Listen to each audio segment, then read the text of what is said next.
Tantor Audio, a division of Recorded Books, presents To Annabel with Love by Julianne MacLean, narrated by Rosalind Landor. Prologue. June the 19th, 1892.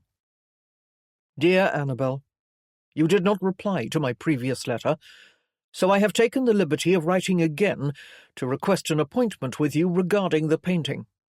I implore you, please do not let the past dictate your decision in this matter. Come and meet me at the gallery before the exhibition. The painting deserves this recognition. Magnus Wallace. Annabel Lawson tipped her head back against the rough bark of the oak tree on the hill and laid a hand on her stomach. Her heart pounded uncontrollably. She'd always feared this day would come, that after all these years, Magnus would be bold enough to contact her. She took a deep, slow breath, telling herself that at least this way she'd been warned that he had returned to London. It would have been excruciating to meet him unexpectedly somewhere. Not that this wasn't excruciating enough on its own. Meet me at the gallery. Her stomach began to churn. He wanted to see her, but how could she see him? She had not forgiven him for what he'd done all those years ago. He'd ripped her heart to shreds and stomped on it. He'd treated her appallingly, inexcusably. He was her brother's vengeful enemy and had no heart of his own. No, she could not see him. It would be too painful and agonizing to revisit all those feelings. A cool breeze fluttered the letter in her hand, and Annabel gazed beyond her easel, down the grassy hillside toward her home, or rather her brother's home, which she had been struggling to capture on canvas. She folded the letter and stuffed it into her pocket. Picking up her palette and brush, she took a step forward, but stopped and laid a hand on her stomach again, waiting for the churning sensation to pass. She had not felt anything quite so intense in years, she realized suddenly.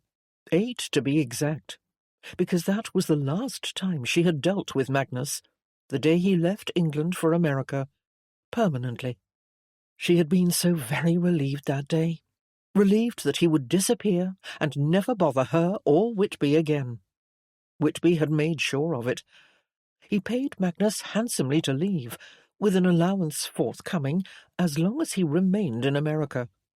Magnus knew that if he ever returned, the payments would cease. But he was here now, wasn't he? Here on English soil, opening old wounds and causing Annabel to question whether he had ever really been gone, because the scars he had left were still etched sorely on her heart. Forcing herself not to let those thoughts distract her further, because she wanted this painting finished, she assessed and appraised her work. It was nearly complete, but did not yet convey what she wished it to convey. Determined to get it right, she dipped her small flat bristle brush into the black paint and redefined the outline of the far side of the house. She tried to touch up the other side as well, then used her painting knife to delineate the lines she'd just added. Annabel stepped back again to examine the subtle changes. She'd been working on this for what seemed like forever, and still she wasn't happy with it. It was dull. It evoked no emotion. Anyone could have painted it. Whitby would be just as well off with a photograph. Letting out a frustrated sigh, she set her palette down upon her paint-box and backed up against the tree once again. She continued to stare at the painting. What was wrong with it? What was missing? The same thing that was missing from all her paintings, she supposed. Originality, passion, life. She didn't take chances with them, and she was never happy with them. She was her own worst critic, and she would tinker with them forever if she could. Another breeze blew by, gusting through the leaves overhead. Annabel spent a few more minutes staring with dissatisfaction at the painting, wondering what she could do to fix it, then at last shook her head and decided to give up. The truth of the matter was, she hadn't the slightest idea how to make it better without taking the chance of spoiling it. Best not to risk it. Consequently, She cleaned her palette and brushes, set all her supplies into the paint box, and closed it. Perhaps Whitby would think it was fine. He always disagreed with her about her paintings, after all, and fought to convince her they were marvellous, when she invariably thought they were catastrophes. Lying back on the grass to give the paint time to dry, she laced her fingers together over her stomach, which thankfully had settled somewhat, and crossed her legs at the ankles.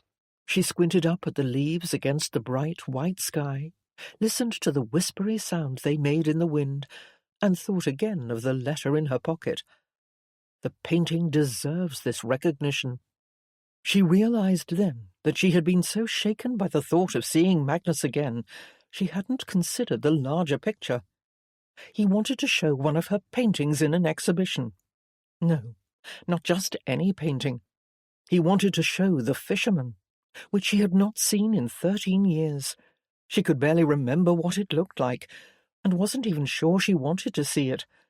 She'd always regretted painting it, and had wished it did not exist in the world.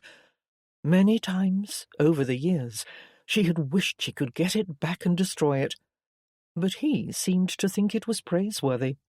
Was it possible he was right, and this exhibition could be the key to her future as an artist? And if that was so, could she ignore this opportunity because of her personal feelings toward Magnus? Surely she was stronger than that, wasn't she? She knew the truth about him now, and she was a woman, no longer the naive girl she had been so many years ago, when she'd stepped onto the train. The Train, 13 years earlier. Chapter 1. June, 1879. "That shawl is entirely too young for her," Aunt Millicent said, as she smoothed her skirts on the train seat. "She's turning 75. The colour is far too daring, and it's not even fashionable. Speaking of which, why in the world did you wear that hat? It is the worst thing I have ever seen. It looks like a purple haystack on your head." As always, Annabel ignored her aunt's narrow-minded taste in millinery because she was not giving up the hat. It was satisfyingly unique. "I suppose it suits our surroundings," Aunt Millicent added, with a self-important, haughty tone. She glanced around the second-class carriage while looking down her nose in repugnance at the merchants and tradesmen. Annabel ignored her aunt's snobbery as well, for they'd had no choice about the travelling accommodations. First class was full, and they couldn't possibly wait for another train, for, as it was, they were already late for Aunt Sadie's birthday party. "The shawl is a very tasteful shade of blue, Auntie," Annabel replied, trying to distract Millicent from her discontent. "It's like the sky. It will accentuate the vivid colour of her eyes." "Her eyes do not need to be noticed in that way. Not at her age." Growing frustrated, for she knew Aunt Millicent wouldn't budge about the blue shawl, Annabel turned her eyes toward the window. They were slowing down. The train was screeching to a halt to pick up passengers at Leicester Station. Steam spurted and hissed from the engine as a crowd gathered on the platform. Annabel looked out and smiled at a family, a young couple standing in the shade of the station overhang with their baby in a brand-new pram. The woman, wearing a fashionable green-plumed hat, raised a gloved hand and waved, and Annabel waved cheerfully in return. "Now that is a lovely hat," Aunt Millicent said, wagging a finger. "See how it fits in with all the others." Continuing to ignore her aunt's harangue, and thinking they might be stopped for more than a few minutes, Annabel reached into her bag for the book she'd packed. She was bent forward, quite distracted by the inconceivable mess inside the bag. Why in the world had she put a cigar cutter in there? When the door to their carriage suddenly swung open, startling her, for she was seated next to it. She jolted upright. "I do beg your pardon," a man said, stepping inside behind an elderly lady and looking around the full carriage. He gestured to the seats facing Annabel and Millicent. "These appear to be the last available seats. May I?"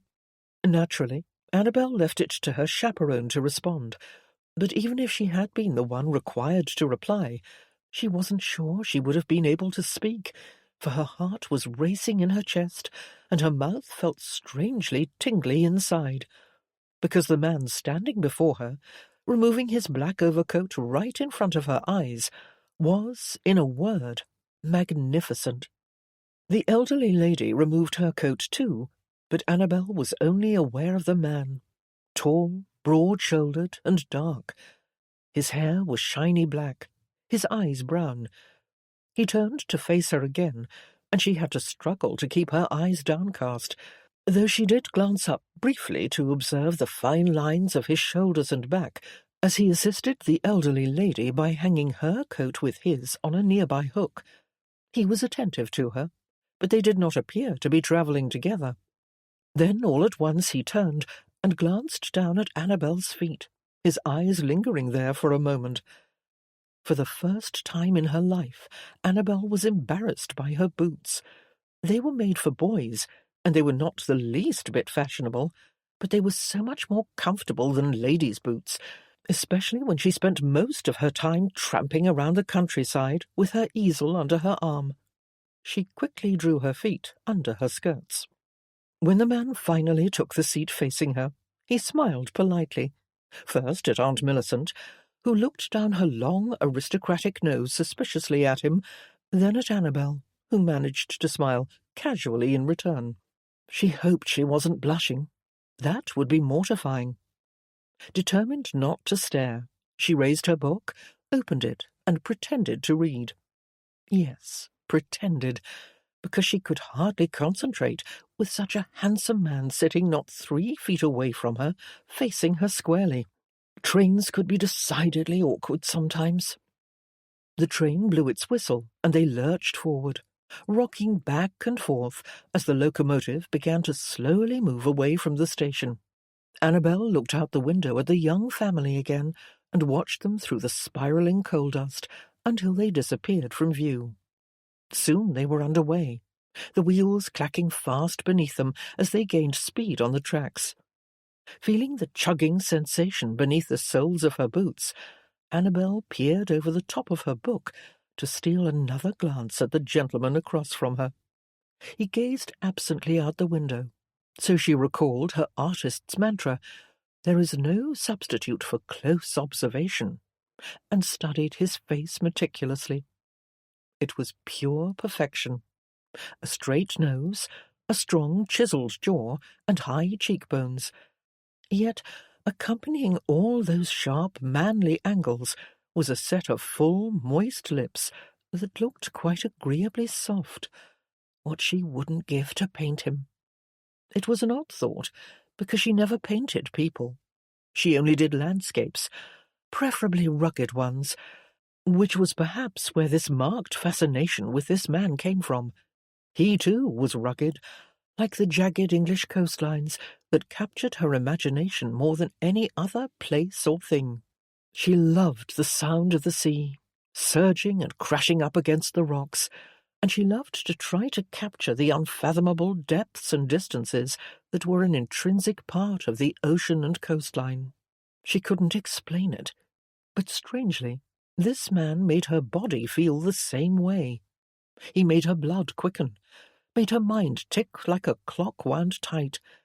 Just looking at him made her feel happy to be alive, when there were so many beautiful, wondrous things to comprehend. Though of course he was not a thing. He was a man. Just then he gazed directly at her, and she froze, caught in the embarrassing circumstance of ogling. She almost panicked and lifted her book to cover her face.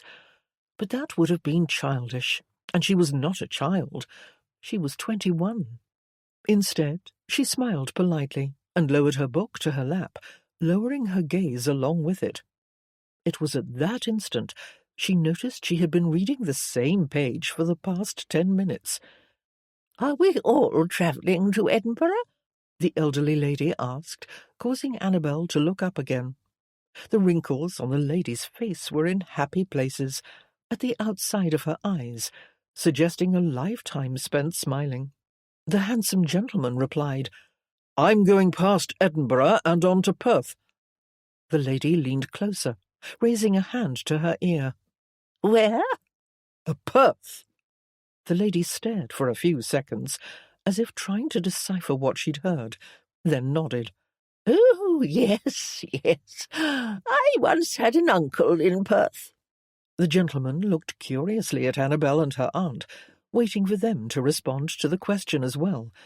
But Aunt Millicent turned her face away, no doubt finding the exchange intrusive. The elderly woman turned to the gentleman beside her and began a conversation about whom she was going to visit in Edinburgh, her daughter and children, and how long she would be there. But it was a rather awkward conversation, as the woman was almost completely deaf, and had to hold her hand up to her ear every time the man spoke. The two of them were shouting by the end of it, and when they finally stopped talking, Annabel glanced up and found herself sharing an amused grin with the handsome man. It was not a grin at the expense of the elderly lady. They were not making fun of her. On the contrary, Annabel recognized a look of compassion in the gentleman's dark eyes. He, like she, was able to see the humour in life sometimes. What a dear lady, they both seemed to be saying to each other. Afterward, Annabel returned her attention to her book, but the printed words on the page held little allure. For one thing, she was still on the same page as before, and for another, her dancing thoughts were making it difficult to make sense of the story in her brain. This was going to be a very long trip indeed, she thought, as she crossed her legs at the ankles and struggled not to look up again. To be honest, she was afraid to, because, good heavens, she could sense that the intriguing man was now ogling her. About an hour into the journey, the train chugged along at full speed across the rolling English countryside. The sun was beaming in through the windows, and Aunt Millicent's head was beginning to nod. Millicent resisted sleep as best she could, jerking her head up every time it fell forward, but it wasn't long before her eyes dropped closed and her mouth fell open. She tipped her head back on the upholstered seat and began to snore. Annabel had just become absorbed in her book again when she was interrupted by an unexpected question. "Suspenseful?" the man across from her asked. She lifted her gaze. "I beg your pardon?" He pointed at her book. Glancing at the elderly lady, who didn't seem to be aware of their conversation, Annabel paused uncertainly for a moment before replying. The man was a stranger after all. "Apologies," he said after a few seconds, apparently realizing that he'd made her uncomfortable. He went back to his own book. Annabel immediately regretted her hesitation. She hadn't meant to be rude. "No apologies necessary." The man's gaze met hers again, making her feel strangely giddy. "It's been very suspenseful. Have you read it?" She showed him the cover. "I cannot say that I have. May I?" Annabel passed the book to him, and he flipped through it, using his finger to keep her page, then handed it back. "I must pick that one up. I like a good mystery." He certainly was exquisite to look at, she thought. A famous sculptor couldn't have created anything more beautiful. She'd never seen such magnetic eyes before. How old was he? Late 20s, perhaps? Annabel glanced down at his hand and noted he wore no wedding ring. A deep, feminine element of her being rejoiced. She noted also that his hands were large and rough-looking. He was no idle gentleman, that was certain, and the idea of his male strength and ruggedness thrilled her beyond all. "Are you on your way somewhere, or returning home?" he asked, his voice deep, yet soft at the same time. "We are going to my great-aunt's 75th birthday party," Annabel replied. "She lives near Newcastle. And you?" "Business." His eyes roamed over her face, from the top of her head down to her chin, and it felt like a sensuous caress. She couldn't deny she secretly enjoyed it, which felt rather wicked and exciting. A short time later, Aunt Millicent was snoring like a dairy farmer, and Annabel had relaxed significantly regarding her conversation with the man seated across from her, even though she didn't know him at all, and they had not been properly introduced, and he was very handsome, and she was, well, she was young and unmarried, and painfully aware of his attractiveness. "What kind of business are you in?" she boldly asked. "I'm a clerk in a bank." "You live in London, I presume?" Another bold question. Annabel glanced prudently at her aunt. Still dead to the world, thank heavens. "Yes. My mother currently resides with me, and it's just the two of us. My father passed away a number of years ago." "That is very good of you to care for your mother. She is a lucky woman to have you for a son." "As is your mother, to have such a lovely daughter." He glanced at Aunt Millicent, whose mouth still hung open. She twitched and slapped herself on the cheek. Annabel grinned. "She's my aunt, actually." "Ah." "I never knew my mother," Annabel blurted out, realizing too late that such a personal admission was even bolder than her earlier questions. She didn't even know this man's name. Yet something made her continue. Perhaps it was the transitory nature of the circumstances. She would probably never see him again after today. "I'm sorry to hear that," he said. "She died when I was not quite a year old," Annabel continued. "and my father passed away a year later. So I was adopted and raised by my mother's closest friend, who had married the Earl of Whitby. They'd known each other since childhood." He remained silent, but inclined his head. "My adoptive parents are gone now," Annabel continued. "but I still have my older brother, adoptive brother, that is, to care for me, and of course Aunt Millicent, who has been living with us since I debuted in society." "You were raised by the Earl of Whitby?" the man asked. "Yes." He stared at her for a long moment, appearing utterly staggered. Then his voice softened with an odd hint of resignation. "Well, it seems I am in esteemed company this morning." He was looking at her differently. The fire in his eyes had gone out. Perhaps he thought she did not wish to speak to him because she had been raised in an aristocratic household while he was a bank clerk. She wanted more than anything to assure him that was not the case. "I am hardly that," she explained. "My parents were simple country people." "It matters little what your parents were. I can see you are a charming, intelligent woman, all on your own." Annabel's cheeks felt hot all of a sudden. "I've embarrassed you," he said, with an almost melancholy tone. "Please forgive me. My only excuse is that I couldn't help myself. I was bewitched by your friendly, open manner." She raised an eyebrow. "Who's being charming now?" He quietly laughed, and Annabel laughed too. A moment later, she leaned back against the seat and eyed him light-heartedly. "So, tell me, sir, what do you do when you're not banking? I see you like to read." For a brief moment, he looked as if he weren't sure he should continue conversing with her. Then he seemed to let go of his reservations and laid his hand on top of the closed book. "Reading is an enjoyable pastime, but what I really like to do is fish." "Fish?" "Yes. Nothing can compare to the experience of rowing a boat across a calm lake at dawn, when the air is crisp and your nose is chilled, and vapour rises from the water. Then you cast your line, and hear the sound of it slicing through the air, and the hook hits the water with a quiet splash. Everything is so peaceful in the mornings, and the sky has a certain glow." Annabel imagined what he had described. She could see herself sitting in his boat. It was a lovely thought.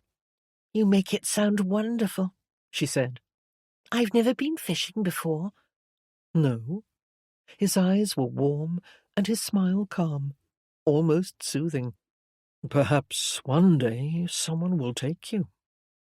Annabel recognized the romance in his voice.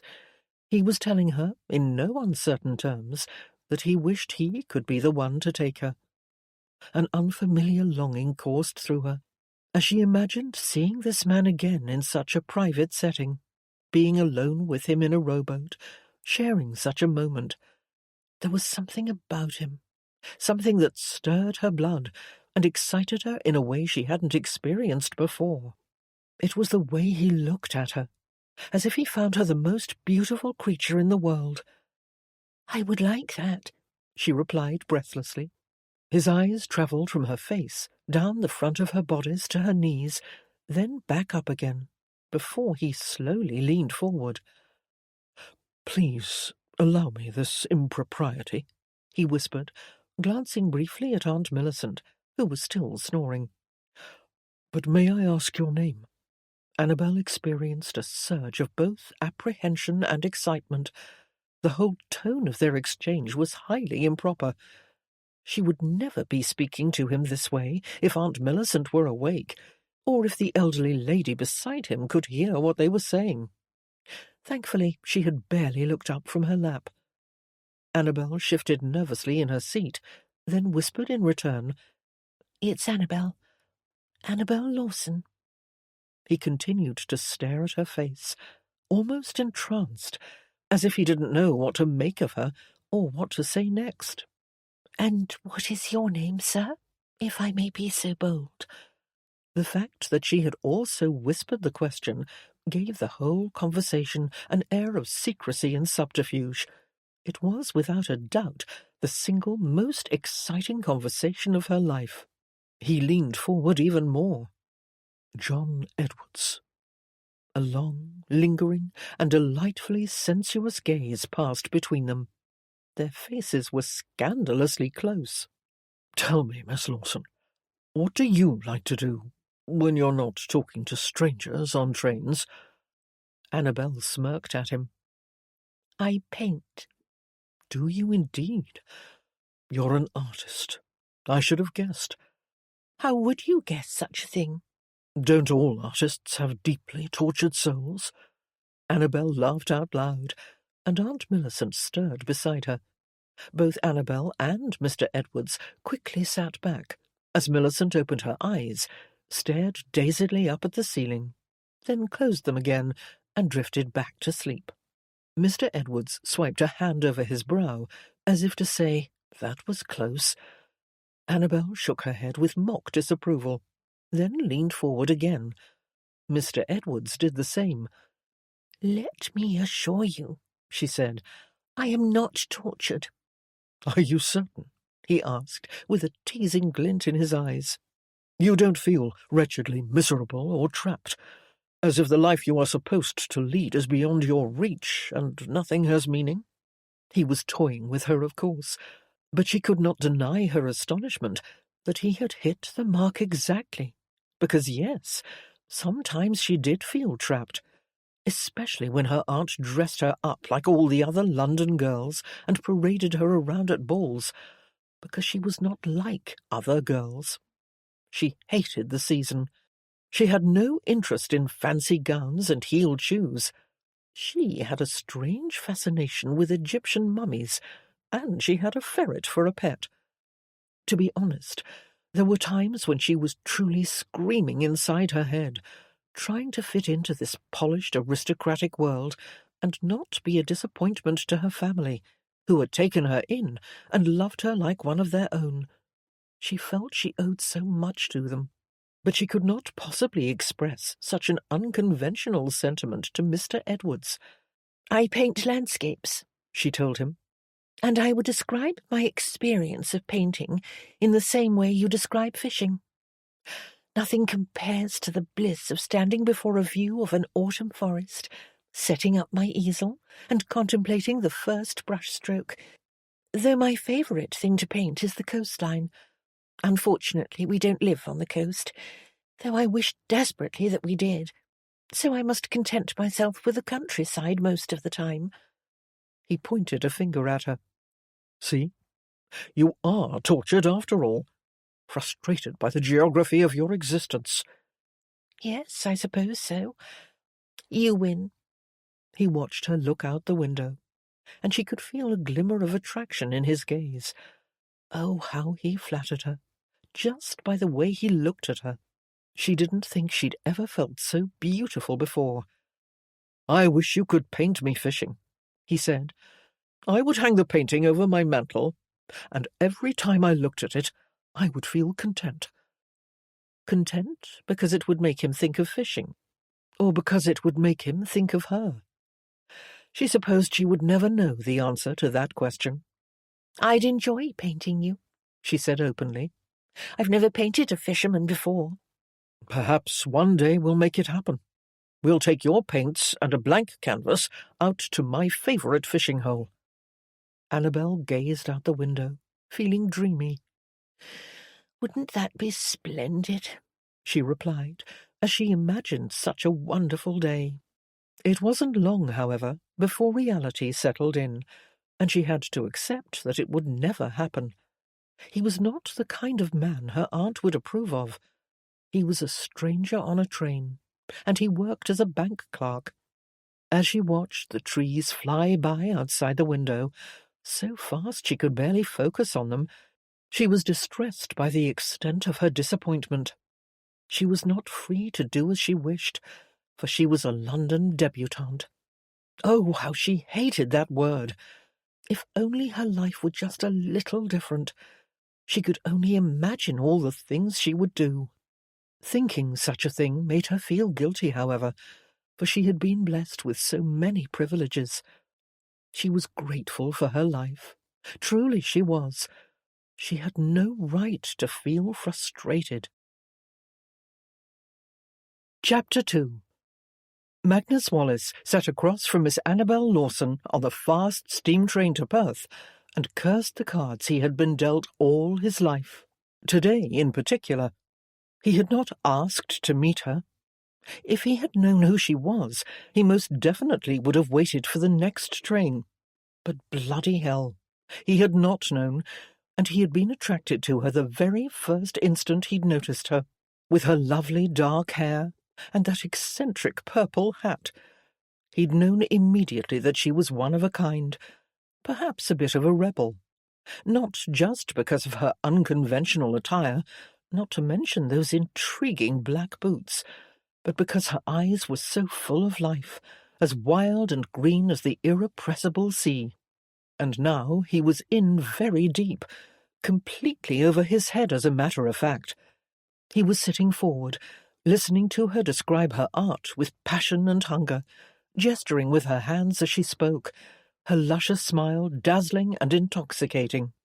All this after he'd lied to her and given her a false name. Magnus shuddered inwardly. He shouldn't have done it. He'd known it was wrong, even as he was speaking the words, but he just couldn't stomach the possibility that she would recoil in horror, which she surely would if she knew who he was. Her aunt would probably go into convulsions, for he was Magnus Wallace, Whitby's undesirable cousin, whom they all blamed for Whitby's brother's death. They thought he was a monster like his father, and all his life he'd been feared and loathed and shut out by the very people who had given Miss Lawson a home. Lovely Miss Lawson. All at once he found himself glancing down for a brief, appreciative moment at her extravagant bosom, which heaved enticingly as she took a deep breath to continue talking. He thought of their earlier conversation about going fishing together, and imagined teaching her how to bait the hook and cast the line, then imagined her standing in front of her easel, dabbing paint on a fresh canvas. In that moment he wanted nothing more than to disembark from this train at the next stop and lead her out by the hand, to pretend they were two very different people, to continue talking like this, openly and passionately. But no, that could never be, because she was a member of that family. She had been raised within their walls, while he had been tossed over them, and she was under Whitby's protection. Magnus knew she was untouchable as far as he was concerned. He should not even be speaking to her. Nothing could come of it but frustration. Yet he was still drinking in her every word, wasn't he? still eyeing her full, sumptuous mouth, and stealing glances at her lavish breasts, which continued to rise and fall with her enchanting enthusiasm. She was a delicious young beauty, to be sure, and heaven help him, he was a hot-blooded man. He was indeed in way over his head. When Aunt Millicent woke, Annabel checked her timepiece to discover it was closing in on noon. The elderly lady beside Mr. Edwards had fallen asleep some time ago, so he and Annabel had been free to chat for over an hour about everything imaginable: art, politics, books, the theatre, the pleasures and trappings of society, trains and coaches, the view outside the window. They shared many interests, and when they did not agree on something, they respected each other's opinion and expressed a general feeling of enlightenment at having never considered such a viewpoint before. Overall, Annabel found Mr. Edwards to be the most fascinating and intriguing man she had ever met, and she could quite decisively say that she was enraptured. She felt as if she had found the perfect companion for the journey, someone she could converse with about anything, even subject matters her aunt considered inappropriate for genteel conversation. Perhaps this strange freedom she felt stemmed from the fact that Mr. Edwards lived outside her world. He was not bound by the same constraints as she. He was different. He made her feel alive and alert, and more consciously aware of the physicality of her being. Her heart raced with excitement over a certain word he spoke, or a particular way he moved. She felt her skin tingling with arousal. She could hear her heart pound in her ears, and she did not want this train ride to end. So it was with great disappointment that Annabel watched her aunt awaken from her nap. Aunt Millicent smacked her lips a few times and gave a sleepy little whimper. Without uttering a word, Mr. Edwards stopped talking, calmly reached for his book, and opened it on his lap before Millicent had even realized she was awake. "What is the time?" she asked. "It's almost noon," Annabel replied, trying not to reveal her disappointment. Mr. Edwards did not even glance up. He behaved as if he hadn't heard the question. Aunt Millicent nevertheless eyed him suspiciously when she noticed the other lady asleep. She glanced at him and Annabel, looking concerned.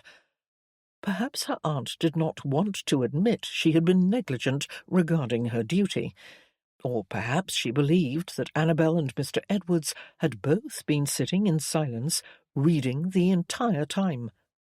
Whatever she thought, thankfully she asked no questions.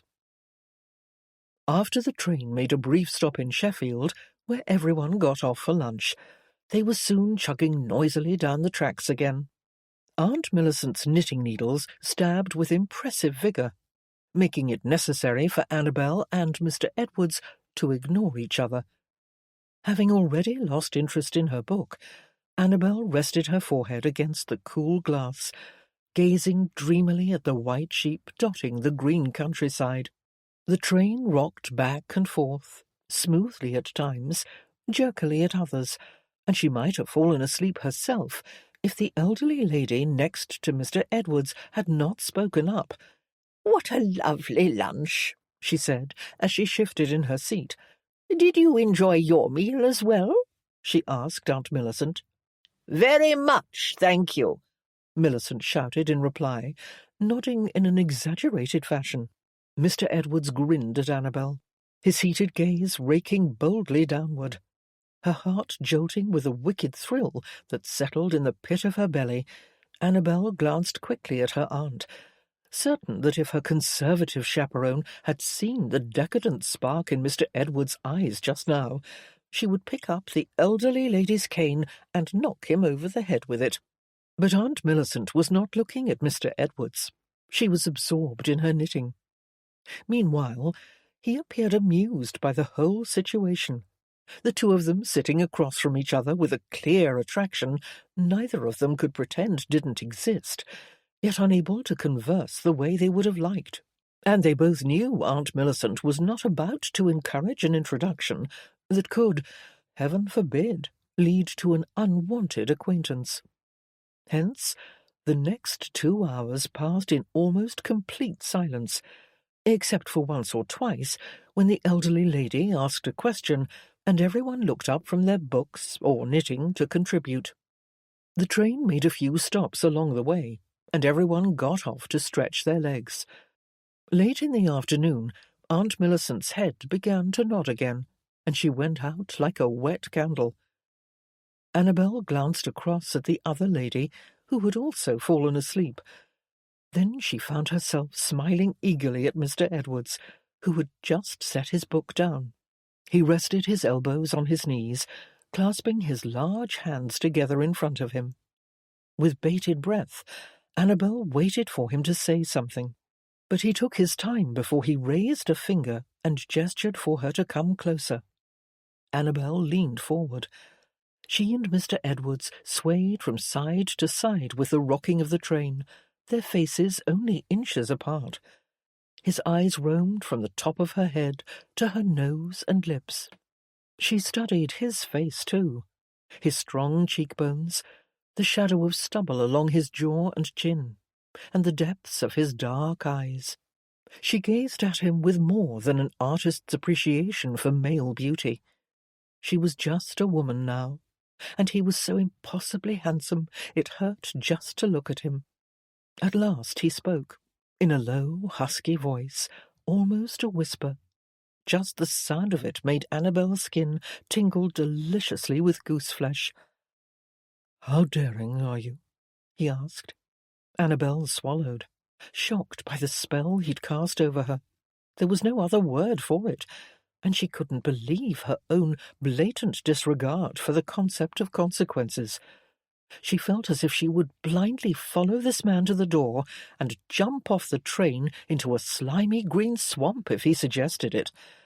If it meant she could be alone with him for just 5 minutes. That scared her a little.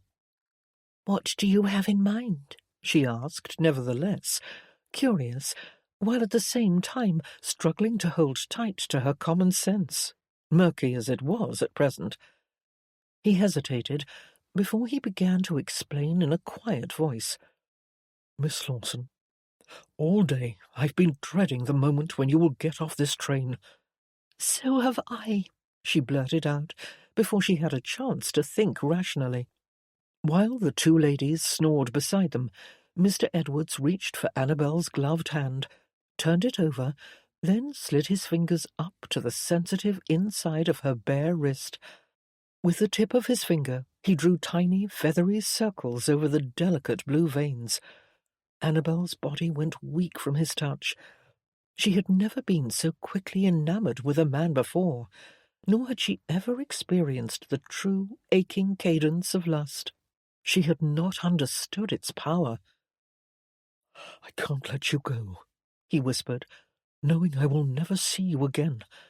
Meet me somewhere, anywhere. Could you do that?" Annabel panicked as she considered it. What he was suggesting was beyond improper, yet she wanted it with urgent desperation. "Do you mean alone? I'm not sure that would be—" She didn't know what to say next. He hesitated, then bowed his head and shook it. "I'm sorry, Miss Lawson. I am tactless. Of course it is not possible to meet alone, and you should throw me off the train for even thinking such a thing." He looked up, his eyes apologetic. "Forgive me. Is there another way?" Staring into his dark, passionate eyes, she found herself leaning suddenly toward caution. Attractive though he was still a stranger, and she would be wise to be wary of believing in his integrity. Was he testing how far he could go with her? And when he'd sensed her reluctance, as a well-bred young lady, was that the only reason he retreated, and was behaving slightly more respectably? Perhaps he made a habit of taking advantage of young women he met on trains. Perhaps he only wanted to steal her overstuffed reticule. Aunt Millicent twitched and snorted.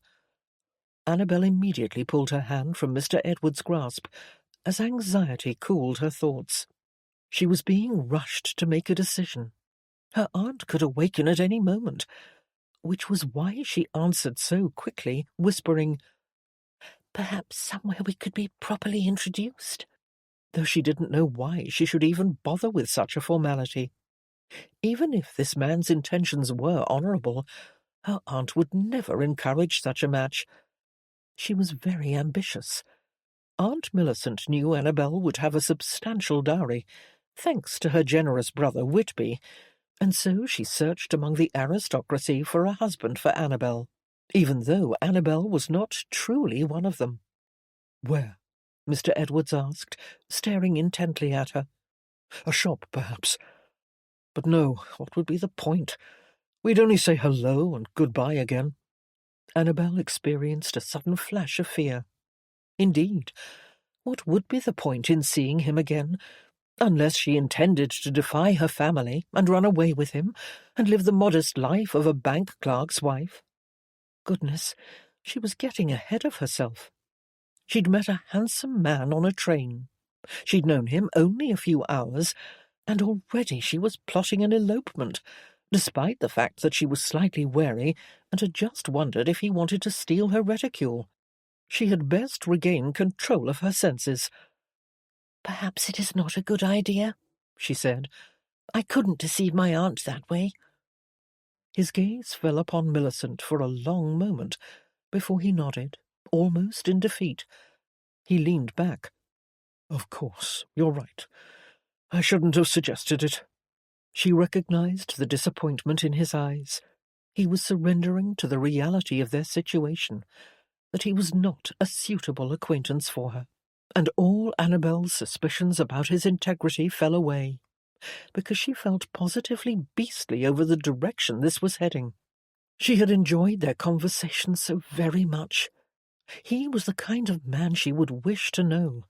He was intelligent, polite, and interesting. Not to forget, handsome and exciting.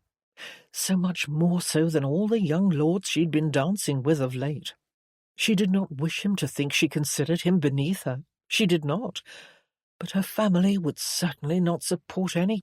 Just then the steam whistle blew, and Aunt Millicent sat straight up, eyes wide. Annabel sucked in a breath, while Mr. Edwards calmly turned his head toward the window. "What is the time?" Millicent asked, looking around, confused. "It's just past 3, Annabel replied. "I must have dozed off." "Did you?" Annabel struggled to smile casually at her aunt. She and Mr. Edwards glanced briefly at each other. "We should be arriving soon," Millicent said, running a hand over her hair, patting down some untucked strands. "Thank goodness. It was a rather tedious trip, don't you think?" "Yes, Auntie," Annabel lied. In a matter of minutes, the train slowed down, but Annabel's heart was racing faster and faster, for she was about to disembark and never see Mr. Edwards again.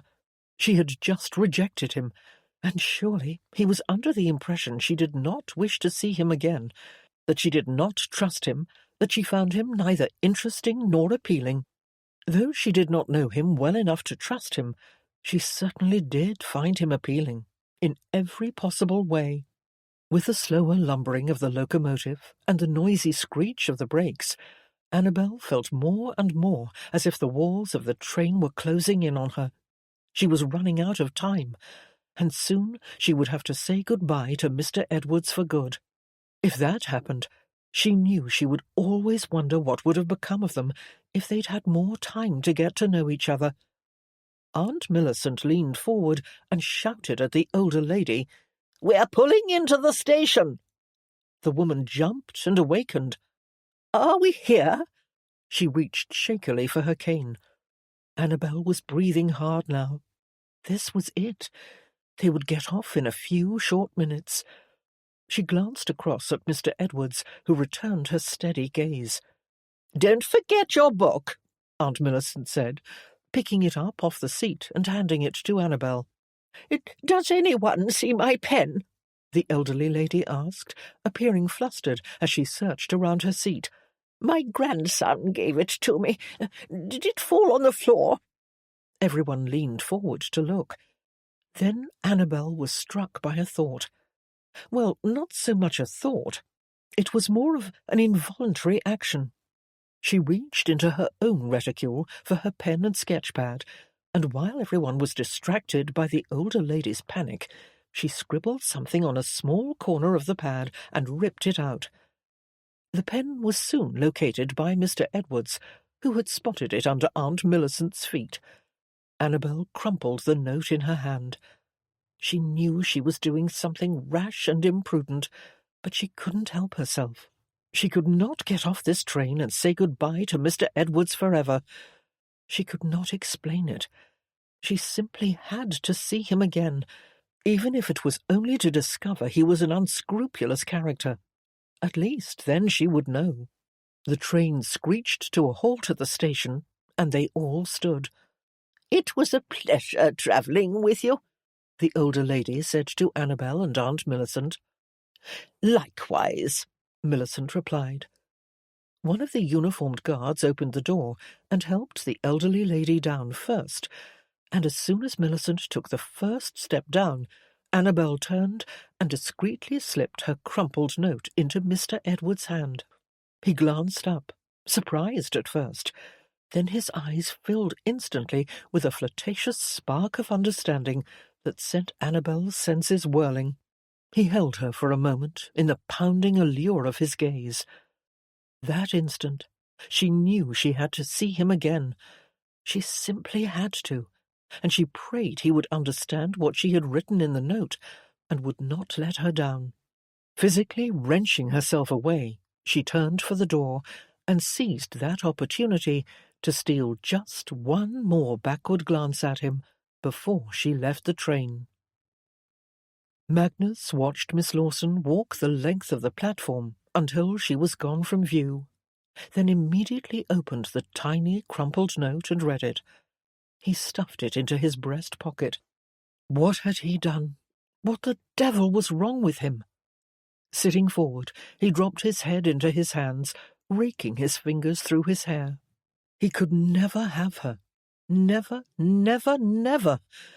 She came from that world. She lived with and loved the very people he despised, the people who despised him equally in return. He still could barely comprehend that she was one of them, because she was so undeniably different, and for most of the day while they talked, he had practically forgotten the connection. He supposed he'd been distracted by the lovely green of her eyes.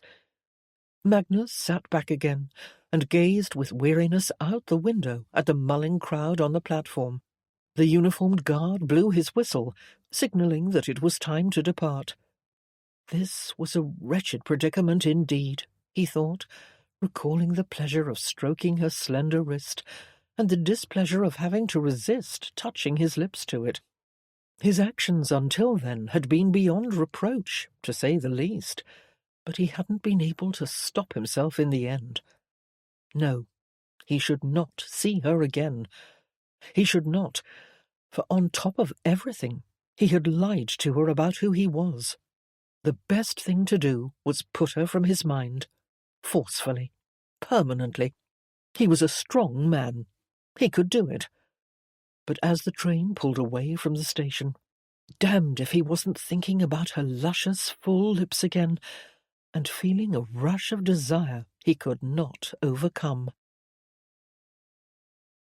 Chapter 3 1892 Struggling to banish the painful memories of her unforgettable first love, her only love, Annabel gazed up at the swaying branches of the oak tree and listened to the leaves fluttering in the wind.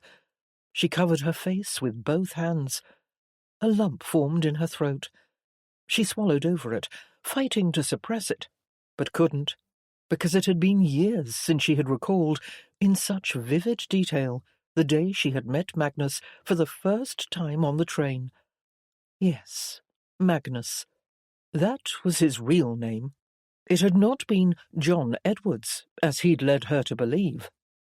Generally, these days, she only remembered the unpleasant things about Magnus. because she had forced herself to forget the way he had made her feel when she first met him, forced herself to forget how handsome he had been, how charming and polite with the elderly lady, and how her body had responded to him. He had awakened every passion that existed inside her, when she had not even known she possessed such passions to begin with. She had never been in love before, nor since. It had been 13 long years, and she was a woman now, an experienced, sensible woman, no longer the girl who had stepped on that train, believing in love and romance and the private mate of one's soul. Those naive beliefs had been very dangerous, and had set her up for a tremendously painful and damaging fall. She dropped her hands to her sides and squeezed the cool green grass between her fingers. It hurt to remember all this. Why was she doing it? Because now she knew she would see him again. His letter angered her suddenly. Why was he back there, thinking he could write to her as if none of it had happened? Well, it had happened. All the lies and betrayals. She rolled over onto her stomach and rested her chin on her hands. She watched a bee land in a patch of clover a few feet away. The bee collected some nectar, aware of what it was after, then buzzed away, free to search for more. Annabel inhaled the scents of the grass and earth, so close to her nose. She closed her eyes and again thought of the letter in her pocket. She also thought of the first one he had written a few weeks ago when he first arrived in London. It was locked away in the cedar box inside the deep drawer of her desk, unanswered. She could feel the key to the box, which she wore on a long chain around her neck, inside a locket, pressing uncomfortably between her breasts. Annabel sighed and rolled over onto her back again. She had started something today with these memories, and somehow she knew that if she were to see him again, she would need to remember everything, especially how he had hurt her. She could not forget that. She would need to strengthen her guard. So she forced herself to go back to the 2 excruciating weeks that had followed that first day on the train, the weeks she had spent longing to see Mr. Edwards, Magnus, again. When she thought of nothing but his face and his hands and the sound of his voice, when she dreamed of being reunited with him, being held in his arms, and finally running away with him. Oh, she had been so very young and innocent. Paintings. Chapter 4. August, 1879. The crumpled-up note Annabel had placed in Mr. Edwards' hand had read, National Gallery, 2 weeks, 2 p.m., Dupré. The day had finally come. There she stood, pacing back and forth in front of Dupré's painting, while her brother Whitby was elsewhere in the gallery, moving along at his own pace. Whitby and Annabel had come there many times in the past, and thankfully he learned to give her time alone to admire the art, which was why she had chosen this place. Annabel checked her timepiece, praying that Mr. Edwards had understood what her message meant and would be able to find her. Her heart began to pound when she noted the time. It was 2 o'clock. She nervously glanced around at the other patrons. Oh, she hated this. She hated worrying that he would not come, or that he had met another young lady on another train and forgotten all about her, while she had spent the past 2 weeks dreaming of nothing but him. She anxiously squeezed her reticule. The wretched truth was that what she felt for Mr. Edwards 2 weeks ago had proliferated into an ardent, sweeping desire, more powerful than anything she'd ever known. She constantly had butterflies in her belly, and was either deliriously happy with the dream that he, too, was missing her, or she was inconsolably miserable, thinking she would never see him again. The logical part of her brain realized she had begun to idealize him. She was probably romanticizing their conversations and overestimating the level of desire he felt for her in return. Yet she could not stop herself from believing that she loved him, like no woman had ever loved before. Annabel chuckled rather bitterly, finding some humour in the fact that she was finally grasping what the poets had been going on about for centuries. An older couple wandered into the room, and Annabel made an effort to look as if she were just another gallery patron, admiring the paintings at her leisure. She stood before the Dupre, staring at it. Willows, with a man fishing. It was not a large painting. It was not even 12 inches wide, but it was a good choice for today. Rather brilliant in its romanticism, she had to admit. It was a painting she wanted very much to show Mr. Edwards. She wanted to explain that the Barbizon style was very different from the way she painted, and if she were ever to paint him in his boat, the way they had discussed on the train, she would approach the trees and the water very differently. Though that took nothing away from how she felt about this painting. She had always admired it for its quietness and intimacy. She turned away from the Dupre, glancing discreetly around the room, hearing only the echoed sounds of a woman's heels as she walked quickly through another room, and the whispers of the other patrons, quietly discussing the works of art. She glanced at the timepiece dangling from the chatelaine attached to her waist. It was 10 minutes past 2. Annabel dropped the watch and tapped her gloved hand upon her thigh. She was beginning to lose hope. He wasn't going to come. No, she mustn't jump to conclusions. He was only 10 minutes late. He could be dashing up the front steps of the gallery at that very moment, as eager to see her as she was to see him. And so it was that 2 more hours passed, every minute painstakingly slow.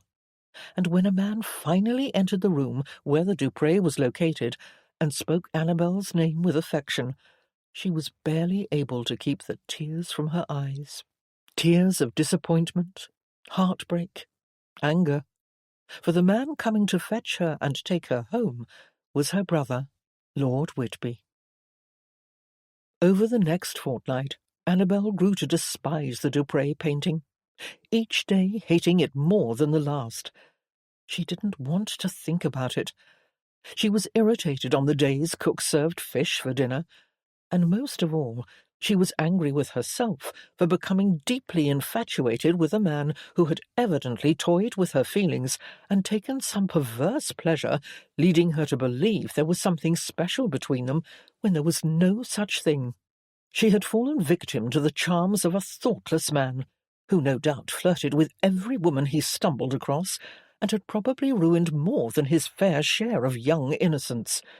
He probably had a whole host of illegitimate children, too. Maybe he wasn't even a bank clerk. Maybe he was one of those confidence men. Or worse, good heavens, a stage actor. She held firmly to the certain belief that he was a rake of the worst kind, until, on the 15th day, there was a surprise waiting for her, in the formal gardens at her country house in Bedfordshire. That surprise being Mr. Edwards himself. Annabel had taken a walk to be alone, and lo and behold, there he was, waiting for her beyond the tall lilac hedge, leaning at his ease against one of the columns of the open rotunda. Heart throbbing suddenly in her chest, she stopped dead in her tracks, not quite ready to believe she was seeing properly. But then he pushed away from the column, removed his hat, and held it at his side, and she knew it was really him. He was wearing the same black jacket and trousers he had worn on the train. He looked exactly the same, just how she remembered him, tall and handsome, and so darkly appealing. Annabel struggled to comprehend what she was feeling. One part of her wanted to stick her nose in the air and storm off, for she was so angry with him for not being there to meet her that day in the gallery. Another part of her was melting into a puddle of forgiveness, because he had found her. He had come all the way to her brother's country house. He had not forgotten her. Perhaps he'd had a good reason not to visit the gallery that day. She had certainly considered that over the past 2 weeks, but in the end she found it easier and safer to presume otherwise. for she had not wished to continue pining away for a man she would most likely never see again. But here he was. Magnus held his hat in a firm grip, his breath ragged, his mind in turmoil. It had been a full month since he'd seen Miss Lawson, and part of him had hoped that when he came here today, her effect on him might have diminished. But no, it had not. Seeing her now, in her clumsy black boots and wildly knotted hair, her eyes as vivid and piercing as he remembered, sent him dangerously out of control with desire for her. He knew then, with devastating certainty, that he had failed in his valiant struggle to forget her. "Miss Lawson," he said in an apologetic tone, because any fool could have seen she was angry with him. "Hello." When she made no greeting in reply, he cut straight to the point. "I came to tell you that I'm sorry for not meeting you at the gallery."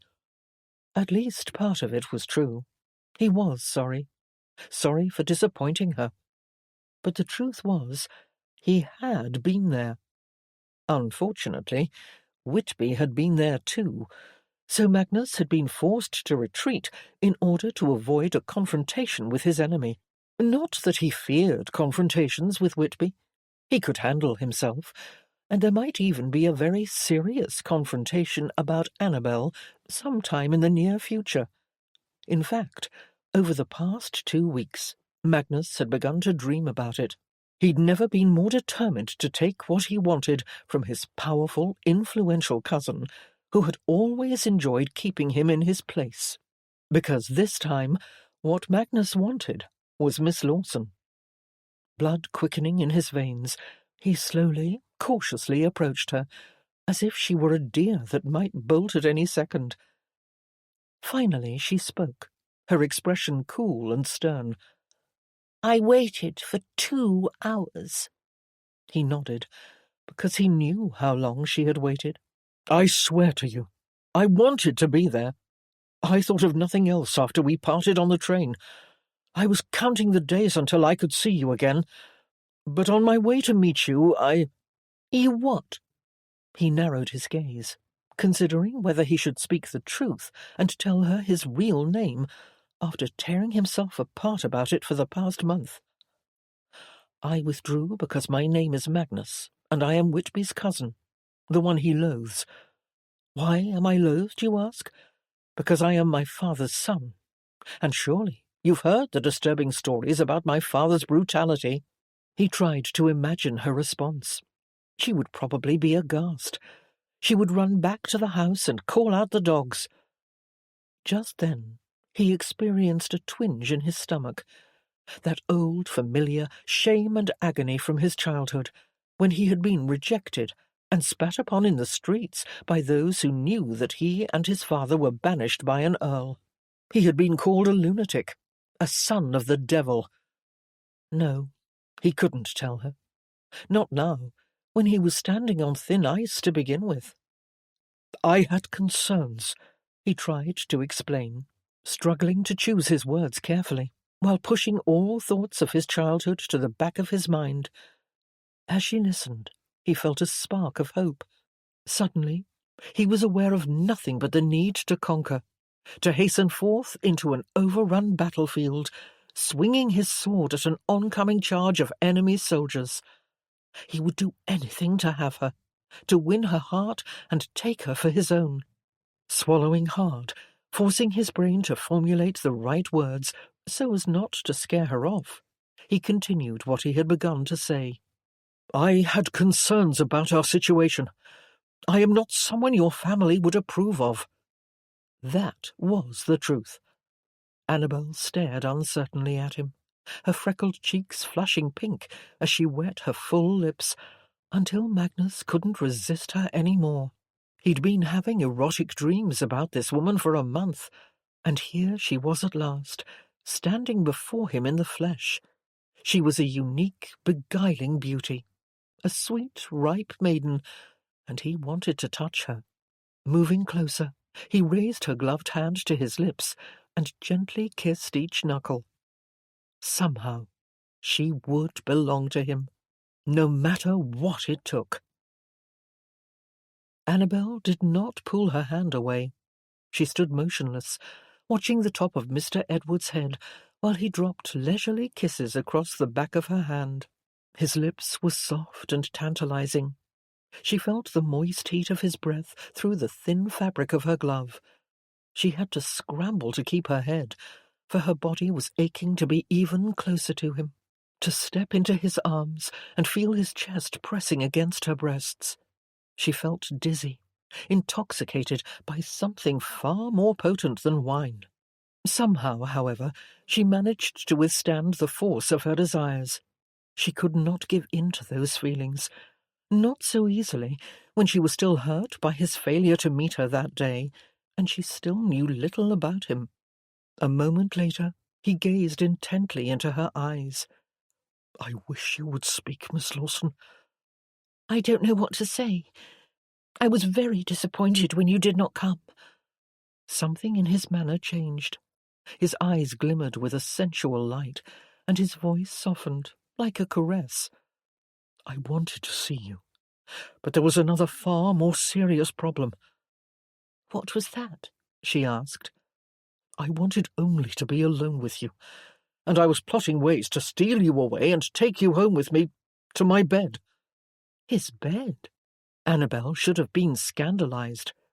He had said something very wicked, something no gentleman should ever say to a well-bred young lady like herself. But surprisingly, she was not scandalized.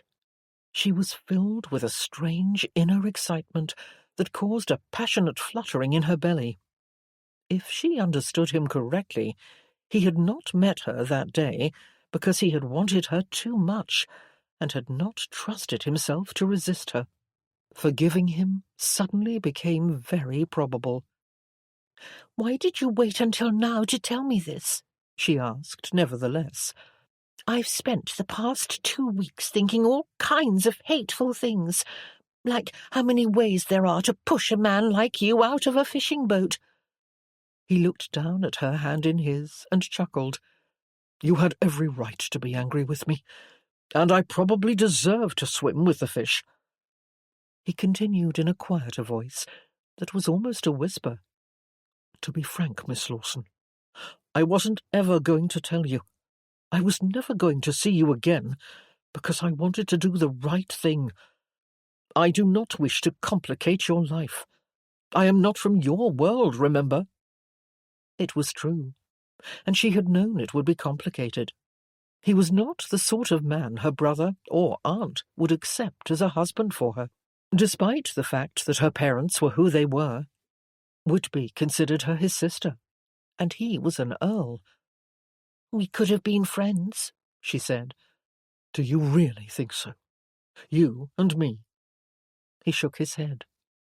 "Even if we could be, I believe I would rather pound my head against a wall than spend every day trying to resist kissing you. Then one day watch another man take you as his wife." Annabel shook inwardly. Was he really saying all this? They barely knew each other. No man had spoken so candidly to her before. Mr. Edwards was either impossibly rakish and arrogant, or he was utterly and hopelessly in love with her. She placed her hand over her heart. This did not seem real. She felt as if she was standing within the pages of a fairy tale. It was certainly magical enough, except that he was, unfortunately, not a prince. "I don't know what to make of you," she said, stepping onto the cement floor of the rotunda and walking to its centre. "You say you want to do the right thing, yet here you are, skulking around in my garden, telling me you wanted to take me to your bed." Still holding his hat in his hand, he followed her into the shade of the tiny sanctuary and leaned a shoulder against one of the columns. "You are wise to be cautious. I have behaved deplorably, but only because I've lost my head over you. And that, my dear, is the truth." She turned to face him. He was gazing at her with blinding, charismatic splendor, confidently amorous, as if he wanted to unbutton her bodice and thought she might be of a mind to let him do it. Heavens above, he was arrogant, but it stirred her blood like nothing she'd ever experienced. "Mr. Edwards," she said very primly, lifting her chin and squaring her shoulders, "will you not even try to disguise the fact that you are attempting to seduce me?" She couldn't help it. Her lips betrayed her with a hint of a smile, and she had been trying so hard to be proper and virtuous. He grinned at her in return, and with a sharply honed, animal-like instinct, he seemed to perceive her willingness to flirt. Somehow, instinctively, he knew she was surrendering to him. But she supposed he was surrendering to her too, for even she, in all her innocence, could not have missed the unmistakable spark that flared between them from the first moment they made eye contact on the train. It had been blazing hotter every day since, hot enough to make him leave London for the countryside just to see her again, in secret. She quivered with pleasure at the thought of it. "Seduce you?" he said, as if he were pondering such a suggestion for the very first time. "I suppose I am, but I cannot help myself. You are so very lovely." He took a step away from the column and sauntered toward her. "This is all very improper, isn't it? You are probably wishing you'd never met me." "That's not what I'm wishing," she replied, revealing the truth without caring about the impropriety of it or the consequences. Then she strove to be sensible. She had never behaved like this in her life.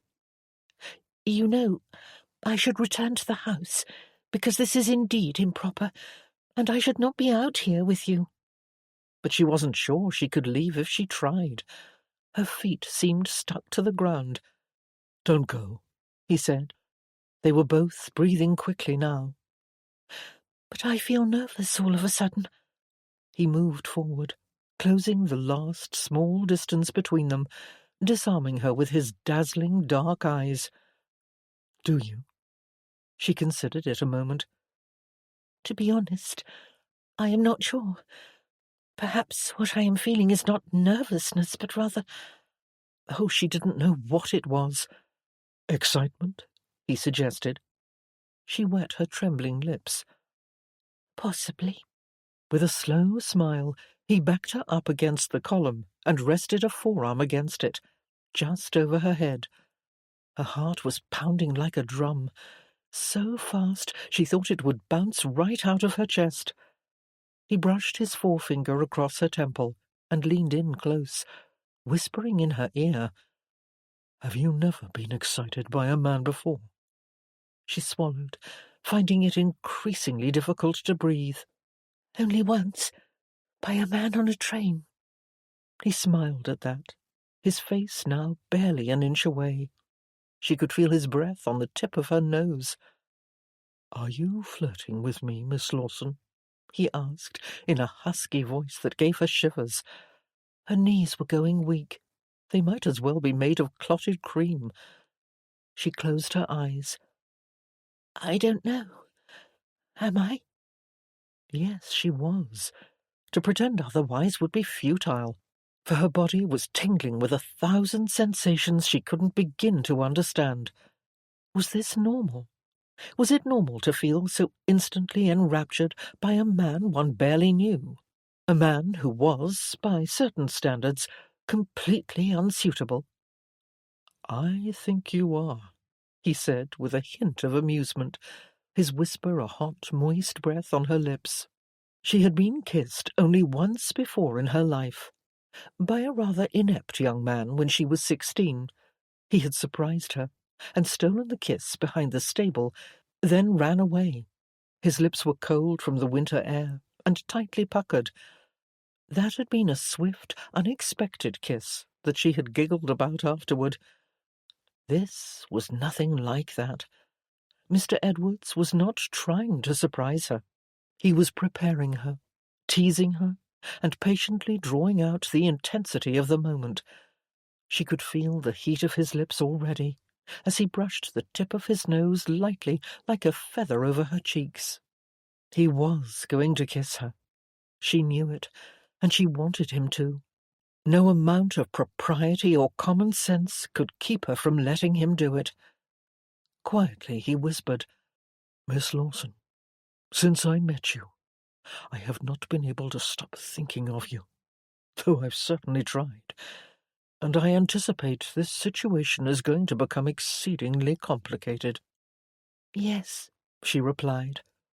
"If you are not completely certain of your feelings for me, tell me now and I will go. I'll walk away and never bother you again.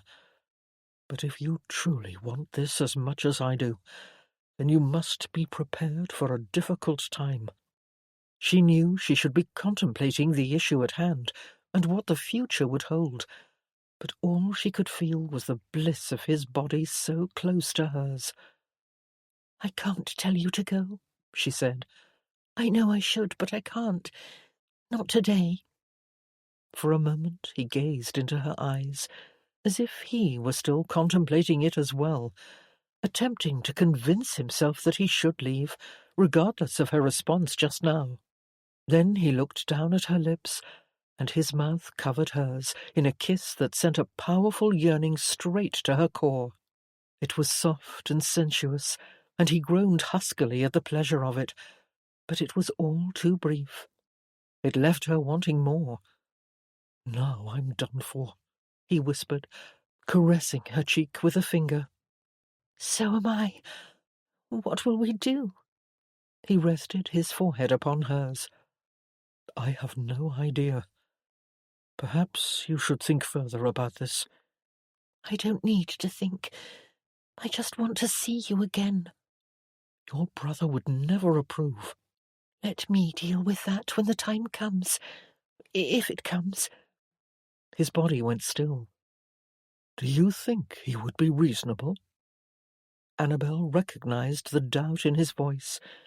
She detected a hint of bitterness as well. He did not believe there was hope. "My brother cares for me very deeply," she explained.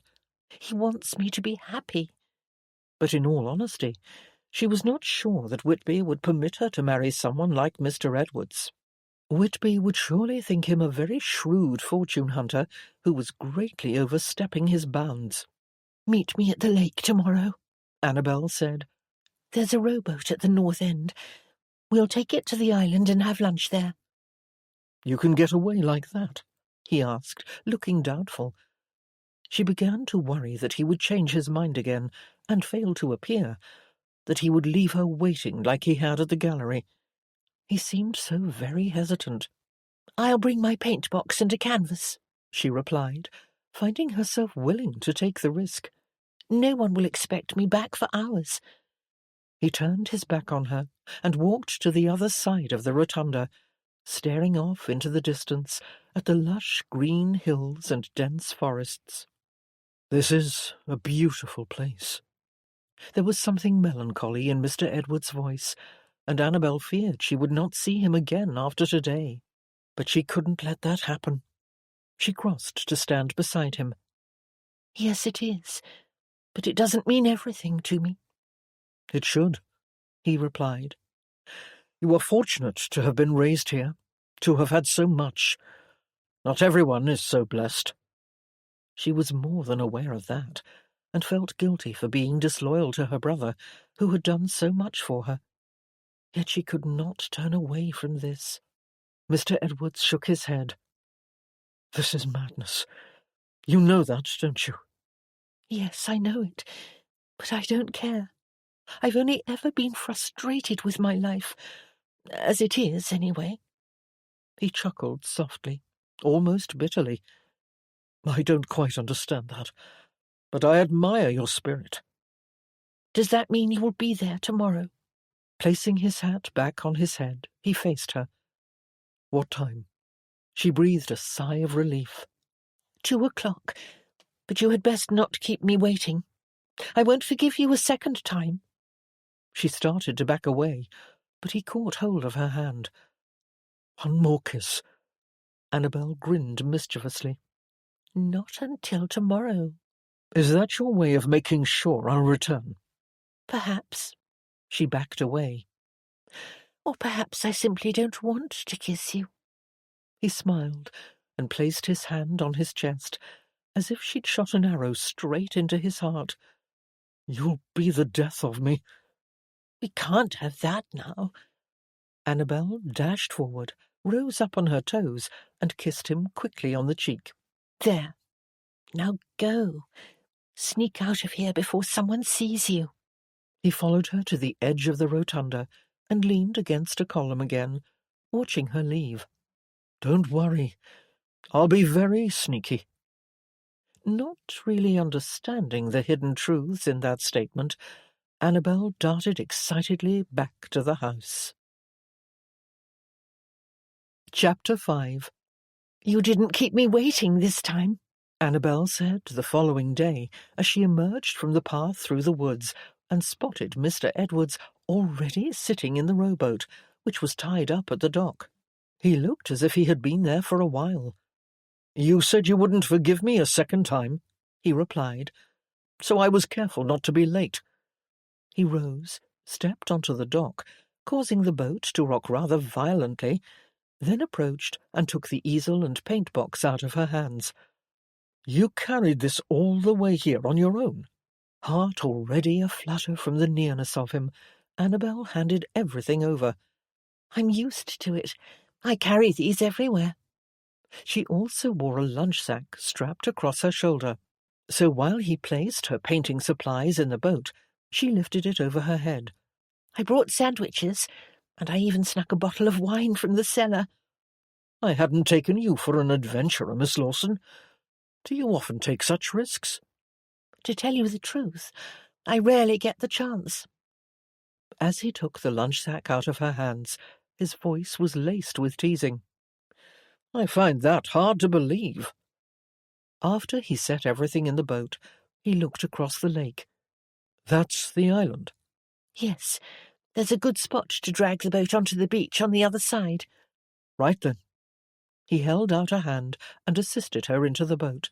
"You brought your fishing gear," she said, noticing the rod and creel as she sat down. "Can you show me how it's done?" "Of course."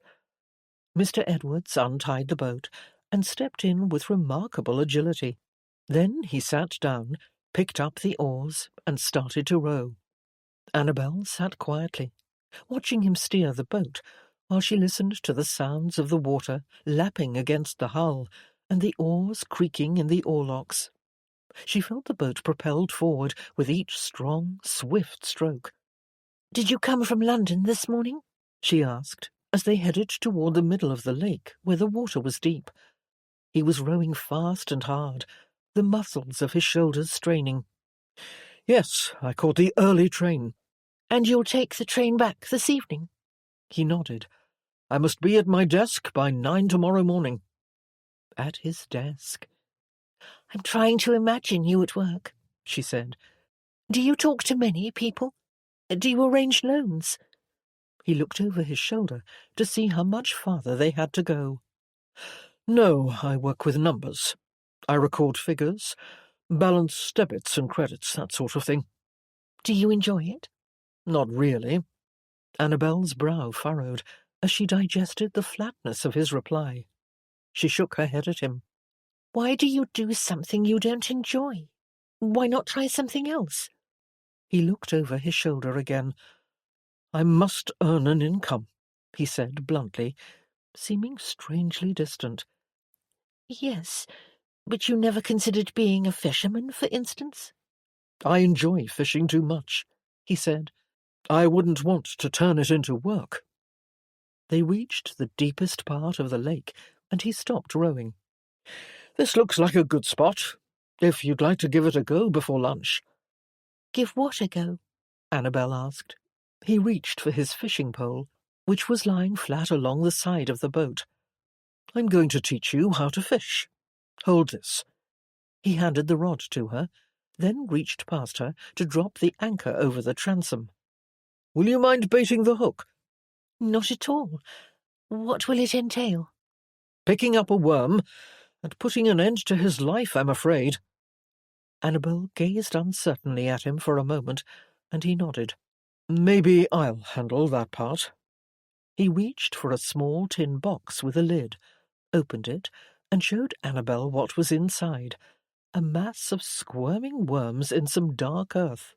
Annabel passed him the rod. "Watch out," he said. "The hook is quite sharp." Then he proceeded to harpoon a most unfortunate wiggly worm. Annabel made a face, which Mr. Edwards seemed to find amusing, as he wound the reel, then cast his line in an arc to send the hook and worm sailing through the air. They plopped onto the water's surface, and he passed the rod to her. "Hold it right here. Both hands."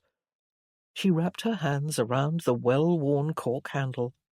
Feeling rather silly, just sitting there holding the rod, she glanced wryly at him. "Now what do I do?"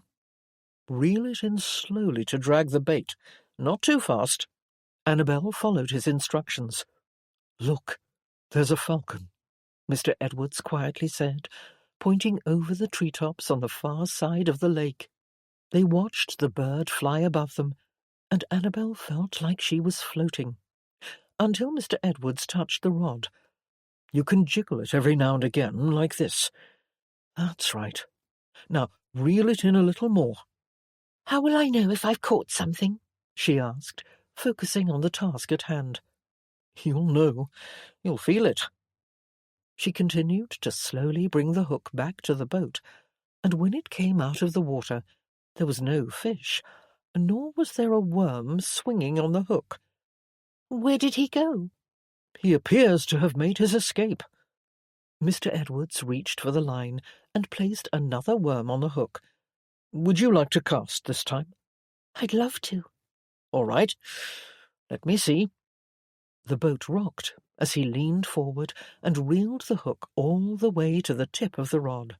Then his large, warm hands curled around hers. Annabel felt a quivering sensation in her belly. "Hold it right here," he said. "Then tip it back. That's it. Now swing the rod forward so that the hook goes as far as you can cast it." She did as he instructed, and listened to the whizzing sound of the reel spinning and the line slicing through the air, then the quiet splash of the hook and bait as it hit the water. "Well done," he said softly. "Now bring it in as you did last time, and—" Just then the rod tugged in Annabel's hands, and a sprightly thrill zipped up her spine. "I think I've caught something." The rod was pulling and bending. "Upon my word! Mr. Edwards, what do I do?" "Reel it in," he said, laughing. "Oh!" She panicked and began winding the reel at an alarmingly fast pace, and the rod continued to tug and pull in her hands. "Goodness, maybe you should do it."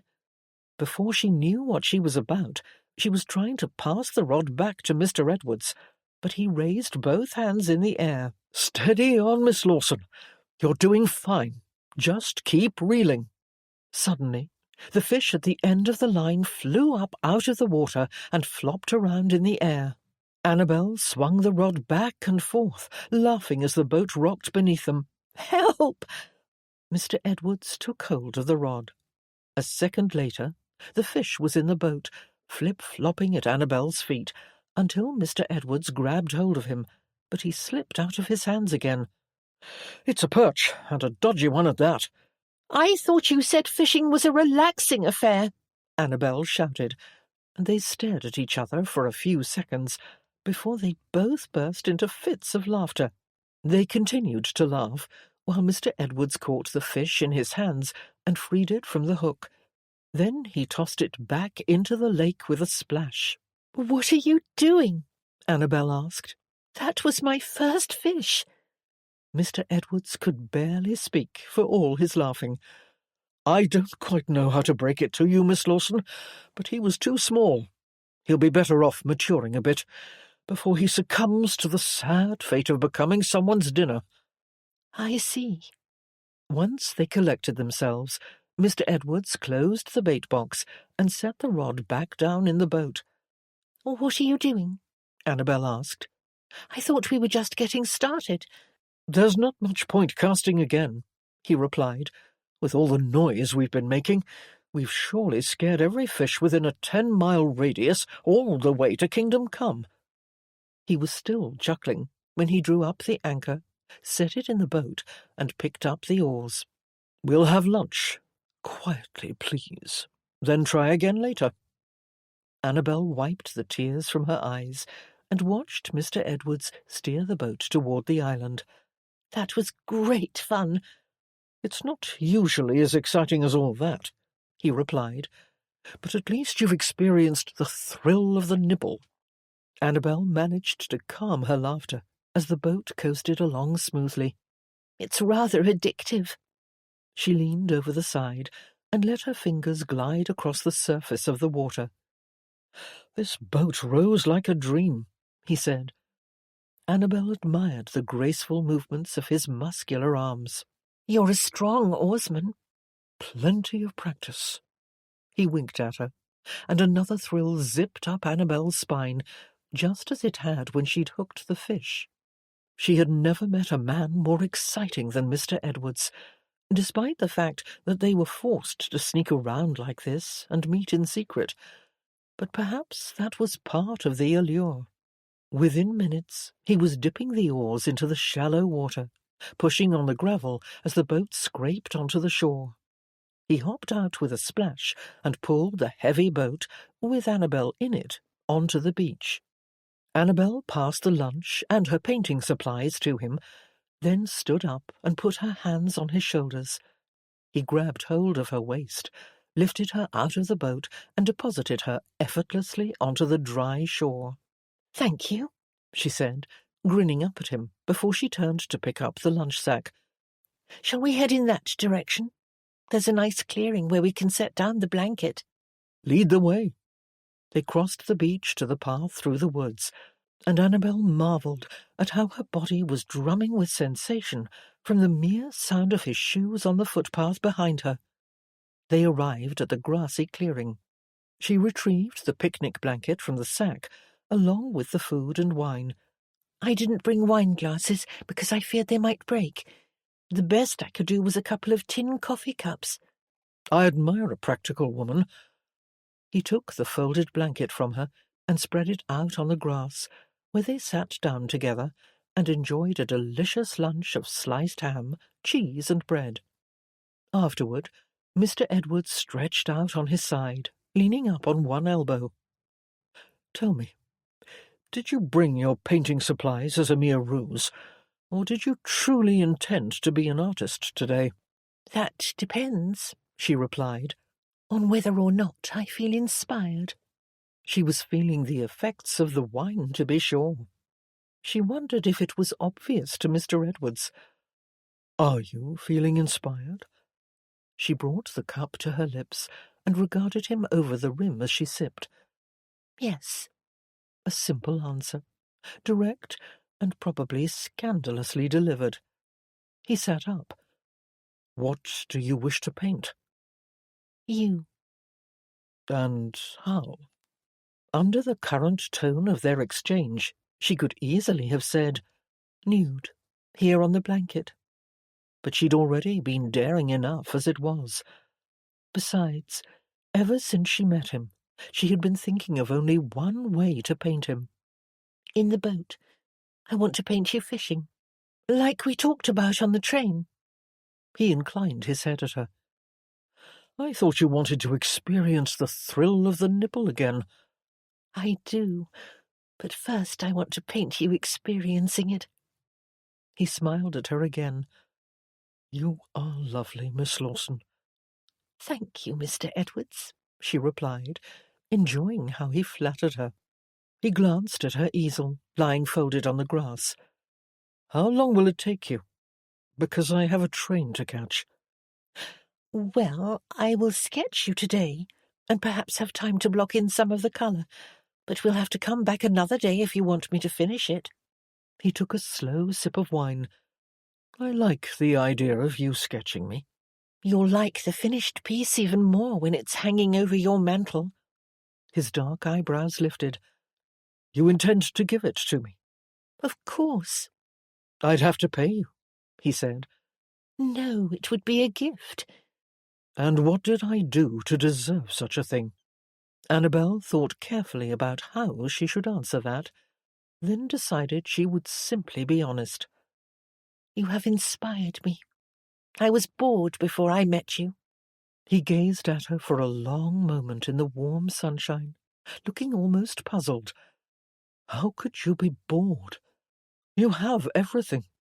Annabel gazed up at the treetops that circled the clearing and watched a blackbird flutter into the sky. I don't mean to sound ungrateful. It's just that sometimes I feel like a bit of a misfit.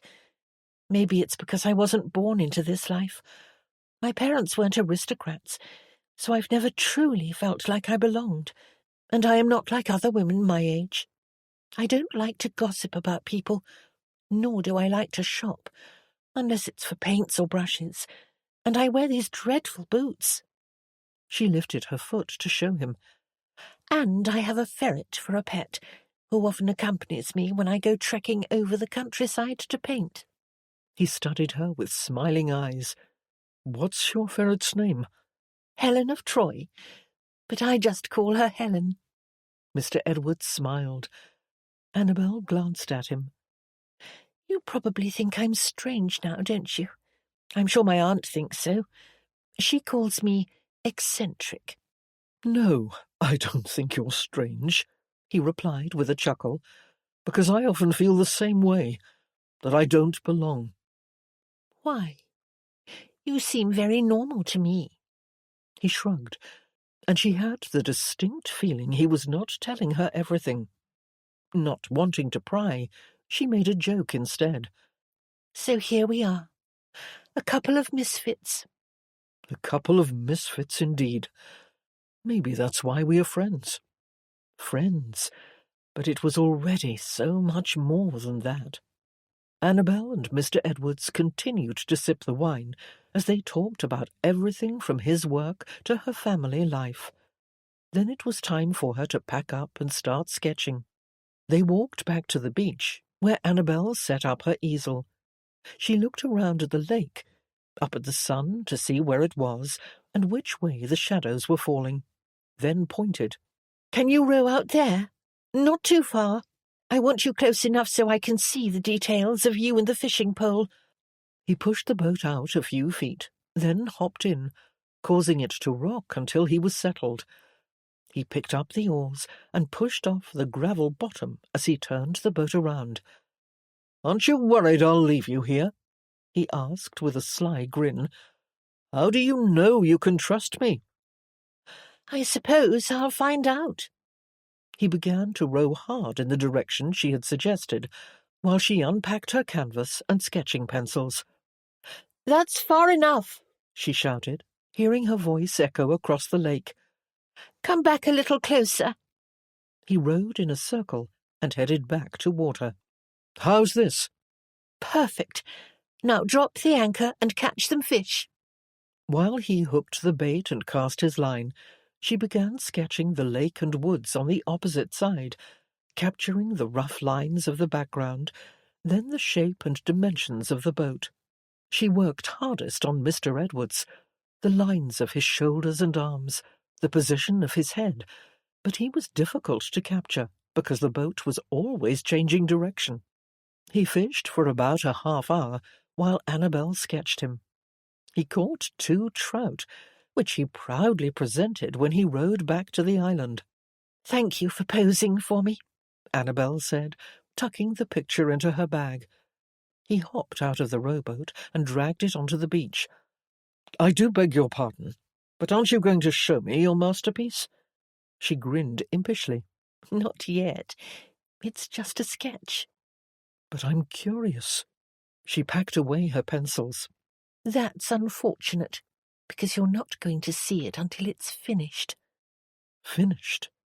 He sauntered slowly toward her, and Annabel found herself gazing at the full height of him, from his head down to his boots and back up again. He was so handsome he took her breath away. Just one peek, he said. No, I told you. Not until it's finished. He raised an eyebrow and lowered his chin, smirking.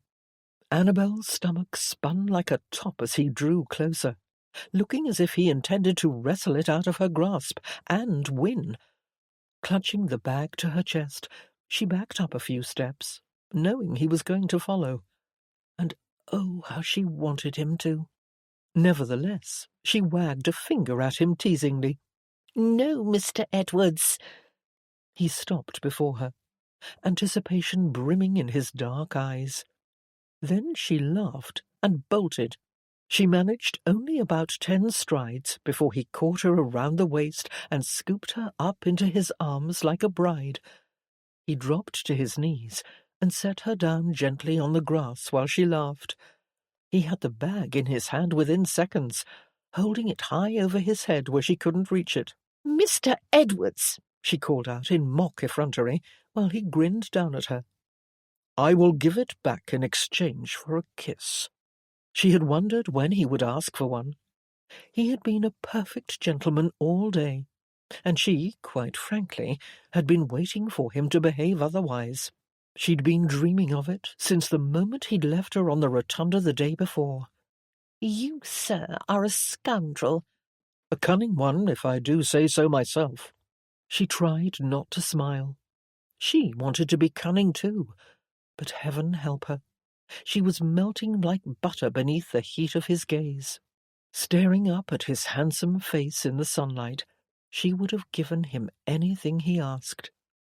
"Just one," she replied, even though she wanted more than that. But if she let him take more, he could easily take everything. And she possessed enough common sense not to let that happen. His expression went slowly from playful to serious, as he set down the art case and repeated her words. Just one. Annabel wet her lips. He wet his too, then kissed her softly, chastely, before drawing back and gazing down at her for what seemed a very long time. "Perhaps one more," she said breathlessly. He kissed her again, and this time Annabel cupped the back of his head in her hand, delighting in the heady sensation of his lips parting, his tongue sliding into her mouth and mingling with hers. She let out a tiny whimper, and slid her other hand around his waist and up under his jacket, where she stroked the firm, strong muscles of his back. His breathing changed, and he rested a hand on her hip while he moved over her, his body pulsing gently. Annabel wanted to devour him completely, to wrap her arms and legs around him, but before she had a chance, he broke the kiss. "May I remind you, Miss Lawson, that you are on a secluded island alone with me?" "I am quite aware." "And how do you know you can trust me?" "That's the second time you've asked me that question." His eyes clouded over suddenly. Gone was the desire she had seen in them only seconds ago. Rolling off her, he sat up and rested an arm on his raised knee. "I must be raving mad." Annabel sat up too. "Why?" He shook his head, taking a long time to answer. "I've never been in a situation quite like this before. It's easy to forget who we are in a place such as this." "I haven't forgotten who we are," Annabel insisted. "We're just people, and I am happier now than I was before I met you." He glanced back at her with a hint of disdain that surprised her. "Because you were bored in your palace?" Annabel was taken aback. For a moment, she wasn't sure where his anger was coming from. But then she understood, or thought she did, and inched closer to him. She put her hands on his shoulders. "I am not just amusing myself with you, if that's what you think." "Then what are you doing? Because you know your family would never approve of me." He raked a hand through his hair and spoke harshly. "You shouldn't have come here with me today. You should have looked down your nose at me on the train, like your aunt did. Believe me, it would not have fazed me. I'm quite used to it." She stared at him, bemused, while he waited for her to say something. When she did not, because she didn't know what to say, he shook his head and stood. "Why did you come here with me today?" he asked. "What were you thinking? I am a stranger to you." She gazed up at him uncertainly. "I don't understand why you're angry all of a sudden. Did I do something wrong?" He glanced down at her briefly while he paced, then turned his back on her and looked across the lake. He rested his hands on his hips. "Mr. Edwards?" He faced her and spoke tersely. "I apologize. You did nothing wrong. I am just struggling with the logic of what we are doing. By all rights, you are forbidden to me, Miss Lawson. Do you understand that?" He gestured down at her with a hand. "But you're so bloody hard to resist." Growing increasingly uneasy, Annabel tugged her skirts down to cover her ankles and boots. Perhaps he was right. Perhaps it had been extremely imprudent of her to row out to a private island, in secret, with a man she barely knew, a man her family would never approve of. "We should go," he said flatly. "I don't want to miss my train." He offered his hand to her. She gathered her skirts and he helped her rise. "Will I get to finish the painting?" she asked. She didn't know why she was asking him that now. She supposed that, despite the rising tension between them, she couldn't bear the thought that she would never see him again. He considered it, and then, as if he could read her mind, answered the real question she was asking. "I enjoyed myself with you today, Miss Lawson, more than I should have. I suppose my dilemma lies in the fact that I do not wish to hand myself over to you, only to be casually tossed aside one day in the future because I am beneath you. And we both know I am." Annabel felt her brow furrow with umbrage. "I am not like that. I would never treat a person in such a cavalier manner. I do not toss people away." He stared at her intently. "But your family might. It happens all the time." She narrowed her eyes. "Did someone toss you away once? A woman? Did you love her?" She didn't know where that bold question had come from. All she knew was that she wanted to understand Mr. Edwards in the deepest possible way. After a pause, he shook his head. "No, there was no woman. At least no one I've ever—" He didn't finish. Annabel was surprised at how relieved she was to hear that he was not carrying a torch for someone. Perhaps she would be his first love. He was certainly hers. She knew it already, because she had never felt like this before. She hadn't even known such desires were possible. "I want to finish the painting," she firmly said. He wet his lips and didn't answer right away. His chest was heaving with indecision. Then at last he spoke in a quiet voice. "I want you to finish it too." Annabel inhaled deeply with relief. "When?" "Next Sunday. Same time." A whole week seemed too long to wait to see him again. She would go mad. But in the end she agreed, because there was no way around it. He had his clerkship in London. She would simply have to accept that she would spend the next 7 days dreaming of him and fighting the insurmountable fear that he would leave her standing at the lake, waiting and waiting again, as he had at the gallery.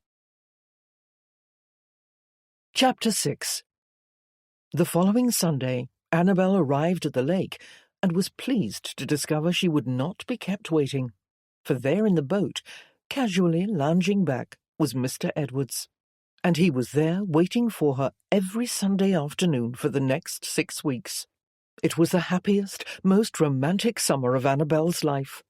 Mr. Edwards always brought 2 fishing poles, and he and Annabel spent countless hours sitting in the small boat, bobbing up and down in the waves, enjoying the summer heat and the peaceful outdoors. It wasn't all peaceful and relaxing, of course. One particular afternoon they argued, when Mr. Edwards tried to show her how to gut a fish. Annabel proudly won the argument, drawing the line at hooking a worm, which she had become quite an expert at, she could not deny. And she never panicked, not even when a floppy trout landed with a splat on her boots in the boat. Though they spoke of nearly every subject under the sun that summer, they never mentioned the argument they'd had that first day, nor did they speak of the future. If Mr. Edwards talked about his work, it was only to relay an amusing story about a co-worker or customer, never to draw attention to the differences in their social positions. Perhaps they simply wished to enjoy themselves and forget how their lives differed. Or perhaps they preferred to imagine that those lazy summer afternoons would never end. Annabel wished they wouldn't. She wished it most ardently when she and Mr. Edwards stretched out on the picnic blanket after their lunches, their heads together, as they stared up at the sky, watching the puffy clouds drift by at a snail's pace. They would pick out shapes of things and watch the blackbirds soar freely against the blue. And that was the time when he would kiss her, his lips warm and soft as they met hers, tasting like red wine. All he had to do was lean toward her, and her entire body would purr with the passion-filled delight at his presence and the overpowering desire for more. But despite her feverish longings, Mr. Edwards refused, unfailingly, to do anything more than just kiss, and never for more than a few minutes. Each time he explained that he wanted her to have choices, in case she later changed her mind about him. "I won't," she always said. "You might," he always replied. So their physical intimacies made little progress, and it was not until the summer's end that she fully understood why. It was the last Sunday in August. Magnus leaned a shoulder against the old English oak on the hill, which overlooked Century House, Annabel's opulent home, an aristocratic mansion of unparalleled grandeur, set amidst terraced formal gardens and magnificent statuary and mazes and fountains. He stood for a long time simply looking at it, while his emotions were tearing him apart inside, for the summer was at an end. The sunlight and shadows had changed, the air had turned crisp, and today was the day Annabel would finish the painting. He glanced down and kicked his booted toe against a large exposed tree root. He thought about what he had been doing all summer long, spending romantic afternoons with Annabel, charming her into falling in love with him, never telling her who he really was. He had suffered for that misrepresentation each and every day, constantly vowing that he would tell her the following week. But then she would arrive at the dock with her easel, all smiles and playful teasing, and he hadn't been able to say the words. He couldn't bear the thought of her reacting to him with revulsion. Just one more day, he'd tell himself. If he could only make her love him a little bit more, it wouldn't matter when he told her. She would forgive him for keeping the truth from her and love him regardless. But now, on this day, he found himself facing the reality of what their future would be, even if she did forgive him. He thought of the bed he rose from that morning, the coarse wool blanket, and the mattress full of holes. He had dressed himself, then shoveled coal into the stove himself, but not until he'd tramped down the road at dawn to purchase a jug of milk from the worn-out dairymaid. He thought of the breakfast he'd eaten, the same breakfast he ate every day of his life, bland porridge in a chipped bowl, and his mother was run down and depressed again, drinking too much as usual. The previous night he had returned home to find her in a drunken swoon with her head on the kitchen table, a half-empty bottle of whiskey in front of her. He quietly slid the bottle out of her loose grip and emptied it in the muddy yard, knowing he would never hear the end of it when she woke, but he followed through nonetheless. Magnus lifted his weary gaze and looked down the hill at Century House again, and imagined Annabel waking between clean, white, embroidered sheets, eating a breakfast prepared by a devoted kitchen staff. Her maid would have helped her dress and styled her hair, and another set of maids would have cleaned out the grate in her fireplace, swept her polished floor, and fluffed her feathery pillows. Hers was a world very different from his. He felt nauseous all of a sudden and slid down the side of the tree to sit on the ground. Resting his elbows on his knees, he raked both hands through his hair. What did he think he was doing? How could he be so selfish, thinking he could take Annabel away from the life she knew and alienate her from her family, then drag her down into the hell that was his life? He supposed the problem was that he felt something for her that he had never felt for any other woman. He loved her laughter, her intelligence, her nonconformity.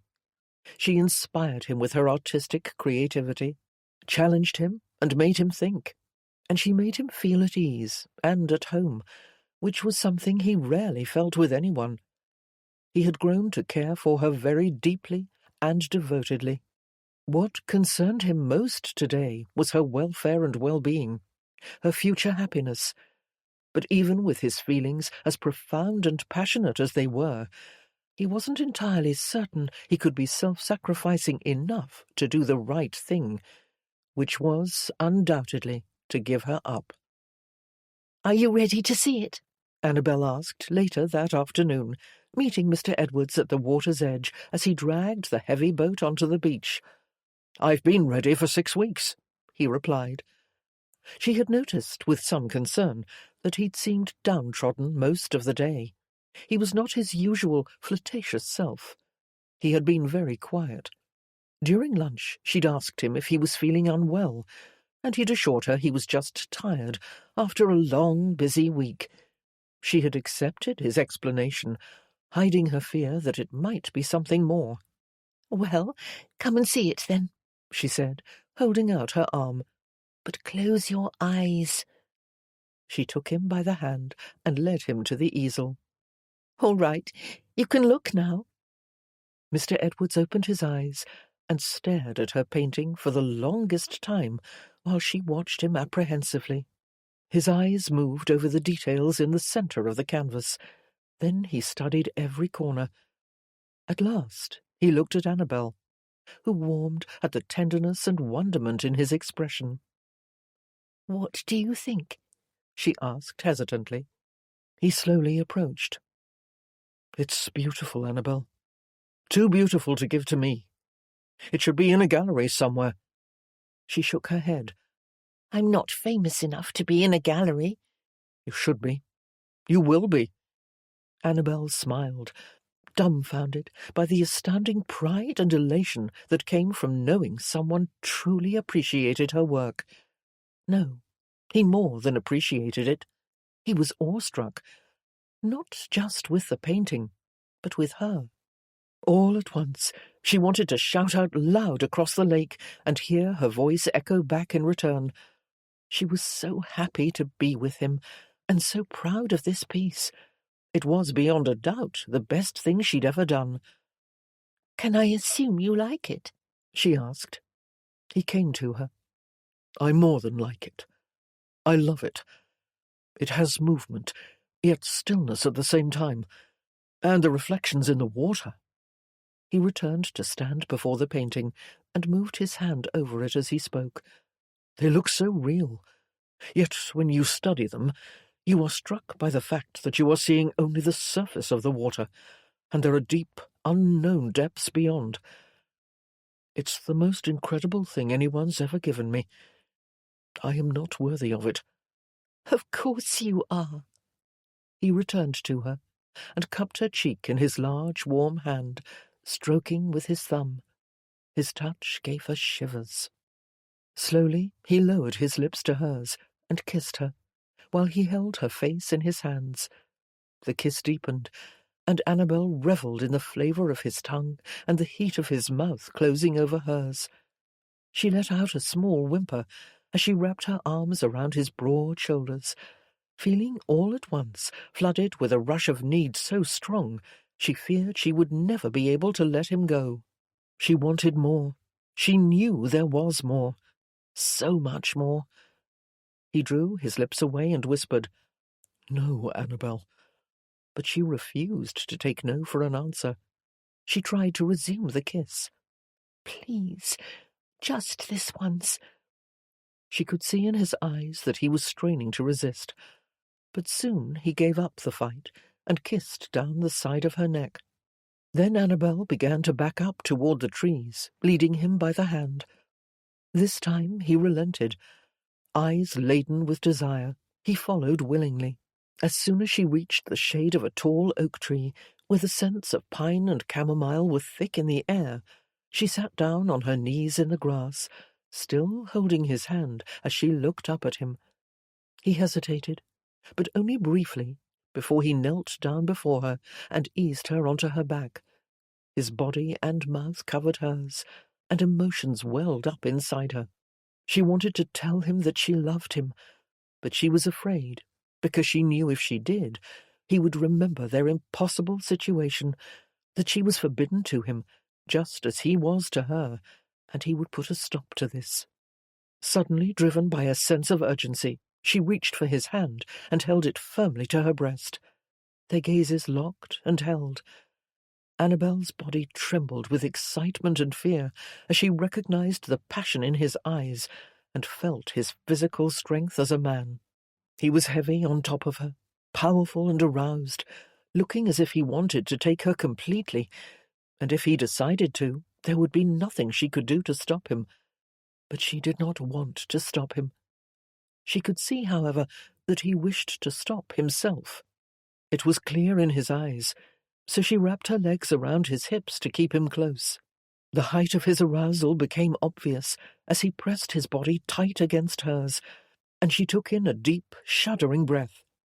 "This is very dangerous," he whispered, his voice strained. "I know, but please don't stop." She wiggled her hips, her body flooding with a willful desire for pleasures beyond anything she knew. She wanted to give herself to him completely and love him forever, and those emotions were so strong. Her awareness of duty and responsibility to her family meant nothing. Something about the way she moved must have roused him further, because he covered her mouth again with a deep, rough kiss that was nothing like any of the other gentle, tender kisses on the picnic blanket. This was powerful and demanding, and it was the start of something new. Annabel slid her hands down his broad back, lifted the back of his jacket, and tugged his shirt from the waistband of his trousers. She massaged the strong muscles at his lower back, marveling at the smoothness of his skin and wanting to touch the rest of him everywhere. He groaned and rolled off her slightly to lean on one elbow while he quickly unbuttoned her bodice. Then Annabel unhooked her corset in the front and felt a pleasurable freedom as it came loose. He slid a warm hand up under her chemise. It was shocking, the feel of his hand on her bare flesh. No one had ever touched her there before, and when his mouth found hers again, she whimpered at the lust that was spreading through her body. It was incomprehensible, and the intimacy of his caress only made her love him more.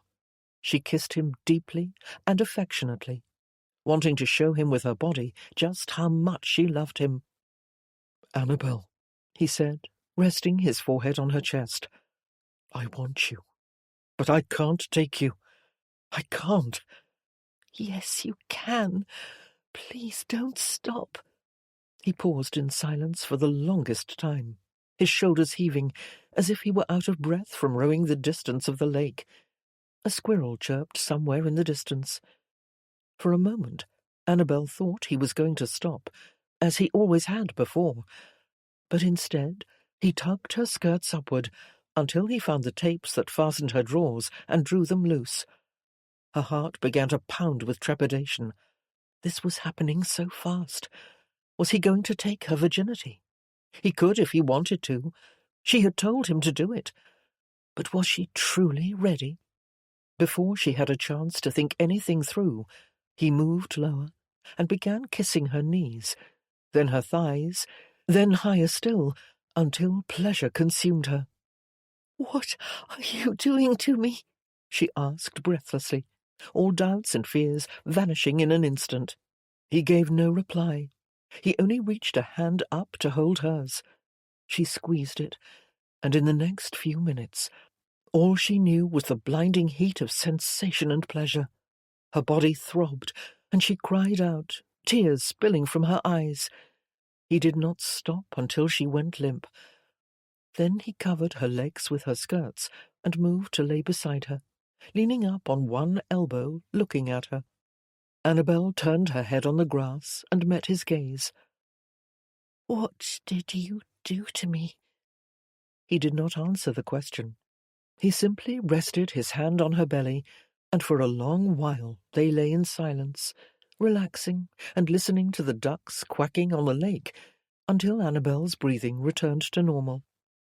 Mr. Edwards gazed out across the water and said, "I think I deserve a medal." "Why?" she asked. "Because you're still a virgin." A breeze blew through the trees behind them, and Annabel's face grew serious. "It wouldn't matter if I wasn't."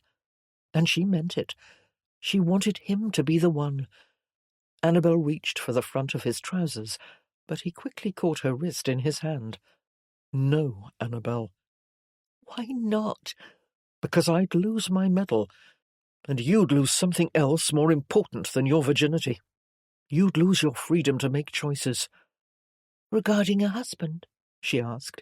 "Yes, and I will not take that away from you." Annabel bristled. She wasn't entirely sure if he was doing this for her, or if it was a more selfish rationale. Perhaps he did not want to be obligated. "Then what are we going to do?" she asked in a desperate haze, as she sat up and hugged her knees to her chest. "Now that the painting is done, I don't want to say goodbye." He sat up too, resting his elbows on his knees and linking his hands together. She waited for him to answer the question, but he said nothing. "You could come and pay a call," she suggested. "I could talk to my brother. I believe if he could come to know you, he would admire you as much as I do." Mr. Edwards took a moment before he rose to his feet and walked to the edge of the woods, leaning a hand upon the rough bark of an elm. "No." Annabel was baffled by the firmness of his reply. "Why not? I would talk to him first." Mr. Edwards shook his head and walked toward the water, where he bent down, picked up a rock, and pitched it hard, as far as he could, into the lake. "I remember the way your aunt looked at me on the train." "I would talk to her, too," Annabel argued. "I would make her understand." He faced her. "Understand what? That you've been lying to her all summer? Sneaking off to meet a bank clerk, alone on a secluded island? I'm sure she would be happy to hear it." He turned toward the lake again. "No, Annabel. They'll never understand." A sick feeling moved into the pit of her stomach. "You're not even willing to try?" He looked over his shoulder at her, tilting his head, as if he thought she was very foolish. She had seen him look that way only once before, the first time they had come here, and today she sensed there was a side of him she did not know very well, a darker side. It worried her. She wanted suddenly to see where he lived, to see his home and his mother. This summer had been nothing but a fantasy after all, because real life was not an endless string of leisurely Sunday afternoons. "We should go," he said flatly, just like he had that first day when they'd argued. "I can't miss my train." "Why do you do that?" she asked pointedly. "You always want to leave when things get—" She didn't know what they were exactly, but she knew something was different. He went to pack up her easel and paints, while she sat bewildered on the grass, watching him. What had just happened? A moment ago, he had looked at her with desire in his eyes. Now, all he wanted to do was get away from her. "I don't care what they think anyway," she blurted out, referring to her family, as she pulled on her stockings, drawers, and boots. Mr. Edwards was crouching down, putting paint tubes back into the box, ignoring what she'd said. He didn't even look up. Annabel walked to him. "Did you not hear me? I said I don't care what they think. I'd run away with you if you wanted." He went still. "You don't know what you're saying. You don't even know me." "Yes, I do." "No, Annabel, you don't." He returned to his task, quickly dropping the brushes into the box and closing it. He slid the box into her bag, then walked to the boat and set it inside. Annabel stood watching him, feeling hurt and confused. "I don't understand. Did you just come here every Sunday because you wanted a painting of yourself, and now that you have it, you're done with me? Or did you grow bored with me?" She felt her heart breaking as she spoke the words. He wanted to end it.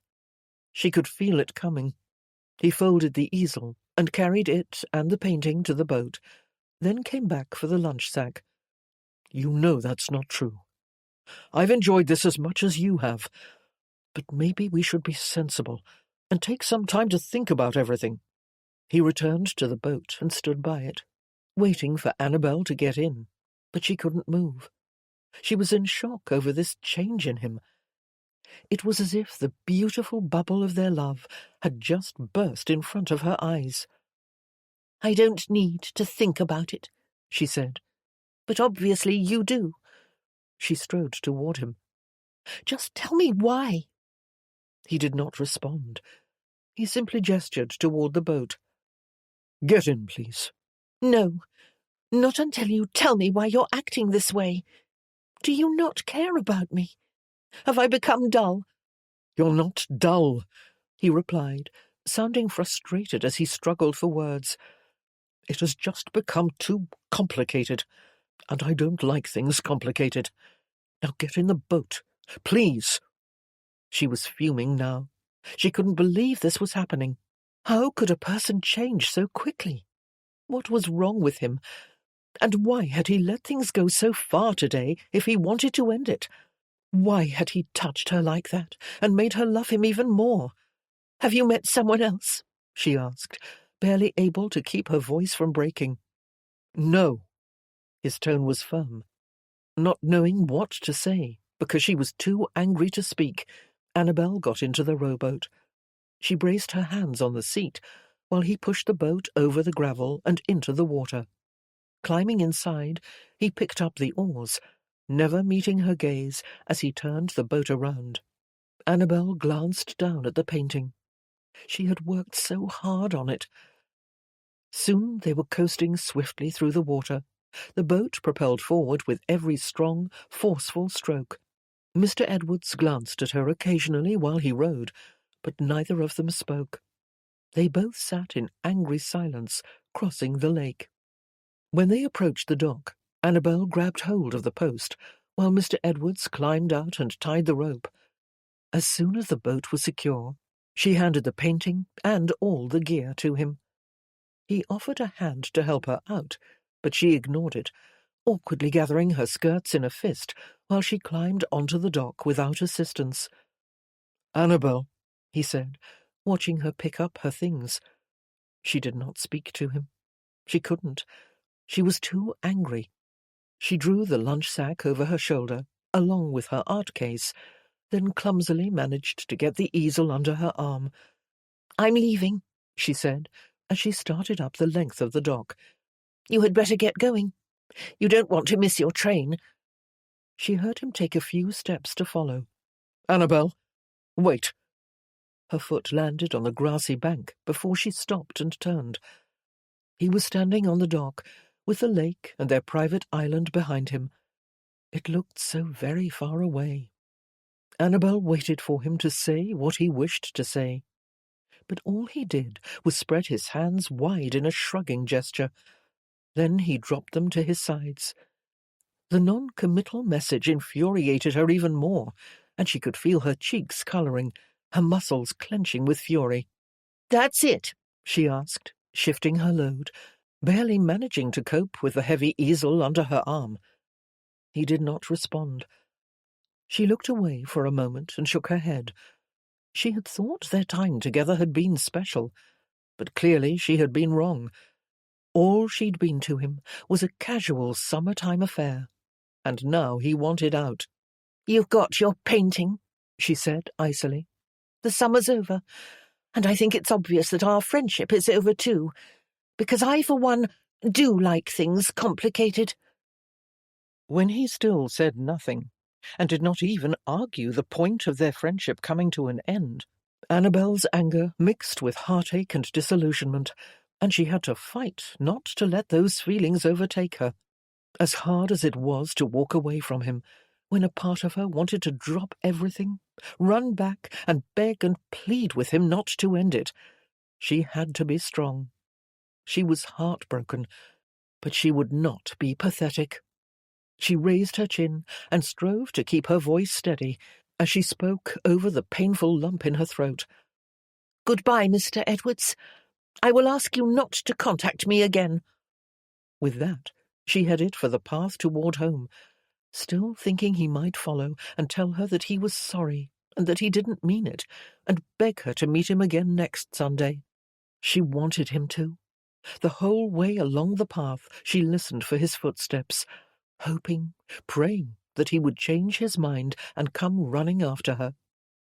But he did not come running. The woods were quiet as she tramped along the footpath, forcing herself to accept the truth, that she had been very wrong when she thought he loved her. He had been using her for his own pleasure and amusement.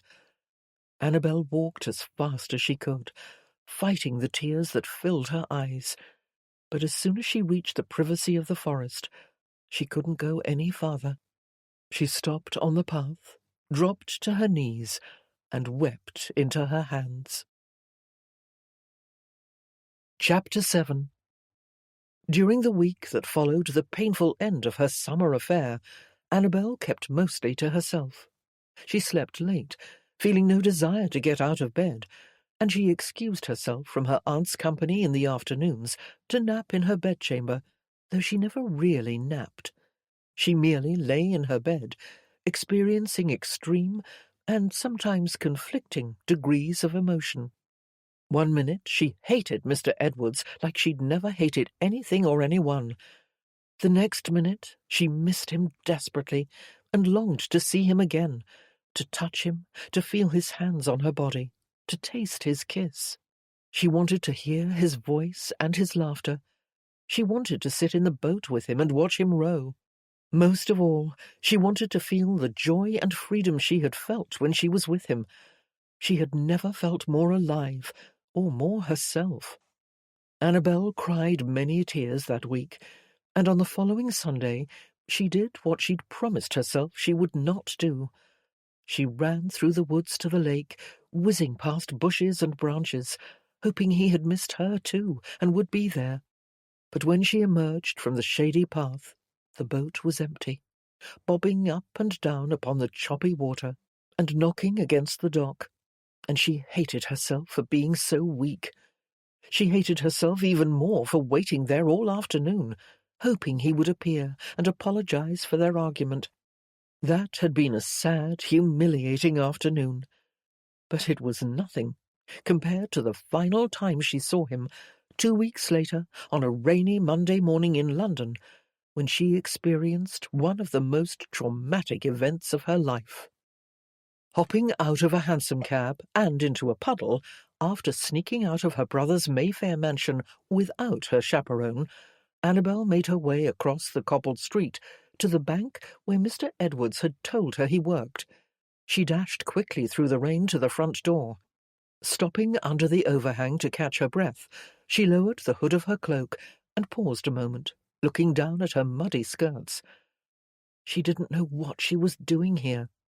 She knew better than to try and see Mr. Edwards again, after he'd made it abundantly clear that he wanted to cut her loose. But she couldn't help it.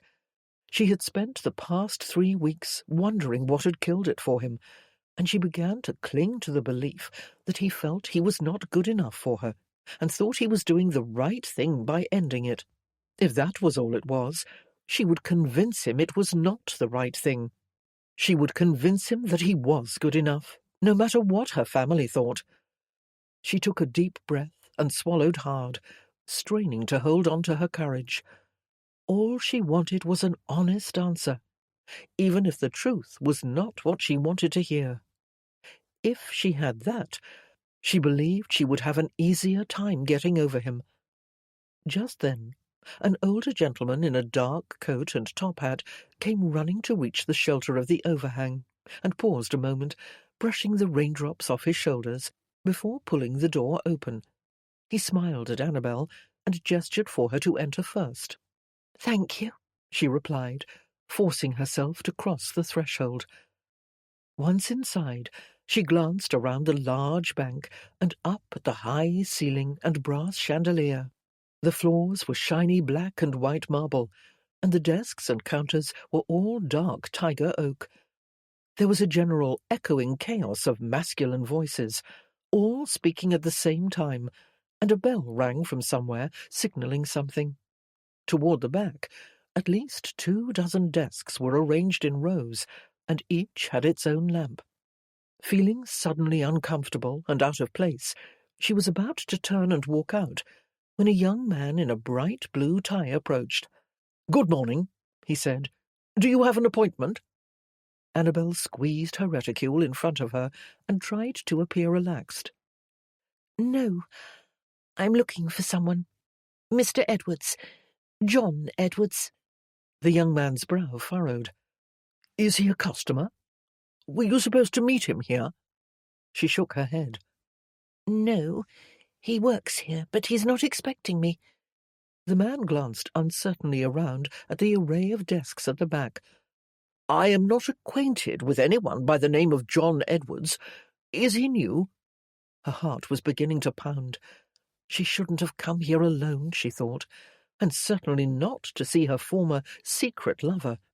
She felt as if this man knew she was sneaking around and doing something very wrong, and he was about to blow a whistle and turn her in. "No, he's been working here for 2 years," she explained. 2 years, the man replied with some confusion. "You are certain that's the man's name? Because there is no John Edwards here. What does he look like? Perhaps you have the wrong bank." Annabel began to feel a sickening knot tighten in her stomach. He had told her he worked there. Had he lied about that? But why would he lie? And if he did not work there, where did he work? How would she ever find him again? Just then, something drew her attention away from the young man before her, as if someone had called her name, though no one actually had. Her gaze swung toward the back corner of the bank, where it remained fixed on the man walking toward her. All the sounds of the bank faded away, leaving only the whisper of her blood in her veins. The whole world seemed to disappear for a moment, while she stood immobile, watching the man, Mr. Edwards, walk toward her. He did not look pleased.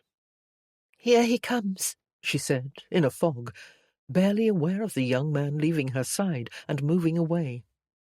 Mr. Edwards came to a slow stop before her and spoke flatly, without emotion. "What are you doing here?" He glanced uneasily at a co-worker who was watching them. The co-worker quickly went about his business. Annabel fought a feeling of intimidation as she looked up at her former love. There was no softness in his eyes, only displeasure. If she did not know him, she would believe him to be a cruel man. Perhaps he was. Perhaps that was why her heart was pounding and her hands were trembling. She actually felt afraid of him. This was not what she had expected. "I just wanted to talk to you," she managed to say in a deceptively confident and assertive voice. "About what?" he replied icily, as if she were a great bother to him and he had no time for her. It was shocking to her, the way this was unfolding. All at once, anger filled her. He had no cause to be so rude to her, to make her feel so troublesome. All she wanted was a few minutes of his time. She squared her shoulders and copied his icy tone. "That man said there was no John Edwards here. Why would he tell me that?" He stared down at her for an intense few seconds, before moving past her toward the door and indicating for her to follow. "Come with me." Still shocked by his inconceivable rudeness, Annabel followed him outside, where they stood in front of the bank window. The rain poured hard on the street, beyond the shelter of the overhang, hissing as it misted on the ground. "I just want to understand what happened," Annabel said, determined to get this over with as quickly as possible. "And why that man didn't know you as John Edwards." Let it go, Annabel. This sort of thing happens all the time. Flirtations occur, and then they come to an end. "Flirtations!" She could not control her voice. She had practically shouted the word. "Is that all it was to you? Because it was much more than that to me. I fell in love with you." Something flashed through his eyes. Regret? Anguish?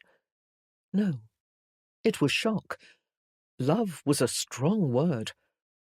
"And that is why I had to end it," he said. "It went further than I ever intended it to go." Her stomach whirled with dread and anxiety as she contemplated what he was saying. "So, even in the beginning, you just wanted a casual affair?" He paused, his brow furrowing, as if he were in physical pain. "Yes." "But when you came to see me that first time in my garden, you led me to believe it was much more than that. Were you toying with me? Is that something you do? Lead women on, only to discard them when their feelings become engaged?" Annabel realized she was clenching her fists. "Lower your voice, please," he whispered, glancing around. "It had to end. You know it as well as I do. I thought it kinder to end it sooner rather than later." "Kinder? I don't want your pity." "No, you wanted something else. You wanted too much, Annabel, and I always knew it could never happen. You must have known that yourself." "No. I told you I didn't care what my family thought." He was quiet for a moment. "You need to let it go, Annabel, and move on. Forget about me." He turned to leave, but she grabbed hold of his arm. "Wait a minute. I don't believe you. You did love me. I couldn't have been so wrong about that." Oh, how pathetic she sounded, how wretched and tragic. She wished she could take back every word she'd just spoken. He glanced around with unease. "You are making a spectacle of yourself." A spectacle? That did it. She could have throttled him. "Tell me why you ended it," she demanded to know. "The real reason. And I want the truth." The rain came down harder suddenly, roaring on the roof of the overhang and pouring onto the ground like a thick curtain beside them. But neither of them noticed. Their eyes were locked on each other's, while this painful moment of heartbreak played out. Magnus was having trouble breathing. He knew the time had come that he must tell Annabel the truth, and he nearly fell to his knees in despair. He didn't want to hurt her, nor did he want to lose her forever, but he couldn't let her go on believing that they could be together. He couldn't do that to her. He couldn't rip her from her beautiful, privileged life and put her in the middle of a war between himself and Whitby, for if she defied her brother, she would be exiled to hell, just like he had been. Shame flared in his gut. He should never have started this. He should have changed seats on the train that first day, as soon as he'd learned who she was. He should not have let himself be pulled in. His voice shook when he spoke. "Fine. You want the truth? Here it is. My name isn't John Edwards. It's Magnus Wallace. I am Lord Whitby's cousin." Annabel felt her eyes grow wide. It felt as if her thoughts were draining out of her and washing away in the muddy flow of water down the street. She was stunned. Cousin Magnus? No, he couldn't be. It wasn't possible. "Have you heard of me?" he asked. "Do you know that Whitby's father and my father were twins?" Yes, she did know. She knew the whole sordid story about Magnus's father being sent away as a young boy because he was violent and dangerous. He had threatened the very life of his brother, Whitby's father. But she couldn't speak. Her brain was muddled. Her mouth didn't seem to be working. "It's a vile story, isn't it?" he said, his voice low and controlled, but seething with resentment. "My father was cut off from your high-browed family, as I have always been, and it is no secret your brother and I despise each other." "Why didn't you tell me?" Annabel asked, in a numb, shaken stupor. "Because I knew it would cut our summer short, and—" Magnus hesitated. A knife plunging into his heart would have been less painful to him than what he was about to say to Annabel. But he had to say it, because if he didn't, she might cling to some tiny shred of hope. He had to make sure she would let go of that, and never come back here, for her sake. "And I was enjoying a very satisfying jab at Whitby," he ground out. Annabel's face went pale, and her voice trembled when she finally spoke. "You were using me?" He paused again, his jaw clenching. "Every minute we were together." "But I loved you." "I'm sorry to hear that, because I didn't love you." He nearly choked on the words. Annabel sucked in a breath. There it was, the cold, hard truth, and hearing it spoken out loud knocked the wind out of her. Magnus was staring at her, his eyes dark and expressionless. "I didn't want to say it, Annabel, but you forced me to. So, there it is. Now you should go home." Annabel thought about what she knew of Magnus. She'd heard that he had inherited his father's jealous, violent nature, and that he was responsible for the death of Whitby's older brother John, who was heir to the earldom before Whitby. He had been found dead in Hyde Park when he was 16. His head was cracked open on a rock, and everyone knew that he and Magnus had seen each other that day and fought, as they always did. Magnus had a bloody nose when they caught up with him afterward, but of course he denied having anything to do with what happened. They'd had no proof, and it was concluded that John was simply thrown from his horse. John Edwards. Whitby's first name was Edward. Her mind spinning with horrifying revelations, Annabel felt faint and unsteady on her feet. "I cannot believe I was sneaking around behind Whitby's back to be with you." Magnus stiffened visibly. Then his expression turned to a cold mask of stone. "But you were, and I helped you do it." Annabel could barely breathe. She had believed herself in love with a bank clerk named John Edwards, but it had all been a lie. He was her brother's enemy, and he had used her and manipulated her for the sole purpose of vengeance. "My brother is right," she said, glaring at him with hatred and loathing. "You are a monster." She turned to leave, the rain pelting her face as she stepped out from under the overhang. "Are you going to tell him about us?" he shouted after her. "I hope you do. I only wish I could be there to see his face." Because Magnus never hated Whitby more than he did at that moment. Hearing that, Annabel stopped. She didn't care that she was standing ankle-deep in a puddle, nor that she hadn't bothered to pull up her hood, and her tiny hat was soaking up the rain. She turned on her heel, marched back to Magnus, and slapped him hard across the face. He took the punishing strike without flinching, then bowed his head very low. "I will tell him," she said, "because I won't give you the satisfaction of knowing there is a secret between my brother and me, or that you know something he doesn't. And heaven help you when he finds out." That was the last time she had ever seen or spoken to Magnus, her brother's enemy. From that day forward, Magnus was her enemy too. Chapter 8. June, 1892.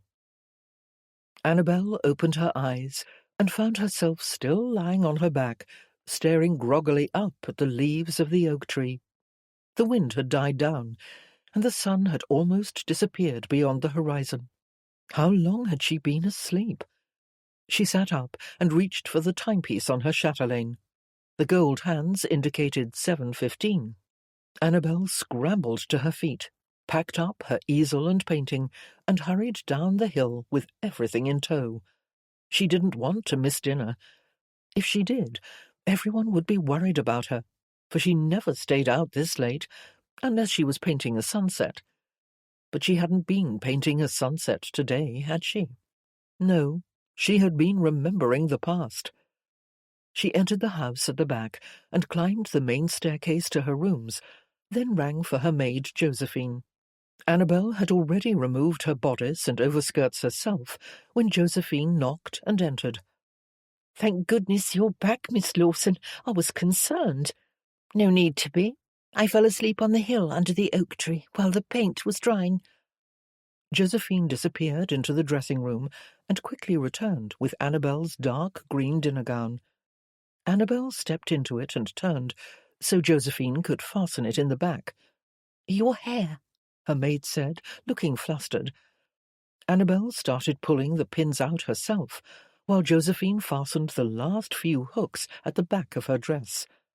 A minute later, Annabel was sitting in front of her mirror, watching her maid pull her troublesome hair into a knot on top of her head. "The emerald earrings?" Josephine asked. "Yes."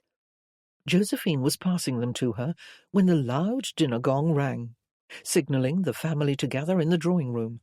Annabel and Josephine exchanged a relieved glance. They had been very fast and efficient. Rising from the chair, Annabel smoothed out her skirts, while Josephine picked up Annabel's afternoon dress, which was draped over the foot of the bed. "Wait," Annabel said, hurrying to reach into the pocket of the skirt before Josephine took it away. "I need something." She reached in for the folded letter, then managed to feign a smile. "You can have it now."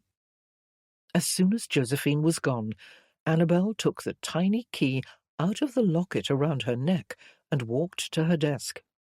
She sat down and pulled her miniature cedar chest out of the top drawer, set it in front of her on the desktop, and inserted the key into the lock. When the box clicked open, she raised the lid and stared at the first letter from Magnus, received almost 2 weeks ago. She touched a finger to her lips. He had written to tell her that he had returned to London and purchased a gallery, and that he wished to meet with her. Naturally, she had not replied, for she had been in shock, for one thing. Secondly, she had not wished to meet with him then, just as she did not wish to meet with him now. A knock sounded at her door, and she jumped, then slammed the box shut, for she had not told anyone about the letters. Though she certainly should have. She should have informed Whitby. The fact that she had not done so had troubled her for 2 weeks. It was not like her to keep things from her brother. But so many things about Magnus were secreted away in her heart. So much of what had happened that summer she would never share with anyone. "Who is it?" she asked. "It's Lily." Annabel quickly shoved the box back into her desk drawer. "Come in." The door swung open, and her brother's wife entered with a hand on her swollen belly, for she was due to deliver her 5th child in the next few weeks. "I saw you come in late, and wondered if you needed any help preparing for dinner." "No, thank you, I'm fine," Annabel replied, her hands fidgeting on the desk. "Josephine was very astute. She had my gown ready and waiting for me." Lily approached and rested a hand on the corner post of Annabel's bed. She appeared hesitant, and her eyes held a hint of concern as she tilted her head to the side. "Forgive me, Annabel, but I must ask, are you feeling all right? You've not seemed yourself these past few weeks." She should have known she could not hide her feelings from Lily, for they were best friends, and had been for the past 8 years, since the day Lily married Whitby. Indeed, she had confided in Lily then about what had occurred with Magnus, but this new development with the letters she had kept to herself. Leaning back in her chair, Annabel sat in silence for a moment, then opened her drawer and reached for the cedar box. Setting it on the desk, she removed the 2 letters and handed them over. "What are these?" Lily asked. They're from Magnus. Lily gasped in astonishment, then fumbled with the letters, hurrying to read what they said. He's in London, she blurted out. He can't do that.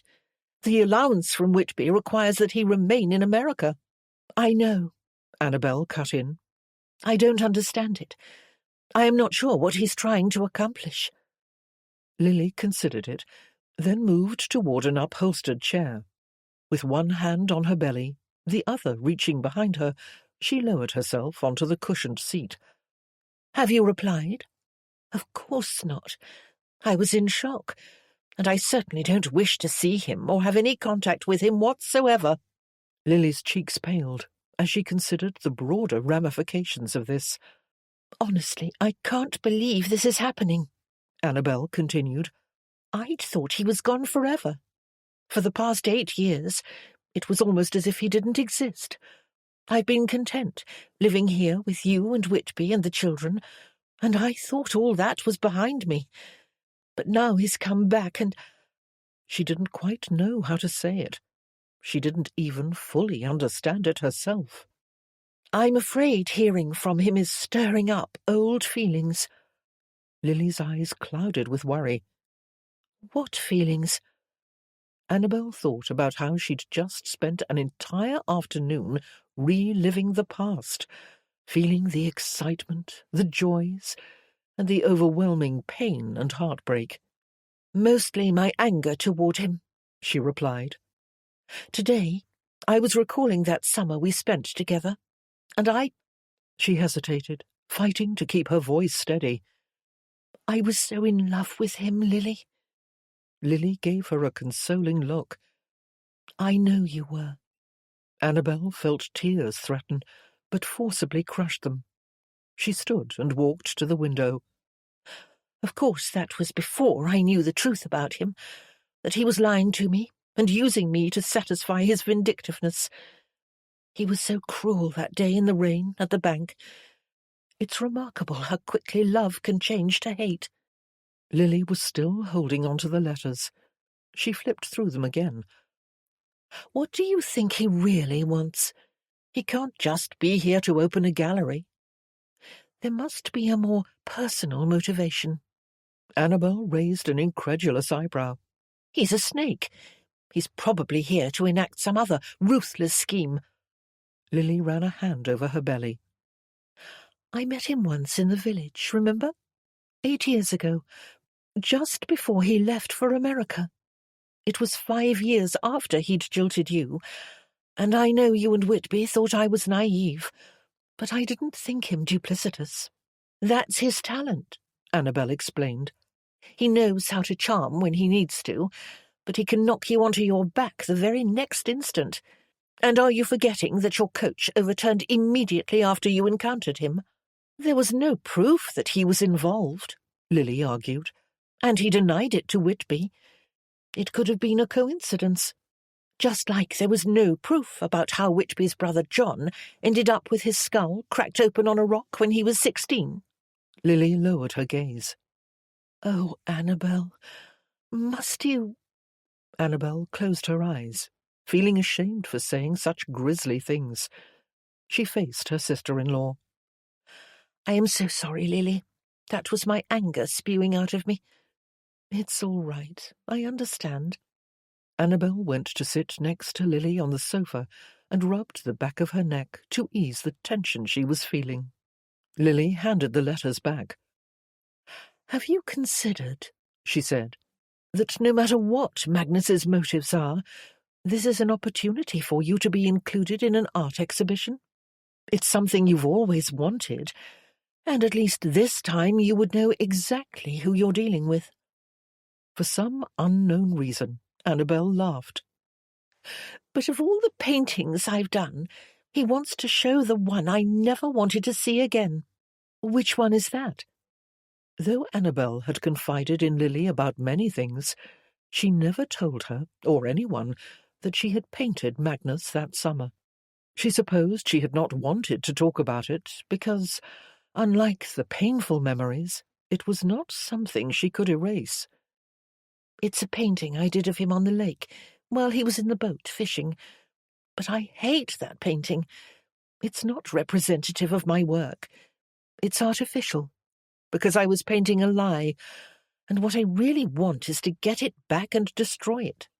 Perhaps I could buy it back from him, or even give him another in exchange." Lily pursed her lips. "That's a possibility." For a moment, Annabel thought about everything. Then she spoke in a gentle tone. "Do you know why I've never married? Because I have never been able to trust a man who was trying to be charming." Lily's lips curled up in a grin. "All men try to be charming when they wish to impress a lady. I know that, but I believe I will always be suspicious and sceptical regardless. When a man is attentive or looks at me with interest, I feel immediately contemptuous of him. It's my downfall, my weakness. It's why I'm 34 and gathering dust on a shelf." "In that case," Lily said, "you should definitely go and meet him. You're older and wiser now, and sceptical, as you say. This time, you know who and what you are dealing with. You'll be able to tell whether Magnus is sincere or seeking further vengeance. You will see it in his eyes." Annabel leaned back on the sofa. "I don't know. I can't conceive of it, actually seeing him again, discussing an art exhibition of all things.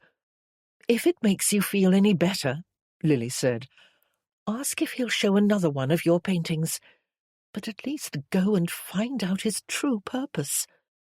It was difficult to imagine walking into a gallery and seeing Magnus face to face again after all these years. What would he look like? Annabel wondered. Perhaps his hair would be speckled with grey. Perhaps he'd grown bald and fat. She could only hope. Either way, Lily was right. She was older and wiser now. She would see through his charm this time, and most assuredly, the love she once felt for him no longer existed. For 13 years she had felt nothing for him but hatred. "Very well, then. I will go," she said. "Under one condition. You cannot tell Whitby." Lily sucked in a breath. "I beg your pardon?" "I can't keep a secret from him. We share everything. Please, Lily. Just this once. Because if he knows that Magnus is in London, he will try to talk me out of going. And he'll go straight to Magnus himself. And you know what happened the last time when I told him what Magnus had done?" "Yes." Of course Lily knew. Years ago, Annabel had told her sister-in-law how Whitby had taken his coach out in the dead of night and gone to Magnus's home. He'd pounded on the door, and when Magnus answered, Whitby grabbed him by the lapels and shoved him across the entryway, up against the opposite wall. Heated words were exchanged, threats delivered, and Whitby had punched Magnus. From what Annabel had been told, Magnus took the blow and did not fight back, and after a second persuasive punch in the stomach, he doubled over, fell to his hands and knees on the floor, and said simply to Whitby, "There. Now get out." Even now, when Annabel imagined that row, she cringed. Perhaps it was the unsettling idea of her brother conducting himself with brutality, because there was no man in the world more kind and loving than he. She knew that without a doubt. His fury must have been exceedingly potent that day. Aside from that, she could not deny she disliked the image of Magnus being beaten, despite his appalling treatment of her. It made her feel slightly ill. "Please don't tell Whitby yet," she said to Lily again. "Just wait until I see Magnus. I will tell him myself immediately afterward. You have my word." Lily shifted her posture. Her expression strained with misgivings. "I will try not to say anything, but I can't promise it. Now, let us go to dinner. I could eat a team of horses, harness and all." Lily pushed herself out of the chair and made for the door, but Annabel went to her desk. "I will join you in a few minutes. First, I want to send a note to Magnus and tell him that I will meet him before I change my mind." Lily left the room, and Annabel put both his letters back into the box, dipped her pen in ink, and began to write. "Mr. Wallace, I received your letters, but have one request. I would like to offer another painting to you in exchange for The Fisherman, as I would like to have it back. I will bring to your gallery, for your perusal, a selection of my other works. I hope you will find one of them suitable for your exhibition. Sincerely, Annabel Lawson." 2 days later, Annabel's letter arrived at the Grand Hotel in London and was delivered up the stairs on a gold-trimmed silver salver to the largest, most luxurious suite in the building. Magnus Wallace answered the door and accepted the letter, then carried it toward the roaring fire in the marble hearth, where he stood for a moment, after recognizing the penmanship immediately. He tore it open, his heart pounding violently with curiosity and anticipation as his eyes scanned over it. She was coming, tomorrow. Exhilaration flooded his veins at the thought of seeing her again after all these years. He tipped his head back, closed his eyes, and exhaled heavily. A moment later, he set the letter on the red-cushioned chair and crossed to the sideboard, where he poured himself a brandy. He swirled it around in his glass a few times before taking a sip, wondering what he would say to her when she first walked into his gallery. There were 1,000 things he wanted to say, but he knew he would have to tread carefully. He supposed, since she was coming to discuss the exhibition, he would have to address that particular issue first, and convince her to let him show The Fisherman, because he knew it would garner a superb response. He'd been waiting a long time to show it to the public. He was disappointed, however, that she wanted it back. What did she mean to do with it? Did she have a plan for it, or did she simply not wish him to have it? Sweeping that notion away, for it would do him no good tonight, Magnus continued to stand by the sideboard, staring at the wall. He took another sip of his drink. A log dropped in the grate, but he barely noticed, because he was thinking only of one thing: Annabel's pain and anger outside the bank that horrific day 13 years ago, and his own unbearable agony. He had wronged her, and he knew that, but he had wronged himself as well, for he had not believed himself worthy of her. Downing the rest of his drink, he reminded himself that everything was different now. He had made something of himself in America, and finally put the misery and indignity of his old life behind him. Most importantly, he had crossed an ocean for Annabel, and nothing was going to stand in his way. She didn't know it yet, but this time, no matter what it took, no matter how long, he was going to fight for her, and he would be relentless in that fight, forever, until the glorious, blessed day she was truly his. Chapter 9. When Tuesday finally arrived, Annabel rode the train to London for her dreaded meeting with Magnus, and spent the entire trip rehearsing what she would say and how she would say it.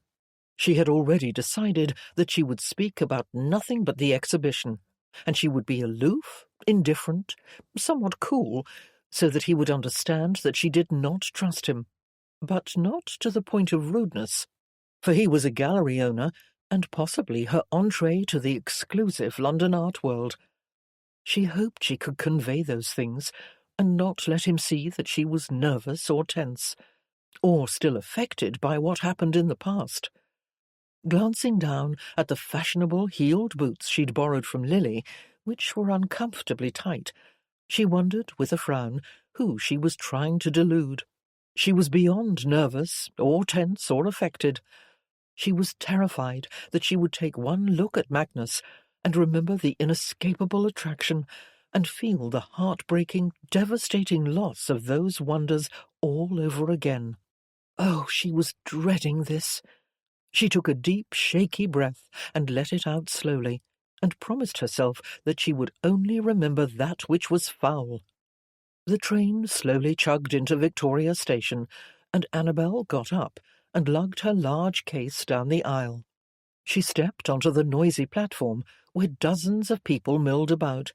Then she walked through the station and onto the street, where she climbed into one of the hansom cabs lined up outside. 212 Regent Street, please, she told the driver, who closed the door and returned to his seat.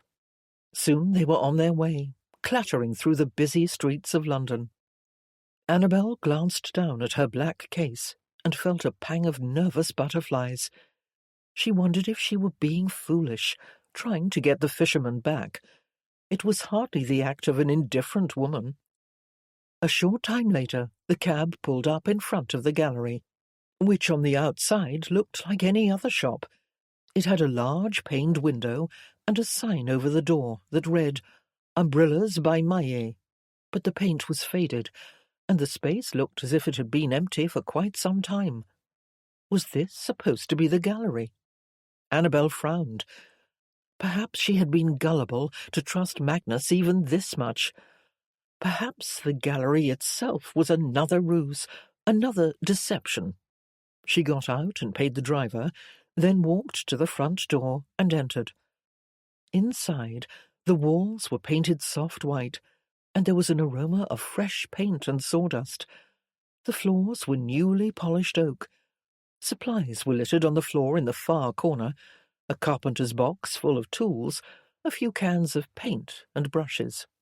There was a large maple desk at the back, which looked like it had just been delivered, and when she looked up, she saw that the lights were yet to come, for there were a few holes in the ceiling with new wiring. It was true, then. It would be a gallery. Annabel could not deny that it would be marvellous when everything was finished, and the location, in the most exclusive shopping district of London, was simply inspired. It was perfect for an unknown artist just starting out. Wondering if Magnus was there, perhaps behind the closed door at the back, she cleared her throat and called out, "Hello?" No one responded, so she tried again. "It's Annabel Lawson. Is anyone here?" At last the door opened, and a man stepped into view. He remained there, at a distance, just standing there, looking at her. It was Magnus, and she froze. Her breath caught in her throat at the sight of him. He wore a black suit and tie. His hair was thick and wavy, and when he began striding slowly across the gallery toward her, she felt a little light-headed. He looked older than the young man she remembered from many years ago, but otherwise the same. Still strikingly handsome, still wielding a raw, charismatic power that no other man in the world could rival. He came to stand before her with his hands at his sides, and she fought to remember how he had once used, hurt, and deceived her. "Good afternoon," he said. "Good afternoon," she replied. They both stood motionless, staring, until Annabel finally took a breath and recovered herself. "I'm sorry. I don't understand," she said. "I was very surprised to receive your letters, Mr. Wallace. What, may I ask, are you doing in London?" She had wanted to be aloof and behave with indifference and speak of nothing but business matters, most importantly his interest in her paintings, but clearly that was not going to be possible. "You promised never to come back," she added, "and Whitby pays you to stay away." Magnus was speechless for a moment, and she thought she saw a loss of composure in his eyes. No wonder. He probably hadn't expected her to bring up the past, at least not in the first 10 seconds. She hadn't expected it herself. "I am aware that I am in breach of that contract," he replied, "but I intend to terminate it while I am here, because if I wish to travel to England, I will not have anything stand in my way." Annabel raised her chin and took a moment to try and regain her own composure, which seemed to have drained into her boots. "Why did you come?" she asked. I hope it was not to have another jab at Whitby." Magnus shook his head, his voice low as he spoke with a deep, almost forceful sincerity. "No, Miss Lawson. That is not why I am here. I don't care about Whitby. I only wanted to see you." His words caused a commotion in her, and she realized her heart was racing uncontrollably. "Maybe this was a mistake," she quickly said. "I think I should go." She turned to leave, but he followed. "Please, Miss Lawson, wait. Just hear me out." Annabel stopped with her back to him, her hand on the door handle, wondering uneasily why she was not already outside on the street hailing a cab. Because she hated Magnus, now more than ever, for showing her how much of a hold he still had on her. Just the sight of him had knocked all her best-laid plans from her mind and turned her into a pathetic woman, still suffering from a 13-year-old heartbreak. He moved to the door and stood beside her, and it took considerable effort to turn her eyes to meet his. Slowly, he brought a hand up to place over hers on the doorknob, then gently lifted it off. Annabel snatched her hand back. She did not want him to touch her. "What is it you need to say?" she asked, noticing for the first time some differences in his appearance. He had developed lines around his eyes, and he was dressed differently, expensively. His broad shoulders rose and fell as he exhaled. "I will explain, if you will only come away from the door." She took a moment to consider it, then did not even try to hide her lack of enthusiasm as she turned around. "Perhaps we could go into my office," he suggested. "I have chairs, and I could make tea." "I don't want to go into your office," she replied, while she laboured to quiet the workings of her body. But it wasn't easy when she was so terribly shaken by the fact that this meeting, which was supposed to be about an art exhibition, had spiraled so swiftly out of control. "Please," he said again, holding up a hand to direct her toward the back. For a moment Annabel stared at him, for she did not want to do anything he asked of her. But in the end she did move away from the door, albeit reluctantly, for no reason but one. She had come here to learn his intentions and his true reasons for returning to London. And if she did not learn those things, she would leave there feeling very much in the dark, and she did not wish to be in the dark. That had been her downfall with him the last time, all summer long.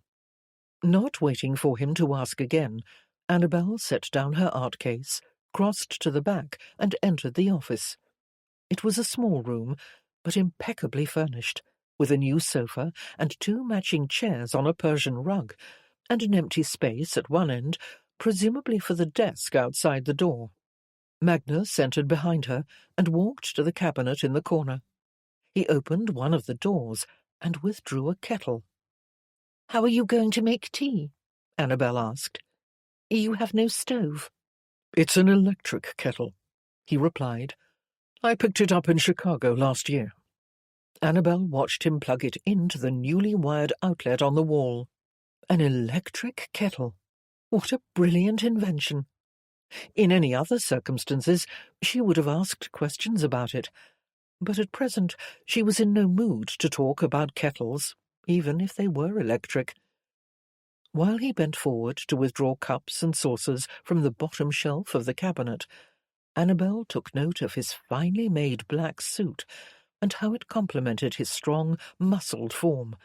He was, and always would be, an attractive man who moved with a masculine grace all his own, and she hated the fact that she could still think so. Hence, she decided it would be better not to look at all. She turned toward the window. It was at that moment she saw it. The painting. It hung on the wall adjacent to the window.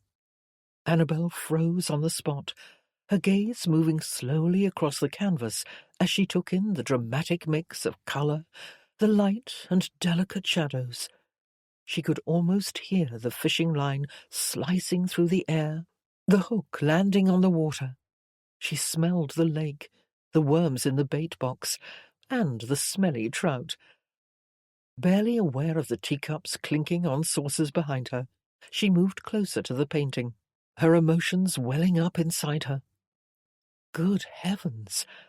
It was unlike anything she'd ever done before or since, and that undeniable fact filled her with yearning and a feeling of despair as she stared at it. She couldn't believe she was the artist.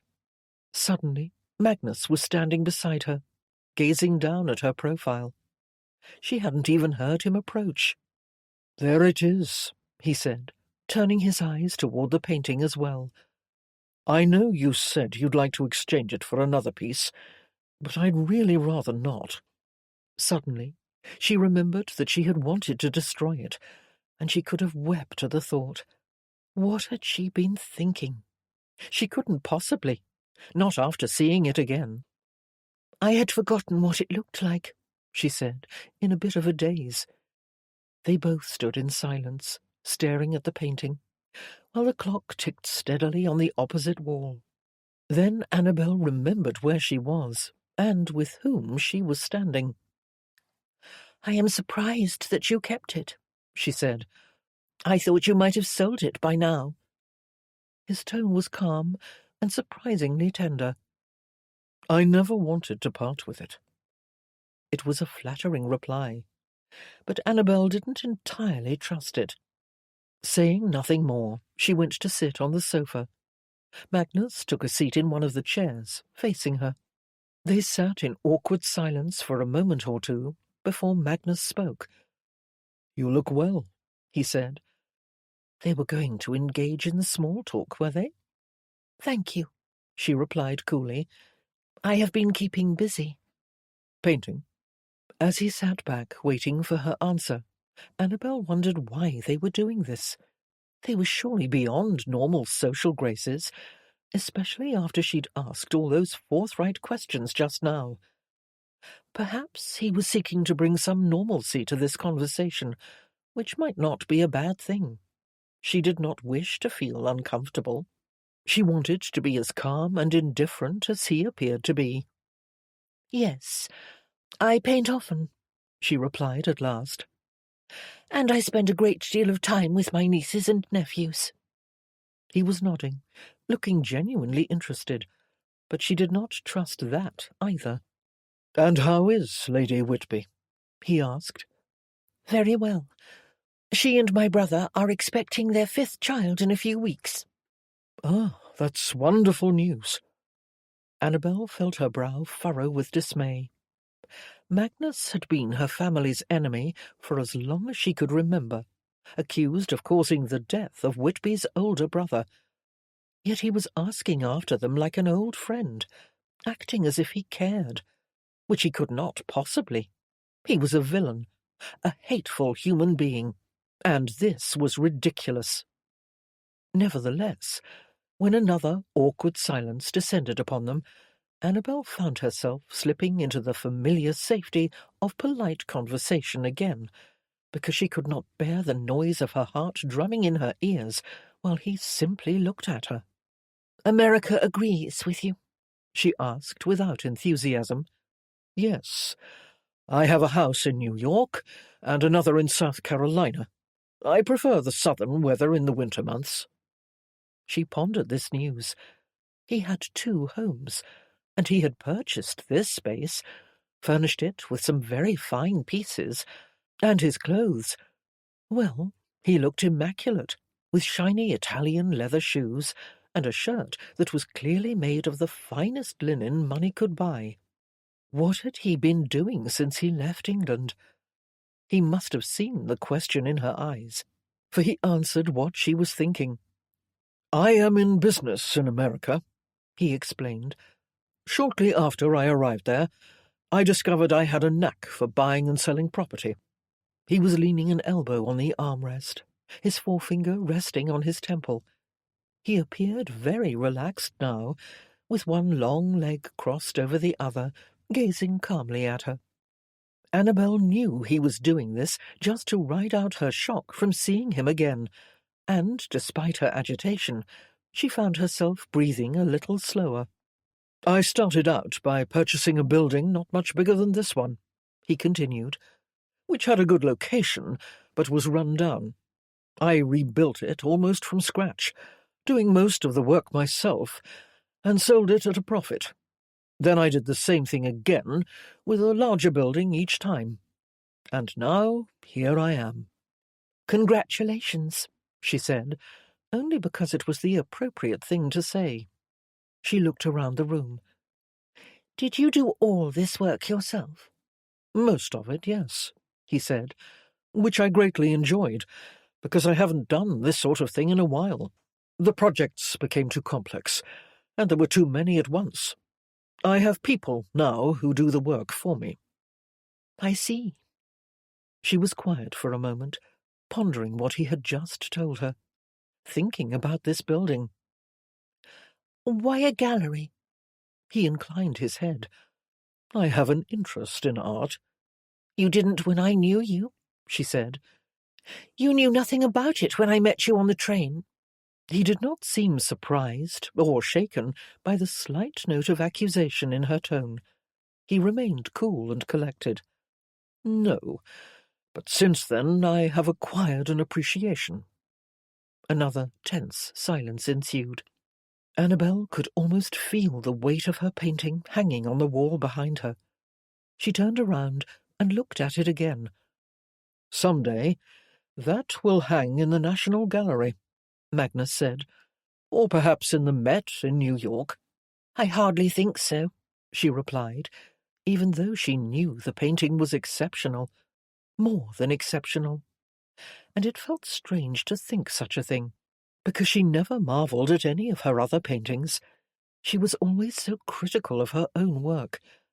But this one, she still could not believe she had painted it. At the same time, she was a woman, and the art world wasn't exactly an open door for members of her sex. "Is this your first gallery?" she asked, wanting suddenly to redirect the conversation back to him. She didn't want to talk about herself, or her life, or her work as an artist. "No, I own 2 others in New York. They're labours of love." Labours of love? This whole conversation was surreal.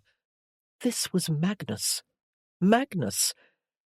Annabel strove to get her head on straight and decided it was time to take control of this meeting and learn his true motivation for returning to England, and to learn why he had asked her to hear him out. "Mr. Wallace," she said, properly and primly, "let us get to the heart of the matter, shall we? What is it that you wanted to say to me when you would not permit me to leave just now?" He leaned forward in his chair. "Yes, indeed. Well, I apologize for that, but I wanted to tell you that I have some regrets about what happened between us all those years ago, and I wanted you to know that." Annabel squeezed her hands together on her lap. "Regrets?" "Yes." "I see." She lowered her gaze. "I do appreciate the sentiment, but I am sure you will understand it when I say that I am having a hard time believing you." He nodded and sat back again. "I suspected that might be the case, but I hoped it would not be." Her eyes lifted. "You hoped it would not be? You treated me appallingly, sir. You used me and discarded me, knowing from the very beginning that you were going to break my heart, but you did not care in the least. So you must forgive me for finding it difficult to believe that such a heartless man might be remorseful."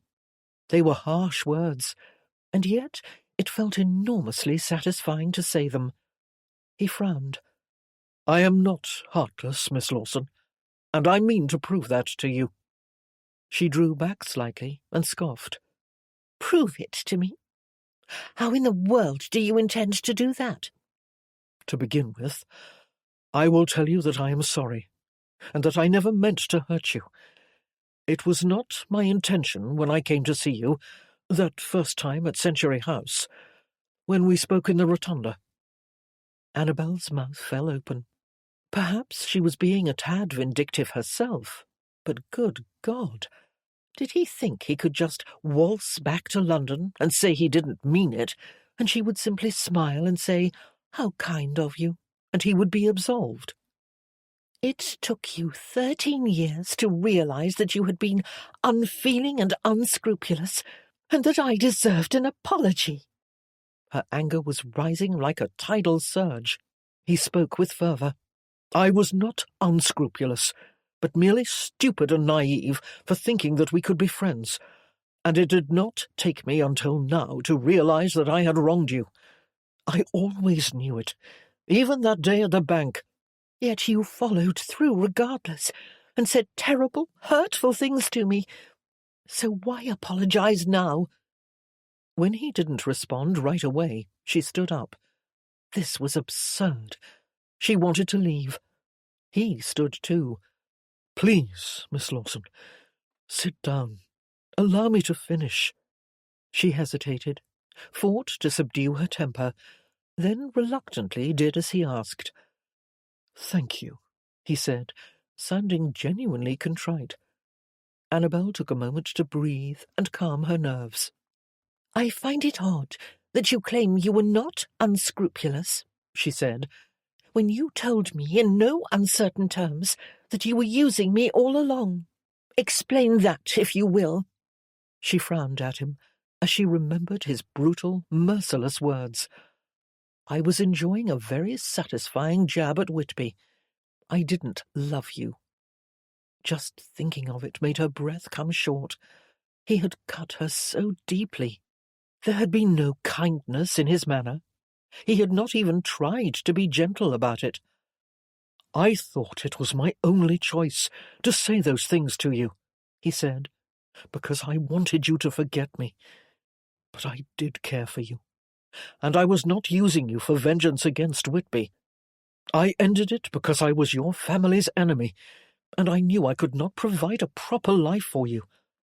I said what I said because I knew you loved me, and I believed it was the only way to make you leave me, because I felt you deserved a better man than me." She stared at him in astonishment as the kettle began to hiss on the side table.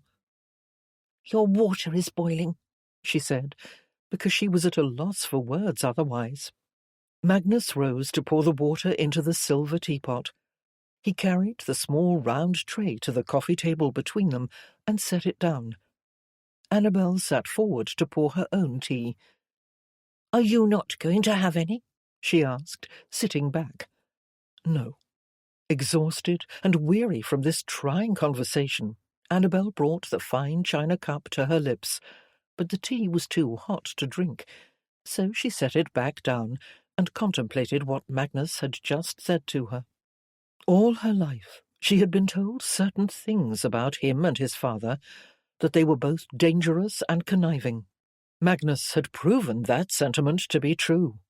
He had admitted it that day in front of the bank, so how could she trust anything he said to her now? Suddenly, in no mood to drink tea, Annabel stood and walked to the back window, which looked out onto a narrow lane. She focused not on what was outside, but on the window itself, the way the little bubbles in the glass held the light. Then she heard Magnus rising from his chair too, and heard his quiet footfalls across the carpet. Just the sound of his approach caused a fire to burn through her body, and she found herself remembering the excitement of being with him at the lake and in the woods on the island, and how she had melted from the bliss of his presence alone. He still possessed that same power, that same magnetic pull, and she hated that she was affected by it all over again. Fighting hard to bury the memories, because she could not let him use his charm to trick her again, she squared her shoulders. He came to stand beside her, so immensely disturbing to her in every way, but she refused to look at him. She did not take her eyes off the glass. "Miss Lawson," he said, his voice changing to a soft, tender whisper, Annabel, I know you don't want to hear this, but I must say it. I must." He leaned closer, so that she could feel the moist heat of his whisper in her ear. "I regret what happened between us. I regret how it ended, and I assure you, I have not been able to forgive myself, nor have I been able to forget you." Her emotional response to those words was devastating to her, because they reminded her of all the nights she had cried herself to sleep after their breakup, when she wished it could be nothing but a bad dream, and her wonderful Mr. Edwards would return to her and say those very words, that he was sorry, and none of it was true, and he could not forget her. But as quickly as the memory bloomed in her mind, it disappeared again, because she had the good sense to remember that what happened between them had not been a bad dream. It was very real, and she had to protect herself, as she had not so many years ago. Annabel raised her chin. She wanted to be confident and defiant, but when she spoke, her voice was not strong. It shook. "You're right about one thing. I don't want to hear it." Perhaps he recognized her weakness. He leaned closer still. "But, Annabel, not a day has gone by that I haven't thought of you and wondered how you are. Sometimes I dream about you, and the dreams are so real that I wake up in a sweat, thinking for days afterward that you might be missing me too. Every time I look at the fisherman, I ache." Annabel closed her eyes, digging deep for the will to remember how cruel he had been that day at the bank, and to consider how cruel he might be again. She could not let herself fall so easily for him a second time. "I have not been missing you," she told him, though she could not deny that she often looked for his face in a crowd. With the back of a finger, Magnus stroked her arm lightly. His voice was gentle and soothing. "I will say it 100 times if I must. I am sorry for hurting you. If I could go back, I would handle it very differently." Suddenly, Annabel couldn't speak. Her chest was heaving with a desperate need for air. A lump had formed in her throat, and she struggled to swallow over it and force it back down, for she could not allow herself to be fooled by his blatant attempt at seduction. She turned and faced him, imposing an iron will on herself. "But you can't go back, Magnus. What's done is done." "I know," he replied, "but perhaps someday you will find it in yourself to forgive me." His penetrating gaze did not waver. "I am not the man I was 13 years ago. I promise you that." She frowned, wondering what was really going on in his mind. Was he truly sorry? Was he being sincere? And even if he was, did it make a difference? "You expect me to believe you, simply because you say it?" "No.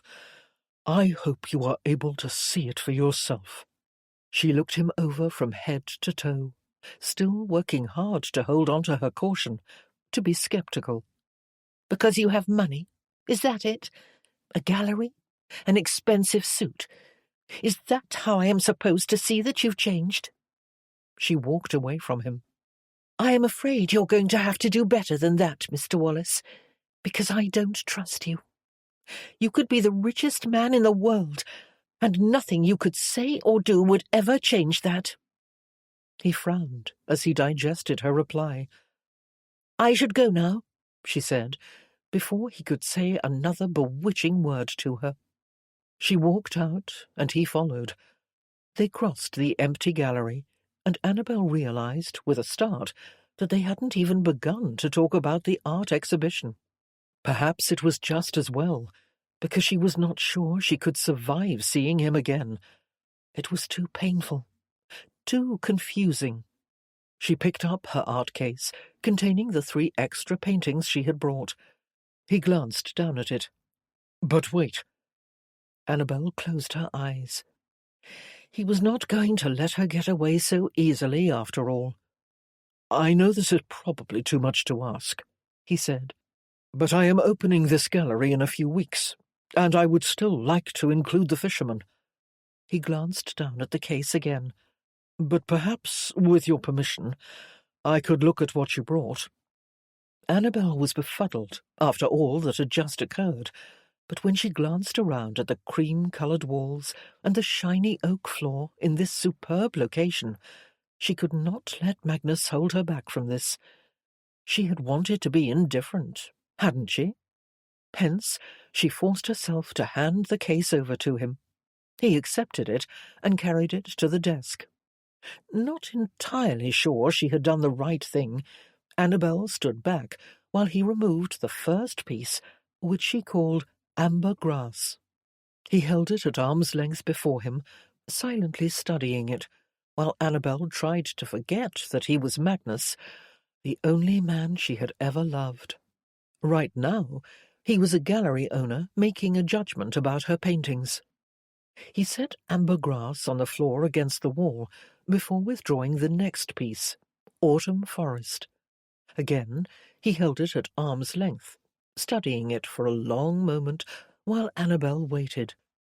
"Do you have arrangements with any other artists to show their work?" she asked, glancing around suspiciously. He didn't reply right away.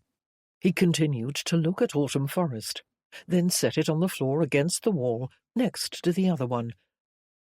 "Yes, I brought a few works done by some American artists. Have you heard of George Wright?" He reached into the case for the third painting. Surprised, Annabel took a step forward. "George Wright? You're showing his work here?" He was one of her favourite painters. He had a style of brushstroke like no one else, and he rebelled openly against convention. "Yes," Magnus said, holding up the last painting. This one was a seascape that she called Fierce Waters. Finally, Magnus turned to face her. "This one is the best." "The seascape?" "Yes. You have a gift with water." Annabel didn't know what to say. She was still staggered by the fact that Magnus had, in his possession, a painting by George Wright, and he was asking to include her work in the same exhibition. "My home in South Carolina is on the coast," he said lightly, "and it has a spectacular view of the ocean." He set the painting down beside the others. "You would like it." "Would I indeed?" she replied, not wanting him to think he knew her personal tastes. But then she remembered telling him once that she wished she lived on the coast. Had he remembered that? Magnus moved to the desk and sat on top of it, his hands curling around the edge of it. "The paintings are excellent, Annabel. Can I show them? All of them?" She took a moment to think about it. If she allowed him to show her paintings here, wouldn't that require more meetings or correspondence with him? She did not wish to have any connection with him again after today, because she did not trust him. But then she thought of George Wright. She imagined her works hanging on the same wall, then wondered if the promise of this was merely a ploy to lure her in for some other evil plot against Whitby. "How long do you plan to stay in London?" she asked, wanting to understand what this would entail. "I'm not certain," he replied. "I've purchased 2 residences on Park Lane, so it depends how long the improvements take and how quickly I can turn them around." She gave him a look. "You've returned to conquer London, have you?" "I suppose you could say that," he replied, his eyes serious. She imagined Magnus buying the houses on either side of Whitby's London residence and turning them into brothels. Then she chided herself for entertaining such an outlandish thought. Surely he would never be so blatantly ruthless with his vengeance, would he? "Regarding the gallery, however," he said, changing his tone, "I might only be involved with it for a few more weeks.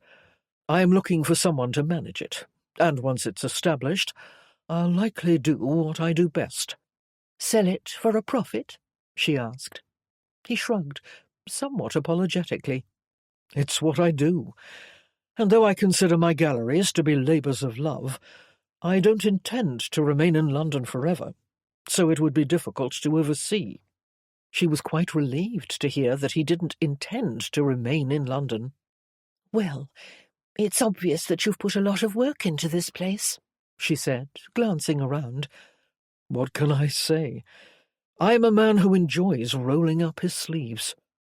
She suspected he was trying to tell her that he no longer coveted Whitby's position in society, that he had no respect for it, and preferred his own position as a man of business. But she wasn't entirely sure she believed that. "It's probably futile to ask," he said, "but I don't suppose you would be interested in managing the gallery for me." Yes, it was most certainly futile. "I have no experience," she replied. "But you know art." But she could not work for Magnus. "I'm sorry. I don't think so." He grinned at her, and it was the first time she had seen even the smallest hint of a smile. It was familiar, and stirred those memories again, so she turned her face away. "I had to ask," he said. "I'm flattered you thought I might be qualified," she replied, striving to sound businesslike. "I have no doubt that you would be." The temperature of the room seemed to escalate suddenly, as Annabel stood before Magnus, who was still sitting on the desk, now paying her compliments. He had paid her compliments once before, though, hadn't he? To seduce her and get what he wanted. "But you haven't answered me about the paintings yet," he said. "May I show them?" Annabel thought about it. Despite her hostility toward Magnus, and her desire never to see him again, she knew this was an opportunity she could not refuse. To be shown in the same gallery as George Wright, when it was next to impossible to break into the London art world, especially for a woman. She could not let her personal feelings keep her from a dream such as that, could she? If she did, she would surely live to regret it. Besides, Magnus had said he planned to hand the gallery over to someone else, so she would likely be dealing with that person after he returned to America. After another moment's consideration, she finally gave him an answer. "Yes, you may show them." Magnus slapped both his hands on the desk before he hopped off it, looking exceedingly pleased, while Annabel wasn't so sure. "This is wonderful," he said.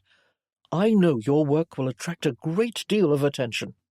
"No, George Wright will attract the attention." "Not for long."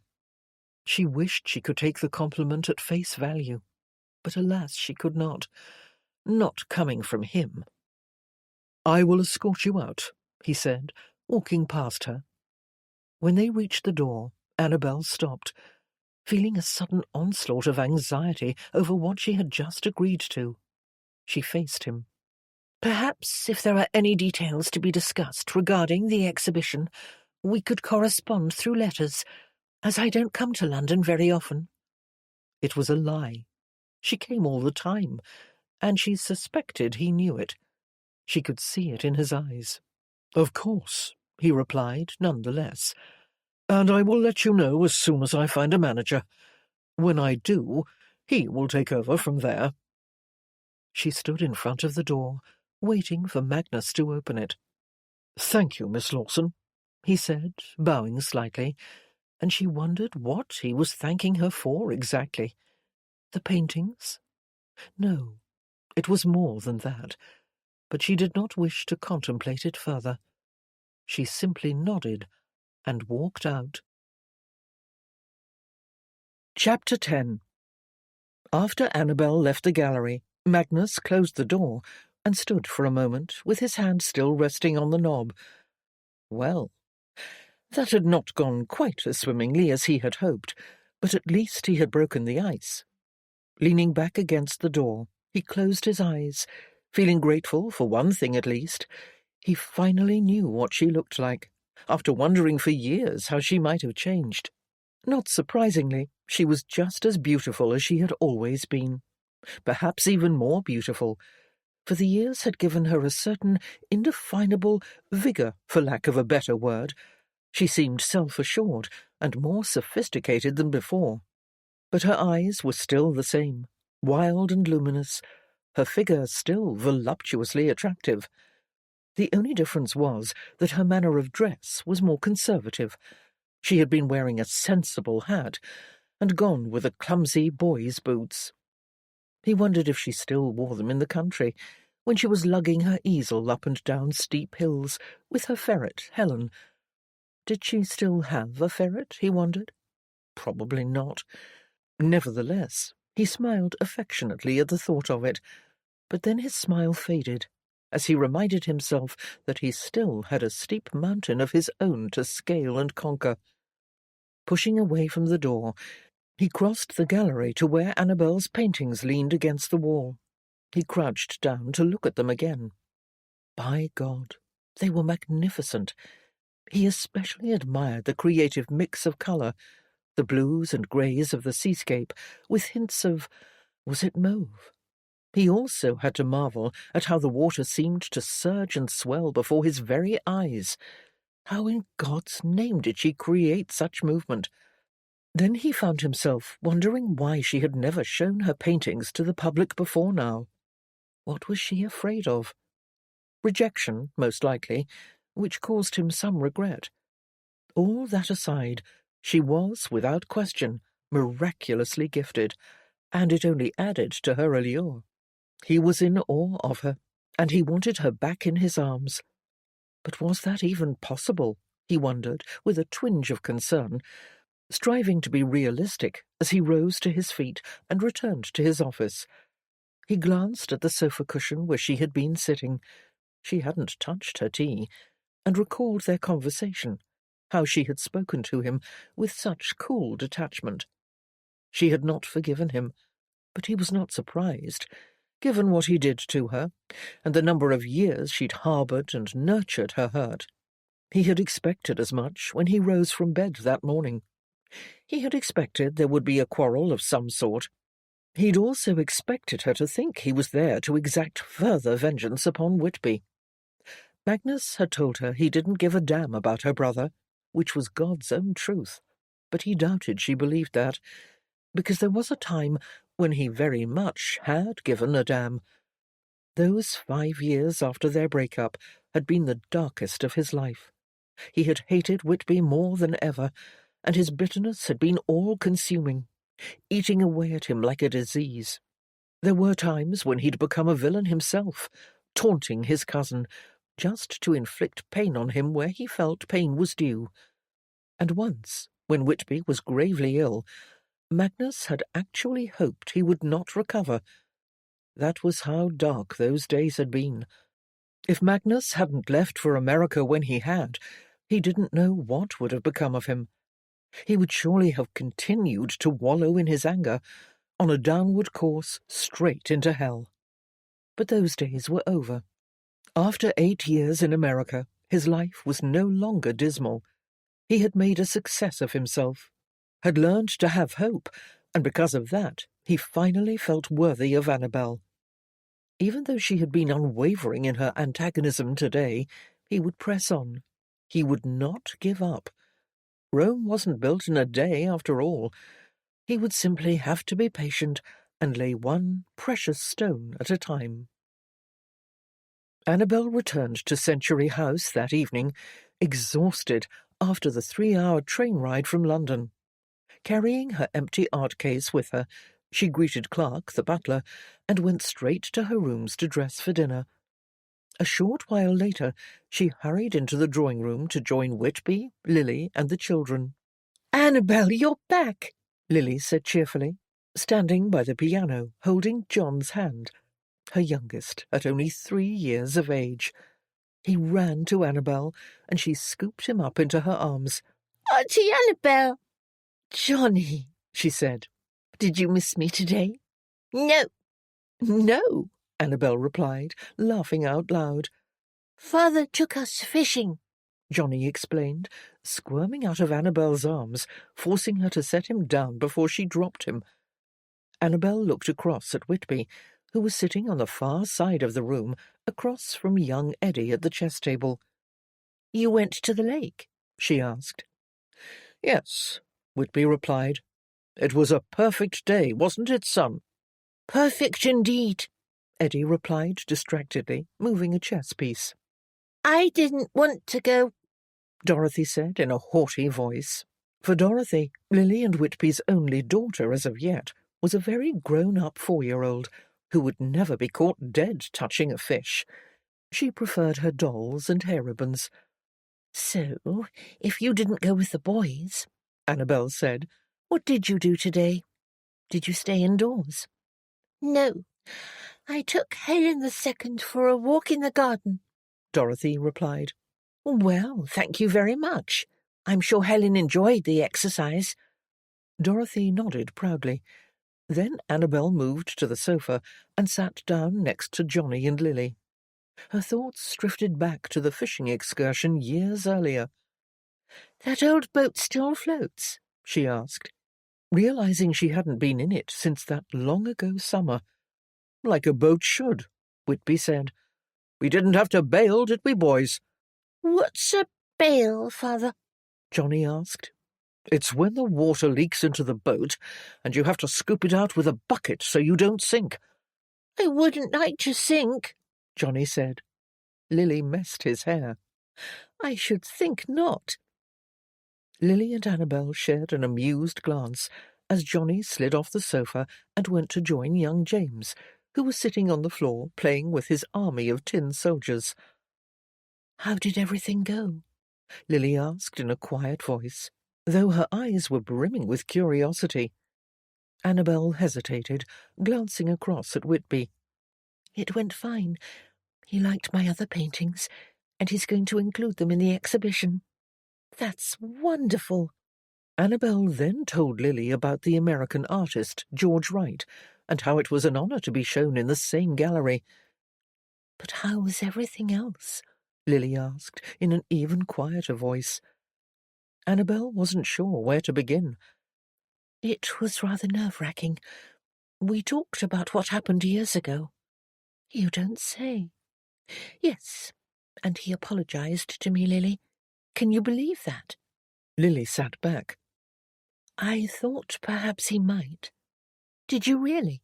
"Yes. Why would he come all this way and contact you, unless he had something important to say?" Annabel gazed pensively toward the boys, playing with their little army on the other side of the room. "I'm still not entirely certain he came here for the singular purpose of apologizing. He seemed very determined, as if he were on a straight path towards something." She thought about what he'd said to her, that he had not forgotten her. Was it possible she was the something he wanted, and he was in London to claim her? Could he be that presumptuous? Yes, he probably could. "He's purchased 2 buildings," Annabel told Lily, attempting to distract herself from the idea of Magnus actually claiming her. Lily's eyebrows lifted. "He must have money, beyond the allowance from Whitby. Did he say anything about that?" "Yes, he said he doesn't want it any more, and he intends to inform Whitby as such." Lily gazed lovingly at her husband. "You are going to have to tell him everything, Annabel. I cannot keep it secret any longer. He knows me too well." Annabel watched her brother playing chess with his son. Eddie made a move, and Whitby shouted with laughter. "Brilliant play, Eddie! I did not see that coming." But there was something else he did not see coming, and she was not looking forward to explaining it.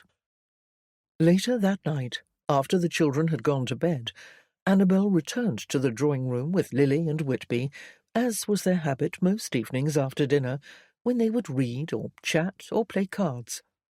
While Lily played the piano, Annabel sat on the sofa with Whitby, but she barely heard the music, for her mind was occupied with thoughts of what had occurred that day, and how she was going to explain it to her brother. "There is something I must tell you," she finally said, "and I hope you will not be angry." Whitby's brow furrowed with concern. "Over the past few weeks," she began, I have received 2 letters from a gallery owner. He wanted to include one of my paintings in an exhibition." Her brother touched her arm. "That's wonderful news, Annabel. Congratulations. But why would you think I would be angry?" She bit her lip, then decided to cease her stalling and meet the problem head-on. "Because the letters came from your cousin Magnus, and you're not going to like this, Whitby, but Magnus has returned to London." For a moment, her brother stared at her, as if he wasn't quite sure he'd heard her correctly. Then his eyes darkened with worry, and he looked across the room at Lily, who was tapping away on the piano.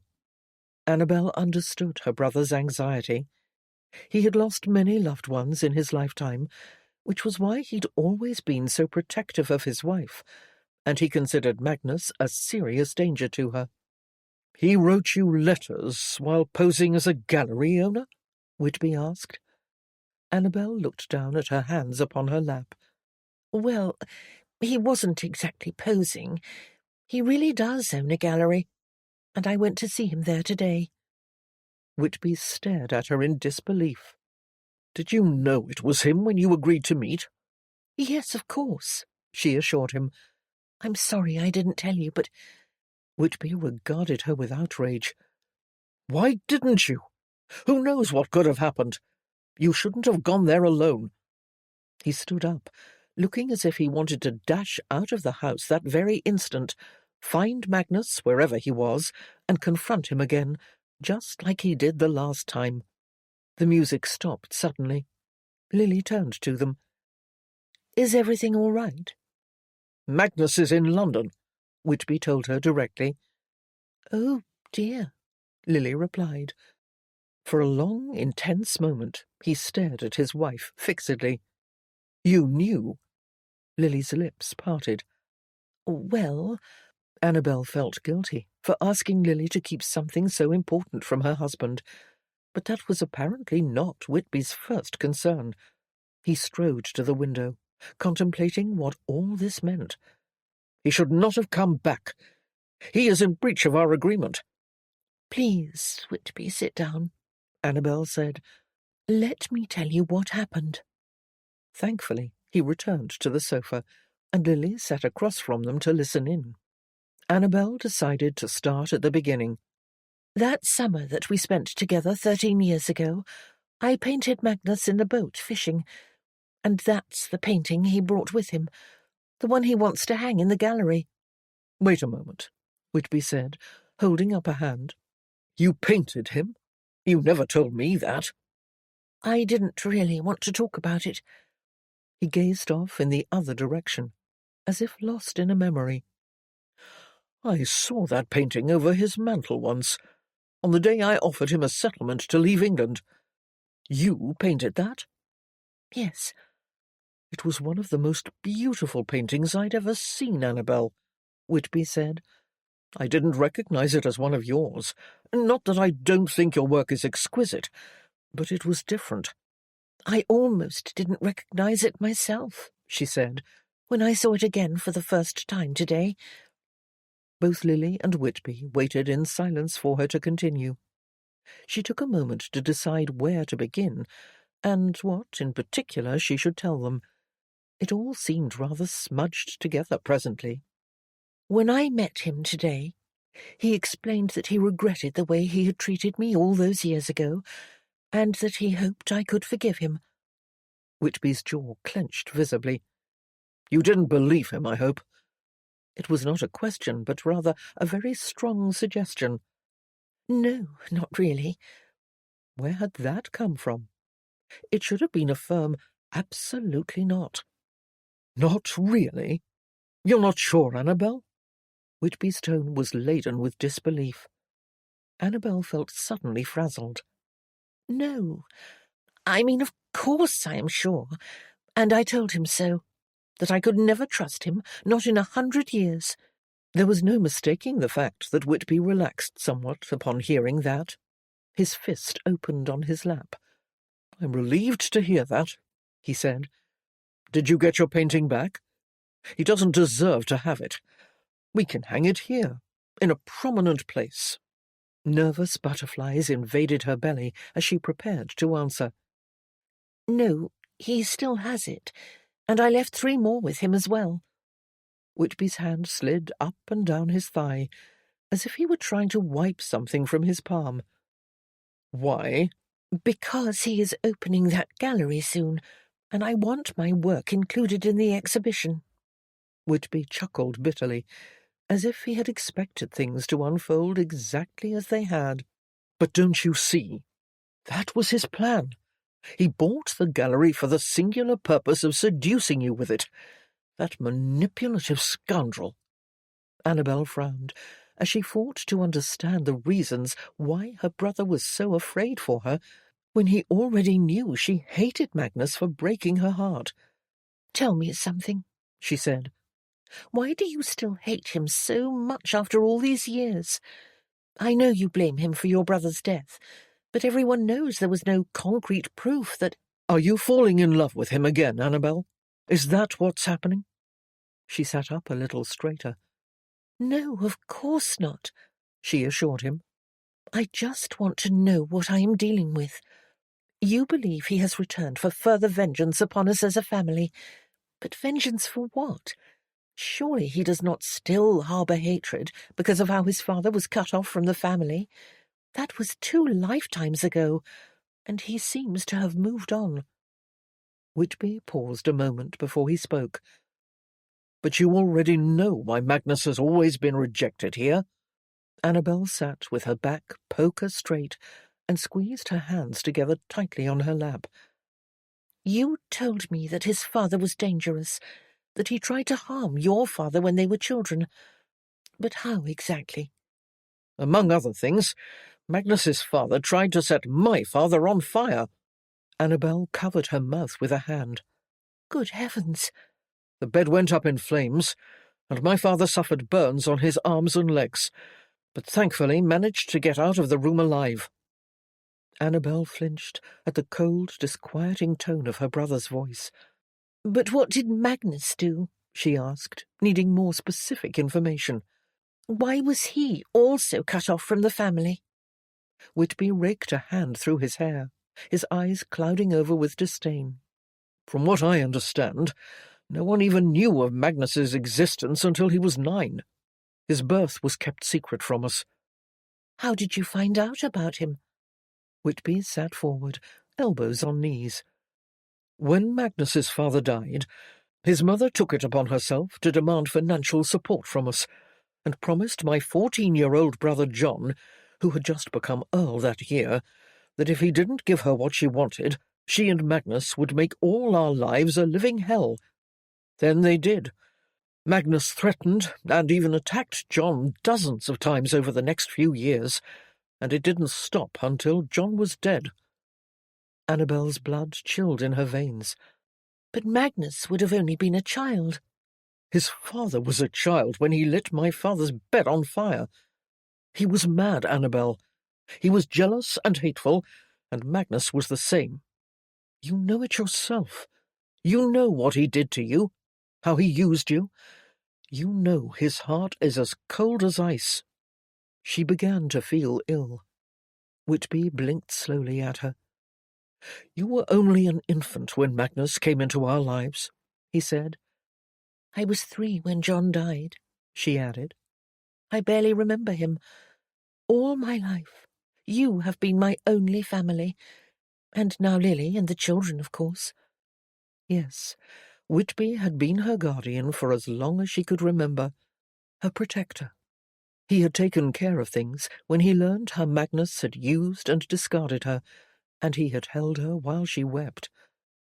Annabel squeezed Whitby's hand. He was a good man, and now he was a husband and father. He loved his children with every inch of his being, and would gladly lay down his life for any one of them. There was no one in the world more devoted and loyal to those he loved, and Annabel was thankful to be one of those fortunate people. If she had to decide whom to trust, Whitby or Magnus, of course it would be Whitby. There was no question. Do not worry about me, she said. The only thing I care about is that my paintings will hang beside George Wright's paintings, and he is an artist I greatly admire, and I will not be seduced. I am not the foolish, trusting girl I once was. I assure you that it will be impossible for Magnus to ever win back my esteem, especially after what I've heard today." Whitby closed his eyes and pinched the bridge of his nose, while Annabel glanced uneasily at Lily, who shrugged helplessly. They all sat in silence for a minute or two, until Whitby spoke. "There is still the issue of my contract with him. He is in breach." "He knows it," Annabel said, "but he told me he didn't want your money any more. He is prepared to terminate the agreement." Whitby looked up in surprise, as if he couldn't believe any of this, and almost found it humorous on some strange, outlandish level. "Well, it's not up to him, is it? Whether he likes it or not, the payments stop now." Annabel merely nodded. "Where is this gallery he purchased?" Whitby asked. 212 Regent Street, Annabel replied, knowing full well why Whitby wanted the address, and she was not going to stand in his way. If he had something to say to Magnus, he could say it. It was none of her affair. She didn't care. They were both grown men, though in truth they had always been more like two bulls locking horns, ramming into each other at every opportunity. Whitby stood. "I will be travelling to London in the morning." "I suspected as much," Annabel replied. He turned to leave, but Annabel stopped him. "Wait, Whitby." Her brother faced her, and she briefly mulled over what she wanted to say to him. "You might find him different now," she said. "He has money." Her brother stared at her briefly before his eyes narrowed. Lily nervously cleared her throat. "Rich or poor," Whitby replied, "I will not find him any different." Then he turned and left the room. Chapter 11. Magnus was leaning over a table he had purchased at an auction that morning, pushing hard upon the sander, back and forth, taking pleasure in knowing that when he was finished, this piece would be exquisite. He would set the gallery cards upon it. Feeling the strain in his back and arms, he straightened and wiped an arm across his brow. It was hard work, sanding paint off mahogany, but well worth it, and he'd always enjoyed working with his hands. Just when he was about to lean back into it, the gallery door opened, and who should walk in but Lord Whitby? Bloody hell! Magnus set the sander down and let out a deep sigh of frustration, for he did not want to stop what he was doing, especially not to confer with his cousin, but he knew it was inevitable and necessary. Best to get it over with. He pulled off his gloves and tossed them onto the table, then crossed the gallery to address Whitby. They stopped in the middle of the room, facing each other, but after a short time Magnus grew tired of the bravado. He had no interest in this sort of thing, which was rather astounding. At one time he had lived for it, especially during the 5 years after his summer with Annabel. His bitterness over that loss had simmered and raged inside him for a long time afterward, and his resentment toward Whitby had reached its peak. Thank God he had left for America when he had. "I was expecting you today," he finally said to his cousin. "Were you indeed?" Whitby replied. "Yes, I suspected you'd want to discuss our contract, and I knew you would wish to have a word with me about Miss Lawson." Whitby glared at him briefly before turning and wandering around the gallery, looking with a critical eye at the new wiring in the ceiling, the fresh paint on the walls. "I will always be looking out for Annabel," Whitby said, "as she is my sister. Not by blood," Magnus replied curtly, realizing it was a point he'd often revisited with a sense of relief. The fact that Annabel was not born of the same ilk as Whitby and John and their insufferable father, their grandfather too. He could certainly not forget to include him. Whitby merely glanced at Magnus and ignored the comment. He walked to the front window and watched a few people walk by on the street, then spoke with a note of superiority. "A gallery? How out of the ordinary. You certainly chose a promising location." "I always do." Magnus watched his cousin saunter leisurely around the gallery again, and recognized his intent to demonstrate how relaxed and confident he was, as if Whitby considered Magnus to be a mere nuisance, nothing more. Yet he had come all the way to London without wasting a moment, hadn't he? Perhaps Whitby was not as impervious as he pretended to be. Not that it mattered to Magnus at all. His cousin could throw himself off a tall building for all he cared. All Magnus wanted was to get back to his work. He glanced impatiently down at the sander, which sat idle on the table. "Look," he said, taking a step forward, "I've got things to do. So let us get through this, shall we? Yes, I have returned to England, and by doing so I have broken our contract. So why don't we render it void as of 3 weeks ago, the day I stepped off the ship? Feel free to have your solicitor draw up papers for me to sign." Whitby faced him. "Just like that. You are going to give up 10,000 a year. I hope the visit was worth it." "It was," Magnus replied with absolute honesty. Whitby frowned. "Why? What could possibly be worth that much money?" "Why I returned to England is none of your affair," Magnus replied. "It is my affair when you break a contract with me." Magnus struggled to keep his impatience under control, for this conversation was going around in circles when he only wanted to be done with it. "I told you I don't want your money any more. I don't need anything from you." "Except for Annabel," Whitby said flatly. All at once, the tension in the gallery shot up to the ceiling. Magnus felt the muscles in his forearms tighten beneath his sleeves, and when he spoke, his tone was distinctly firm. "But she doesn't belong to you, does she?" Whitby's expression clouded over with a grave, stony warning. "She is my sister, and therefore under my protection. But can she not have thoughts or conversations of her own? She is a woman now, Whitby. She can do as she pleases." Whitby offered no reply, but Magnus could see the displeasure in his eyes. Oh, Magnus was getting tired of this. He didn't come to England to fight with Whitby. He came for Annabel, and that was all that mattered. "Is there anything else you wish to say to me?" Magnus asked. "Because I have work to do." Whitby pondered the question. "Yes, as a matter of fact, there is. I will have you know that my sister is off limits to you, and if you lay one finger on her, or hurt her in any way, I will hunt you down like a dog. Do you understand?" Magnus stiffened and swallowed hard over the bile rising up in his throat. He had thought things were going so well since his arrival in England, but this was most assuredly a setback, and quite out of line for Whitby to make such threats.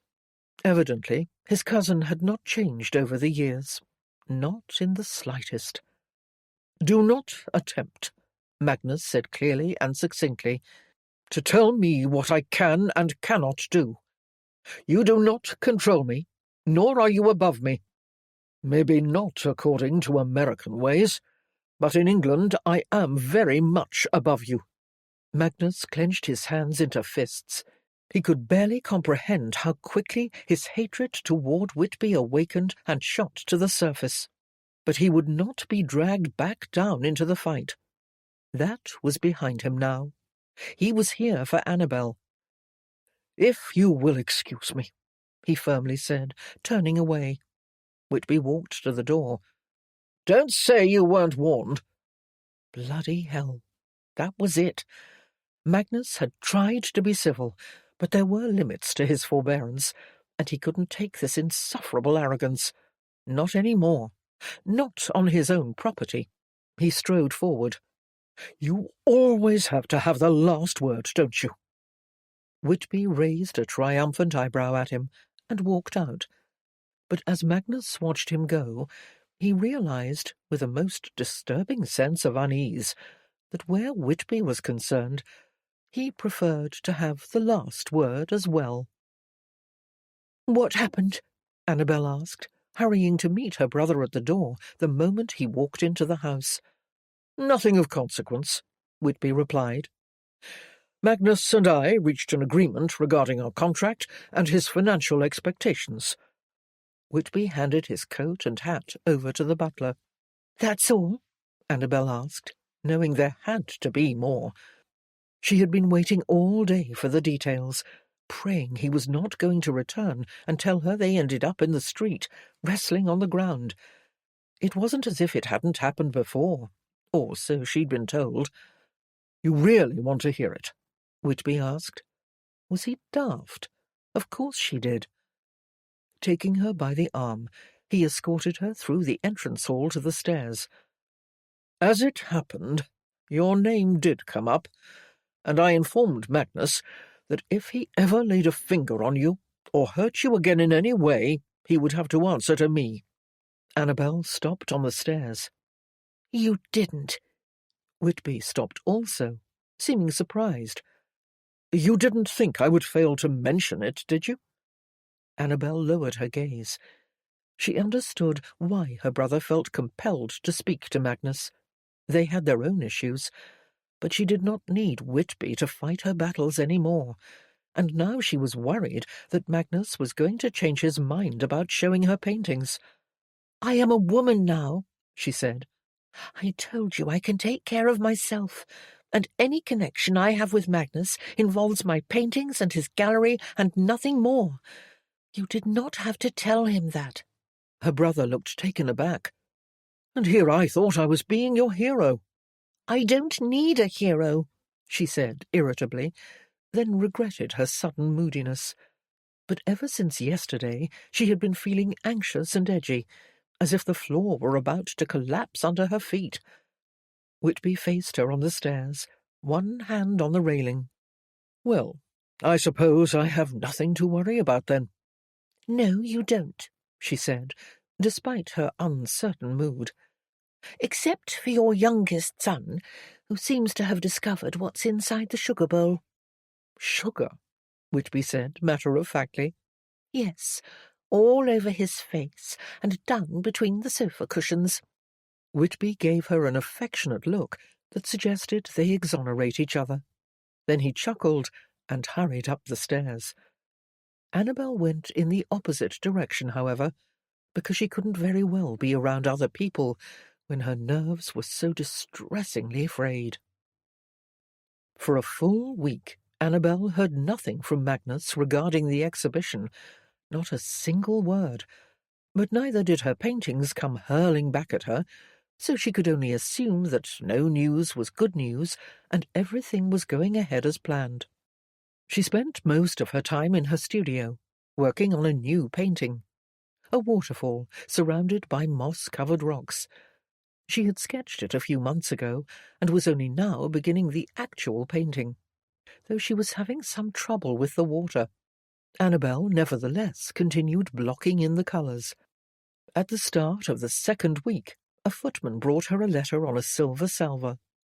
The letter had come from the Regent Street Gallery, and the mere sight of the address gave her heart palpitations, for this was all so much more complicated than just the gallery exhibition. She waited for the footman to leave before she broke the seal and began to read. "Dear Miss Lawson, it has been 1 week since our meeting, and I felt compelled to write and thank you for the opportunity to show your paintings in the gallery and to inform you of my progress. I have met with 3 other London artists who have agreed to be a part of the exhibition, and as of this morning, I now have in my careful possession all of the various works. Tomorrow I will speak to a gentleman from the Times who will write something about the opening, so I am hard at work on the final details. I have enclosed an invitation for the opening on the evening of the 27th, and I hope you will choose to attend. All of the other English artists will be there. Sincerely, M. Wallace. A shiver of apprehension rippled through Annabel's veins as she examined the invitation. An ivory card with a paintbrush done in watercolour in the top right-hand corner, and all the information printed in fine gold script just below. She flipped it over, and on the back saw a list of all the artists. George Wright was named at the top, of course, and below, in alphabetical order, were the rest. Her name was in the middle.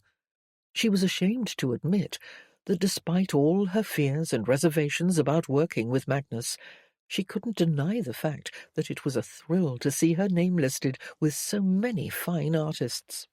But should she attend? She wondered uncertainly. If she did, she would have to socialize with Magnus in a friendly, affable way. Annabel sat down at her desk and reminded herself that this was a dream come true. How many years had she imagined her work being included in an actual London art show? And hadn't she already decided that she would not let her personal feelings hold her back? The answer seemed clear. She should go. There would likely be a crowd anyway, and Magnus would be busy as the host. That would make it easy to avoid him. But what would she wear? Good heavens! What did one wear to a gallery opening? A ball gown? Would it be that formal? No, surely not. She checked the date again. At least she had time to acquire something. It was 3 weeks away. Plenty of time. Annabel stood and crossed to the window, not really seeing anything beyond the glass. She was very distracted. Then it occurred to her that she should reply and let Magnus know that she would be attending. Yes, that was the proper thing to do. She sat down at her desk again and withdrew her personalized stationery from the top drawer, dipped her pen in ink, and began to write. Dear Mr. Wallace, I was pleased to hear of your progress with the gallery. Thank you for the invitation to the opening. I would be delighted to attend. Sincerely, Annabel Lawson. She set down her pen and blew upon the ink, rereading what she had written. Delighted to attend. She sat back in her chair. Delighted? Pleased to hear of your progress? She closed her eyes and blinked, as if that would bring reality back to her brain. This was Magnus she was writing to. In all her excitement, she had forgotten that rather sticky fact. She felt her brow furrow with confusion. Annabel looked down at her reply again and remembered their meeting 1 week ago at the gallery. She had been somewhat hostile toward him, aloof at best. Perhaps she should rewrite the note and try to convey that tone instead. In the end, she shook her head at herself. Why was she giving this letter so much importance? It was a reply to an invitation, nothing more. If she were truly indifferent, she would not be analysing it so carefully. With that, it was decided. No more doubts and uncertainties. She sent the trifling letter as it was. 3 days later, Magnus sat down at his desk in the gallery office and read Annabel's reply. She was coming. No, even better, she would be delighted to come. He leaned back in his chair until the front legs came clear off the floor and stretched his arms over his head. Ever since his meeting with Whitby, he was sure he had been hung out to dry. He'd imagined himself the topic of many heated conversations in the Whitby household, most of which would involve his misdeeds and flaws and general overall offensiveness. He'd even expected Annabel to change her mind about letting him show her paintings. Every day, whenever a knock had sounded upon the gallery door, he'd expected it to be a footman, come to ask for them back. But no footman had come. Only this letter. This very satisfying letter. Magnus sat forward, the chair legs landing hard upon the oak floor. There were still so many things left to be done, one of which was the printing of the exhibition labels, And since the paintings were being offered for sale, he did need to understand Annabel's expectations regarding price. He supposed he could have asked her that in the last letter, but now he was glad he had not, for it gave him another excuse to write to her. Dear Miss Lawson, I will be placing exhibition labels on the walls next to each painting, and we must determine an asking price. It is my recommendation that you ask £200 for each of the 3 paintings you brought when you came to the gallery, and £500 for the fisherman. Would that be acceptable to you? My commission is 10%. M. Wallace. As soon as Annabel read the letter, she dropped it on her desk. £500? Surely he was not serious. She was no one special. She had never sold a single painting in her entire life. She couldn't possibly ask that much. She picked up her pen. Dear Mr. Wallace, while I am flattered by your confidence in my work, I wonder if a more modest price would be more appropriate. Perhaps £25 each, and £50 for the fisherman. A. Lawson. Magnus read her note and smiled. Dear, sweet Annabel. She was modest and completely oblivious to her talent as an artist. How could she not know? Not that he was complaining. He was more than pleased that he would be the one to help her see it. Yes, one stone at a time, carefully laid. Dear Miss Lawson, I received your reply regarding the asking prices of your paintings, but I must plead your indulgence to trust me in this regard. I have seen many paintings come and go through my New York galleries, and I can assure you, these amounts are not unrealistic for works as exquisite as yours. If anything, I would like to ask more. I am honoured to be the one to show them for the first time, as I believe you have a rare talent. The gentleman from the Times was most impressed with your work, and singled you out among the others, and I was not at all surprised. So please, I ask you, let me print those prices. Anything less would be an injustice. M. Wallace. Annabel sat on the edge of her bed to read the letter, and as soon as she finished it, she flopped backward, sinking into the soft feather mattress. Staring up at the ceiling, she wondered if she should pinch herself. Were the paintings really that good? She had no idea. She felt totally incapable of judging her own work. All she felt when she looked at them was a frustration over the things she wanted to change. She was never completely satisfied with any of her paintings, and felt them nothing special at all, even after she was long finished with them. Except, perhaps, for the fisherman. She had not wanted to change a thing on that one, which had been a novel experience for her. But still, £500. Could she possibly allow Magnus to ask that much? She supposed he had an interest. He wouldn't want to ask something insignificant, because he had a commission to earn. But nor would he want to ask anything outrageous, because if the paintings did not sell, he wouldn't earn a farthing. But surely, if he was as wealthy as he appeared, his commissions were of no consequence. He had called his galleries labours of love, hadn't he? Yes, he had, and he now had a great deal of experience in the art world. Then it occurred to her. He couldn't be toying with her, could he? Flattering her as a means to an end, in a devious scheme to seduce her for some hidden purpose, to injure Whitby again? Old fears and uncertainties came bubbling to the surface, because she had been flattered by all of this, and she caught herself chewing a fingernail. Then again, if he was asking a high price just to flatter her, she would find out at the opening, wouldn't she? She would know very quickly if people thought the prices were unreasonable. Annabel sat up again, and finally decided to take a risk and let Magnus ask whatever he wished. As difficult as it was, she would trust him, at least in this regard, and she would use the gallery opening as a way to test him, to see if he had been deceiving her. She walked to her desk and penned him a quick note to approve his suggested prices, then dressed to go and visit Madame Dubois in the village, who required Annabel's presence for one last fitting of the dress she had designed for her. Annabel could hardly wait to see it. Chapter 12. On the night of the gallery opening, Magnus made his way through the crowd, greeting some of the guests as they arrived.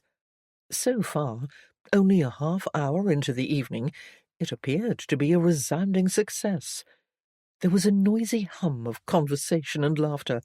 Some of the most respected names in the art world were present, along with some very prominent members of society, including the Duke of Harlow, who was a well-known art enthusiast, and Baron Sinclair, one of the wealthiest men in London, since striking it rich in the American Railroad of all things. He was one of the few English aristocrats with whom Magnus felt he had anything in common.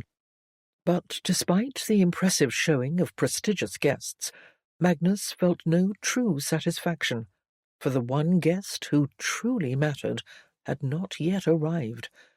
He hoped she had not changed her mind. Then the door swung open, and there she was, his Annabel, stepping into the gallery alone. Magnus was jolted with a sense of urgency when he saw her, and was pleasantly surprised that she had come alone, for he had expected her to bring someone, perhaps even Whitby, which would have made a blatant seduction considerably challenging. This development, however, provided an unquestionable advantage. She appeared nervous and flustered, so he interrupted the gentleman who was complimenting him on his choice of champagne, and shouldered his way through the crowd to greet her. "Good evening, Miss Lawson," he said, making a conscious effort to speak in a business-like manner, though beneath his surface politeness he was struggling to harness a most uncompromising love-struck state of mind. How in the world could he help it, when she looked so delectable in an elegant, plum-coloured evening gown that accentuated the fullness of her breasts and the tempting, lavish curve of her hips? Quite frankly, it was an injustice that he'd never seen her dressed this way before, in jewels and French heels and long, sleek black gloves. Even her fragrance aroused him. It was the sweet spring perfume of lilacs. "Good evening," she replied, handing her cloak over to the doorman. Magnus waited for her to smooth out her skirt and take a perfunctory look around the room. "May I offer you a glass of champagne?" he asked. "Yes, thank you." Magnus caught the eye of the waiter and signalled to him. An instant later, Annabel was lifting a champagne flute off the shiny brass tray. "Please come in," he said, guiding her through the crowd. "There are some guests who have been waiting to meet you." Annabel allowed Magnus to lead her into the gallery, and hoped that no one could detect how nervous she was, for not only was she attempting to enter into the London art world, when in reality she was the 34-year-old spinster aunt who lived in the country, painting as her hobby, but she was also interacting with the man who was, and always would be, her first love. Her only love, really, although those old feelings were now mixed with so many others, like anger, distrust, and trepidation.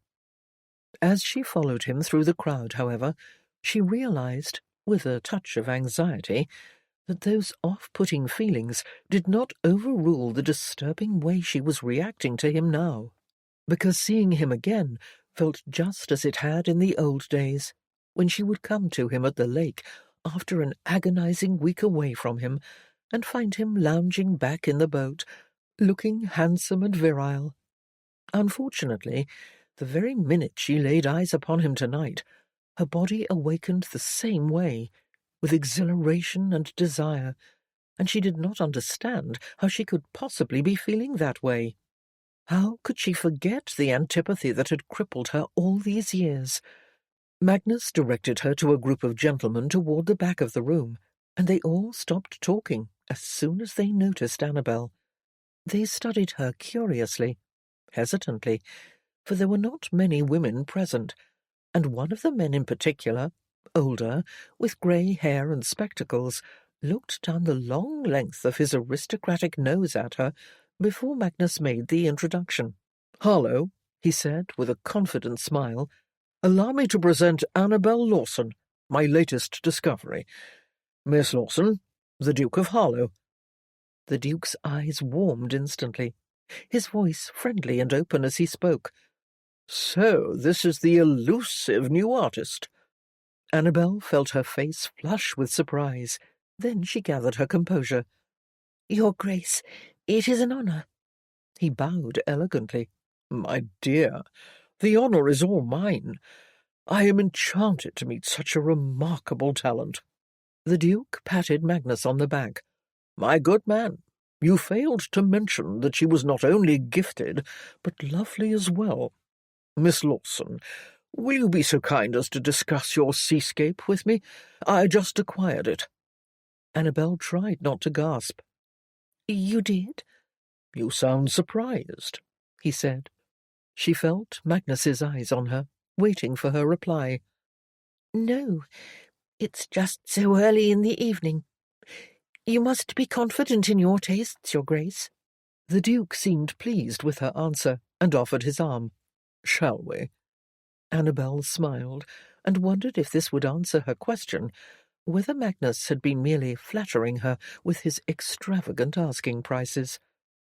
She supposed he could have exerted some influence and worked something out with the Duke as part of his scheme, but then she feared she was being overly suspicious to the point of paranoia.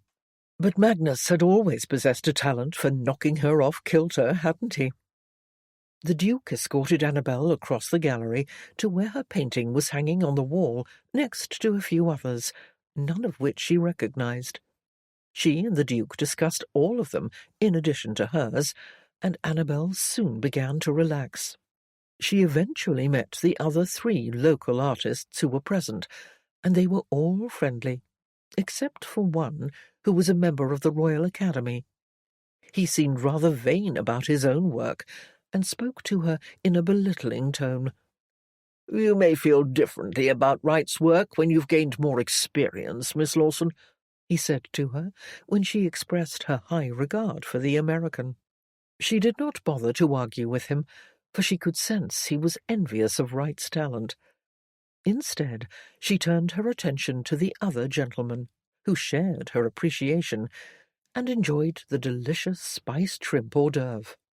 As the evening wore on, she realized that all her worries about seeing Magnus again were for naught, for he remained respectfully in other areas of the gallery, keeping his distance, leaving her to mingle on her own, and never once did he reveal that they had known each other before. He treated her exactly as he treated the other artists, with a professional reverence and respect. She should have been relieved. She told herself she shouldn't even notice that he was ignoring her. But alas, she felt something very different, which was upsetting to say the least, for what she felt was disappointed.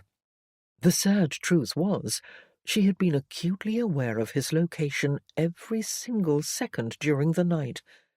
Despite all the terrible things she knew about him, she'd had to fight to keep from glancing over at him constantly, for the mere pleasure of watching him talk, laugh, sip champagne, or run a hand through his hair.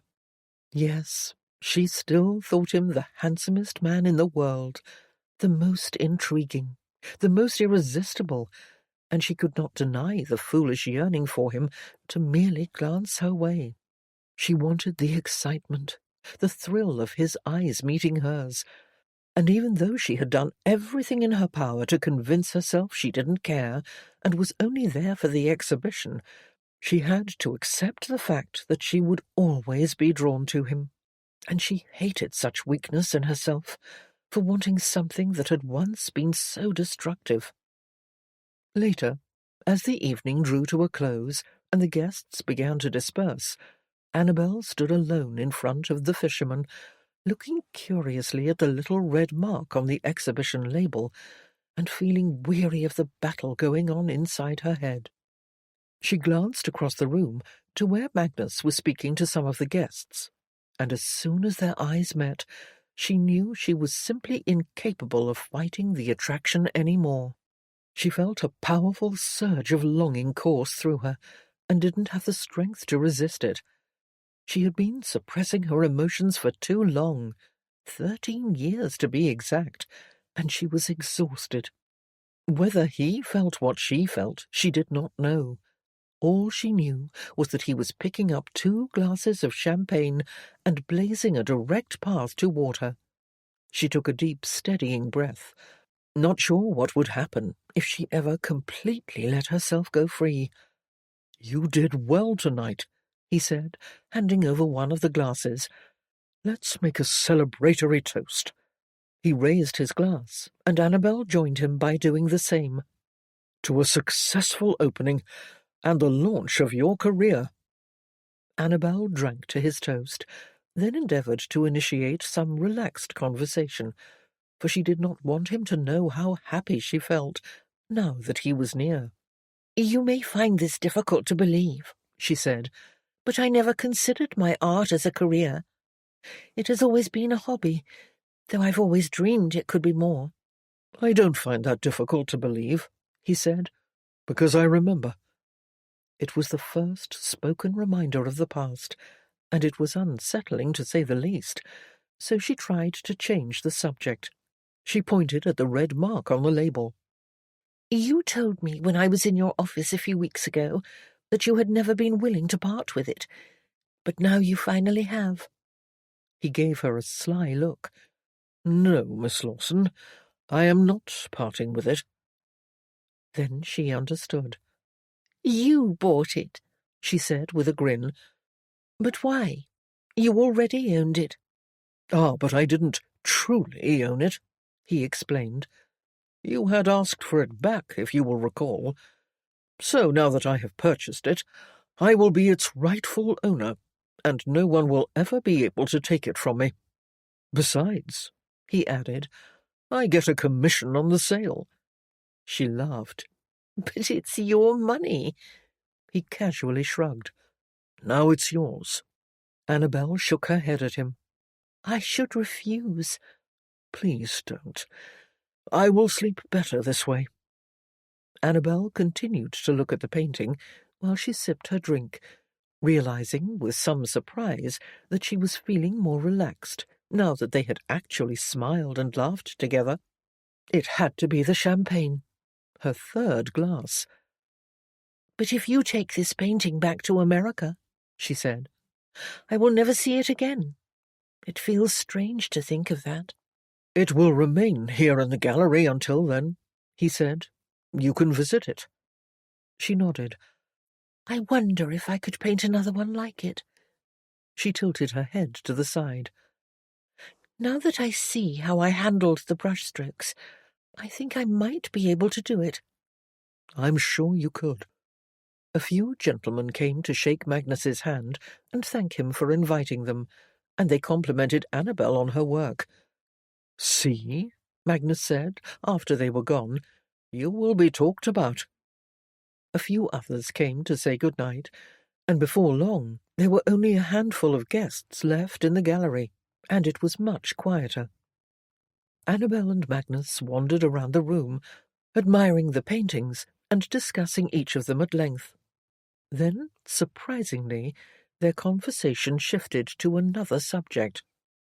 "I know that Whitby came to see you," Annabel said frankly. "He told me what he said to you." "Did he indeed?" Magnus replied, not seeming the least bit surprised. "Which part?" "The part about me. That if you ever did anything to hurt me, you would have to answer to him." Magnus downed the rest of his champagne in one gulp, then set the empty glass on a charming little mahogany table, and casually leaned a shoulder against the wall. His expression was playful and light-hearted, which surprised her. "That's close, but not exactly it." "What do you mean?" Annabel asked. "I mean, that's not exactly what he said. Let me see. If I remember correctly, he informed me that you were off-limits to me, and if I ever laid another hand on you, He would hunt me down like a dog." Annabel drew a breath. Goodness, he said those exact words. "As I live and breathe." Of course, she knew Whitby would never really hunt someone down like a dog. It had been an idle threat to emphasize how serious he was. Nevertheless, if he had used those words, she should be extremely vexed with him. He could have foiled her opportunity to be included in this show. She and Magnus continued to look at the painting for the longest time, and Annabel felt as if she were back on the picnic blanket, with her head next to his, staring up at the sky and seeing the same shapes in the clouds. The only difference was that back then her shoes were far more comfortable. Feeling as if her toes were being squeezed and crushed, she tapped her heel hard upon the floor, but heard a small crack as her shoe gave way beneath her. "Oh, dear," she said, touching Magnus's arm to steady herself. "I think my heel just broke." Magnus looked down, but her feet were hidden beneath her gown. "Is it still attached to the shoe?" "Yes, but it appears to be dangling." "Well, this is quite a pickle, isn't it?" Magnus wrapped a hand around her gloved elbow to help her stay balanced. "Not at all. I have glue in my office. I can repair it right now, with your permission, of course." Thankfully, they were standing adjacent to the office door, so they discreetly went inside. The room was dimly lit by one Tiffany lamp in the corner. Magnus left the door wide open behind them.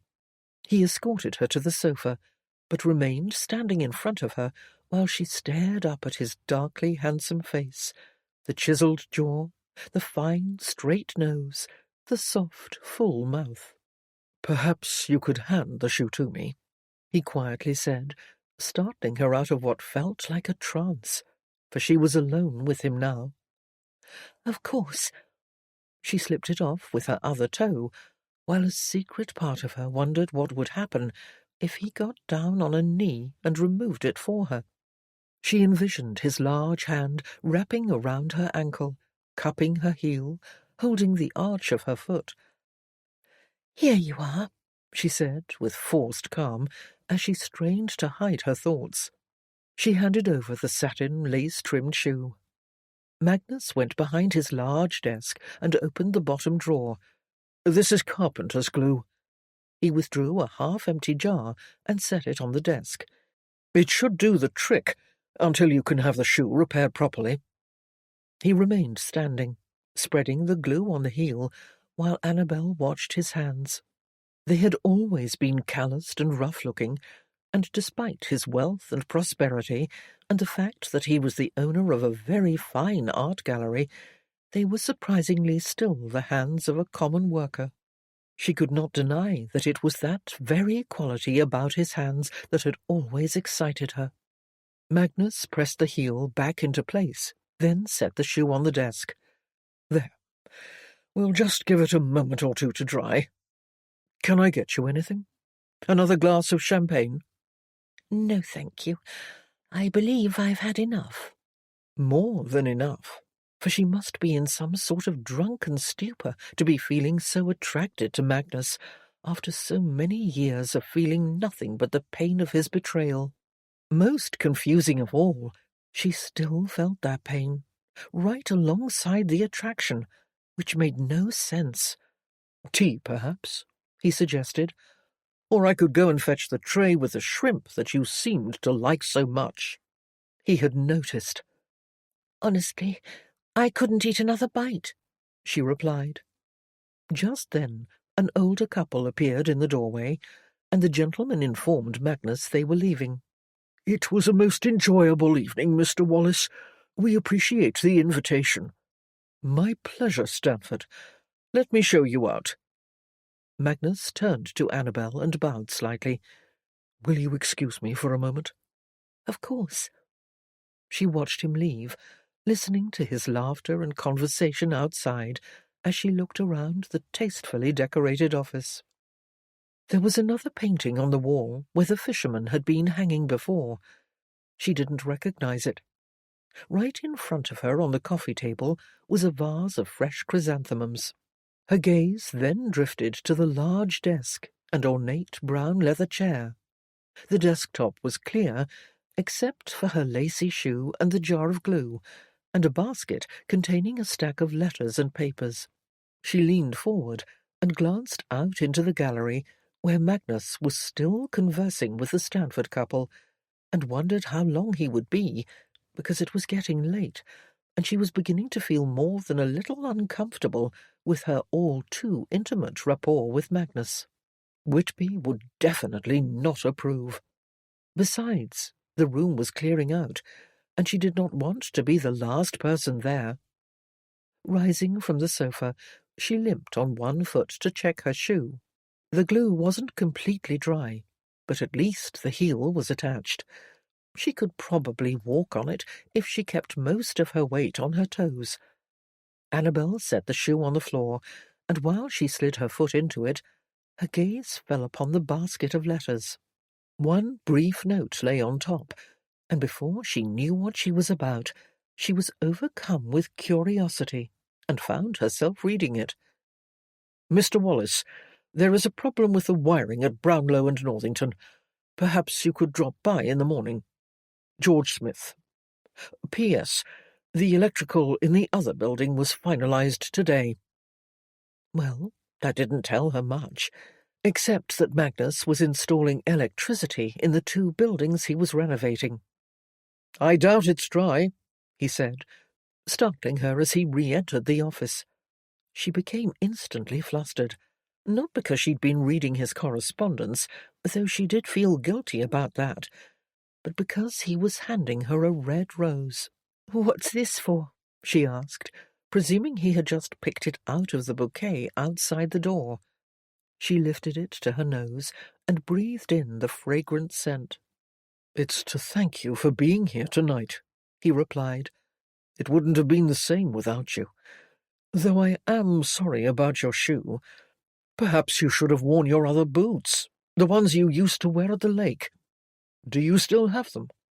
He seemed to remember everything. "I have a newer pair, but they're similar." They stood in the half-light, gazing at one another for a quiet moment, until Annabel checked the time. Her driver would be waiting outside by now, thank goodness. "I appreciate everything," she said, struggling to smother the tension she was feeling. "But I really should be going." Magnus's voice dropped to a slow, tantalizing hush. "Are you sure you wouldn't like to stay a bit longer?"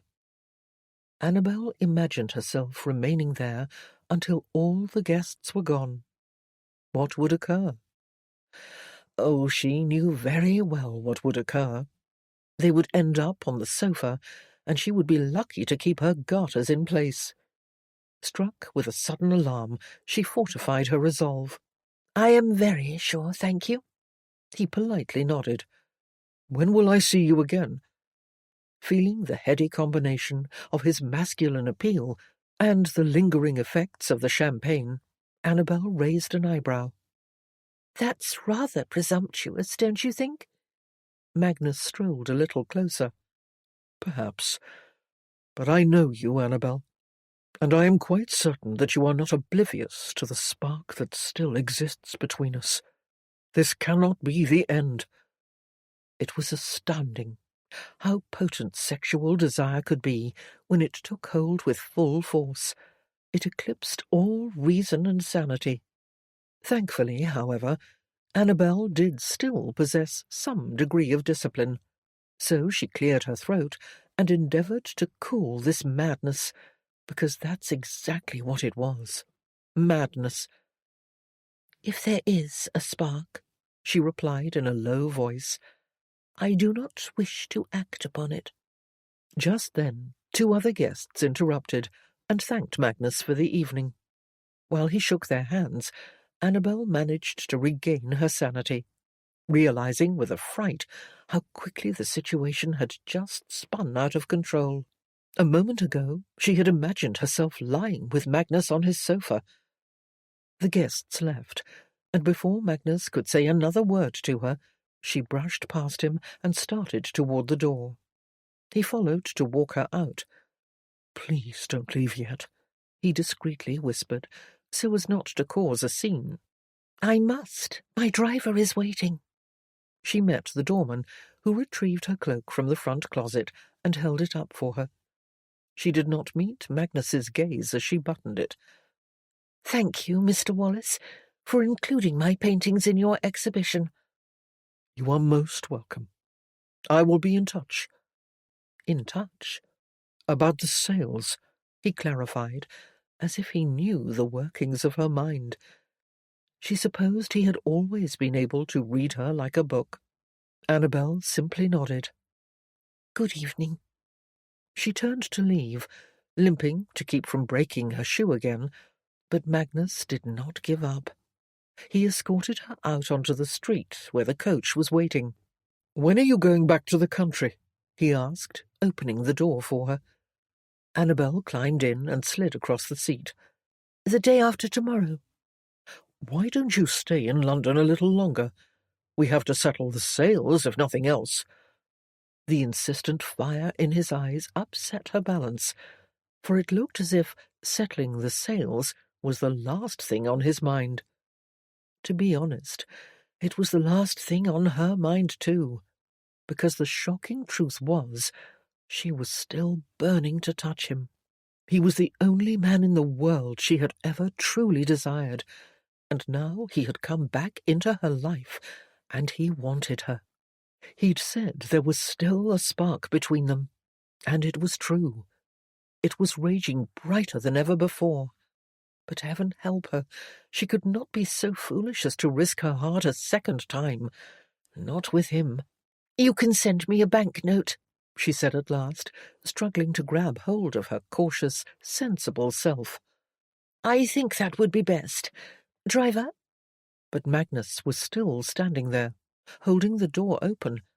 "I must go," she firmly persisted, and shut the door on him before he could argue. The coach lurched forward, and Annabel turned in her seat to look out the window at Magnus, who remained on the sidewalk, watching her drive away. As soon as he was out of sight, she faced forward again and held up a gloved hand to see how badly it was trembling. Quite badly indeed. Annabel inhaled deeply and wondered if she could relax now that the gallery opening was behind her. Perhaps she had survived the worst of it. But then she pictured Magnus's face and heard his husky voice in her mind when he'd asked her to stay in London a little longer, and was forced to acknowledge the very disturbing possibility that the worst might still be ahead of her. Chapter 13. The only thing that kept Annabel sensible through the night and into the next morning was her constant focus on all the wretched things she knew about Magnus. She thought of her brother's aversion toward him and his reputation as a villain in her family, and, naturally, she thought of the way he had treated her years ago. But by doing that, she had to struggle to overlook the fact that last night she had not found him villainous in the least, nor did anyone else. He had been charming and considerate, and made her laugh and feel comfortable. Nothing he said or did seemed to match the opinions everyone held of him, which only served to confuse her while she ate her breakfast. Later, while sipping a second cup of coffee, Annabel read the paper, but found herself distracted again by memories of the night before. Her conversations with the Duke of Harlow and the other artists, the flavour of the champagne and the tang of the spiced shrimp, not to forget the image of Magnus repairing her shoe in his private, dimly lit office. She thought of the letter she had read about the wiring in the buildings he'd purchased, then recalled that during their previous meeting, Magnus had told her that his properties were located at Park Lane. Annabel sat back in her chair and stared at the wall. The letter last night had mentioned the corner of Brownlow and Northington. That was nowhere near Park Lane. Had Magnus lied to her? But why would he lie about something like that, unless he had some darker purpose with his business ventures? If that were true, she would be terribly disappointed, because that morning, for the first time in 13 years, she had actually let herself hope that she and everyone else might have been wrong about Magnus all this time. It was a wish she had never let herself acknowledge before now, because she was certain it was a foolish one. But after last night, she wasn't so sure. Annabel sighed and reminded herself that she could not fall into that trap. She could not be too quick to presume that Magnus's amiable behaviour was completely sincere. She had to keep her head and continue to be cautious. And although she did not want to be unreasonably suspicious either, given his past transgressions, she couldn't help but question this. Whitby certainly would. Consequently, 2 hours later, she was stepping out of a conveniently anonymous hansom cab at the corner of Brownlow and Northington, looking up at the building Magnus had supposedly purchased, for she was determined to find answers. The property was a large home with paned windows and a wrought-iron fence all around. In the front yard, a bricklayer was making improvements to the walk. Annabel's cab drove away, so she crossed the street to take a closer look. When she reached the gate, she read the plaque set into the ironwork. Northington Street Orphans' Home for Boys. An orphan's home? She looked up at the second-story windows and wondered what Magnus planned to do with the property. He'd explained he bought and sold buildings for a profit. Would he sell an orphanage out from under the boys who had found a home there? It was exactly the kind of conclusion Whitby would come to. "His heart is as cold as ice," her brother had said. Finding it all very unsettling, but not quite ready to make any drastic assumptions herself, Annabel opened the gate and approached the man who was on his knees laying bricks. "Excuse me, do you work for Magnus Wallace?" The man stood up and wiped his hands on his coveralls. "Yes, miss." "I see that you're making some improvements," she said. "Do you know if Mr. Wallace is intending to sell?"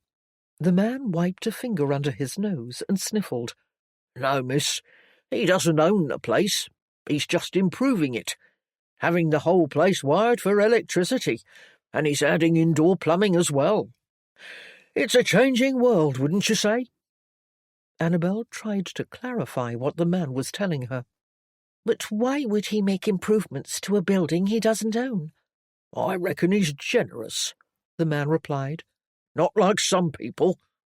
It was not what Annabel had been expecting to hear, and she couldn't help feeling guilty for presuming the worst, when, in fact, Magnus appeared to be doing something quite charitable. He was renovating an orphan's home. "Thank you," she said to the man, smiling politely before she turned to leave. "He's inside if you want to have a word with him," the man called after her. "He's checking the electric." Annabel stopped. Magnus was there. Now? She felt an odd mixture of excitement and apprehension, and turned to look up at the windows, wondering if he had already seen her out there on the walk, covertly interrogating his workers.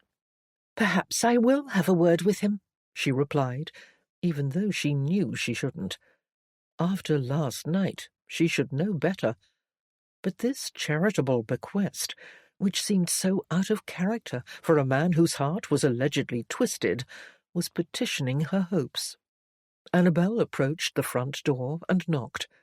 She was greeted by a plump older woman wiping her hands on her apron. "I am here to see Mr. Wallace," Annabel said. "Come in. He's in the back garden. I'd take you, but I've got bread in the oven. Just go down that hall, and there's a door at the end." "Thank you," Annabel replied. There was a tingling in the pit of her stomach as she made her way toward the back of the house, but she tried to ignore it, for she was there only to ask him why he hadn't told her about what he was doing for this orphanage. Why had he kept it secret? She reached the back door and stepped out into a covered entrance, where her gaze fell instantly upon Magnus. He stood on the grass with his back to her, playing cricket with a group of boys. He had removed his jacket and wore a white shirt with the sleeves rolled up, along with a dark patterned waistcoat.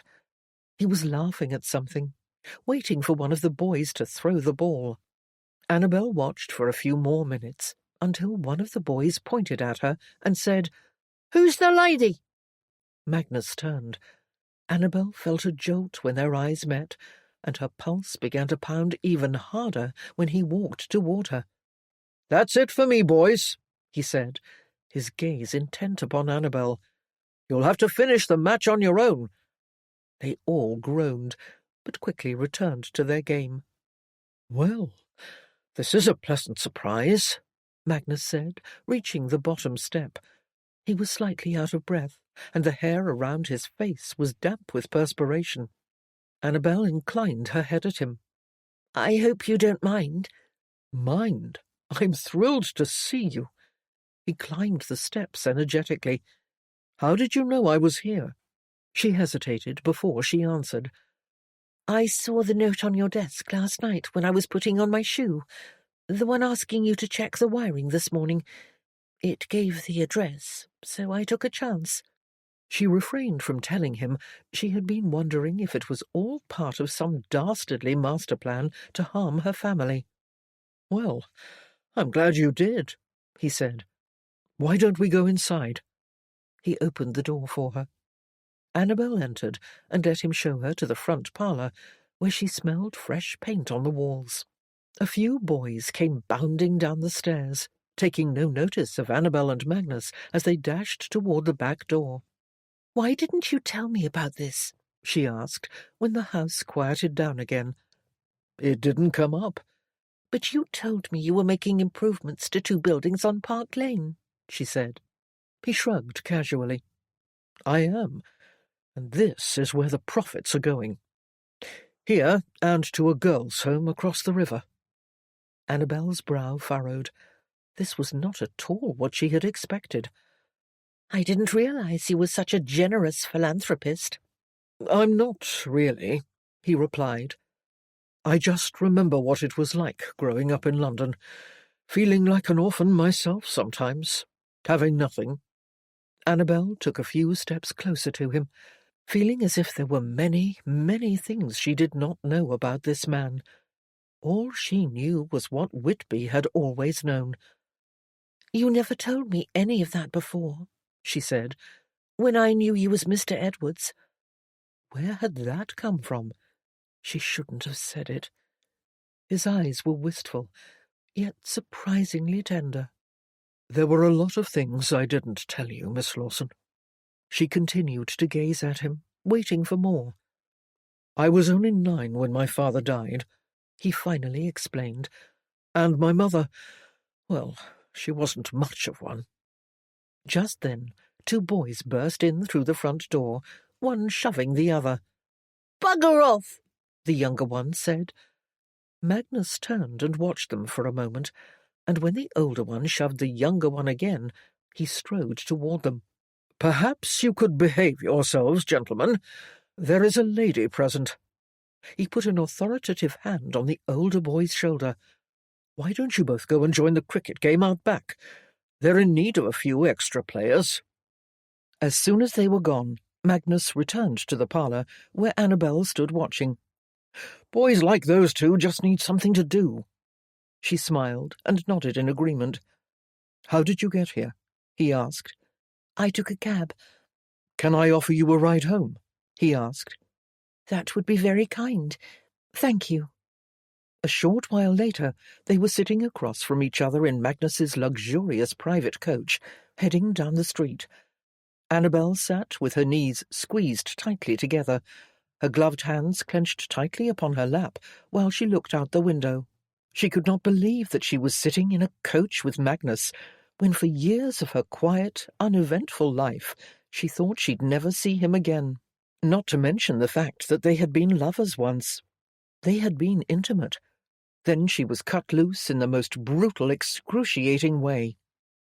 Strangely, now, those unpleasant memories seemed rather distant, as if they had never really happened, and the real Magnus was the wonderful man she had come to know as Mr. Edwards, the wonderful man before her, who had been such a charming host the night before, and who was donating his business profits to orphanages. Annabel felt his gaze on her face. She turned her eyes from the window to look at him, slouched lazily on the red cushions across from her, his knees apart, one arm resting along the back of the seat.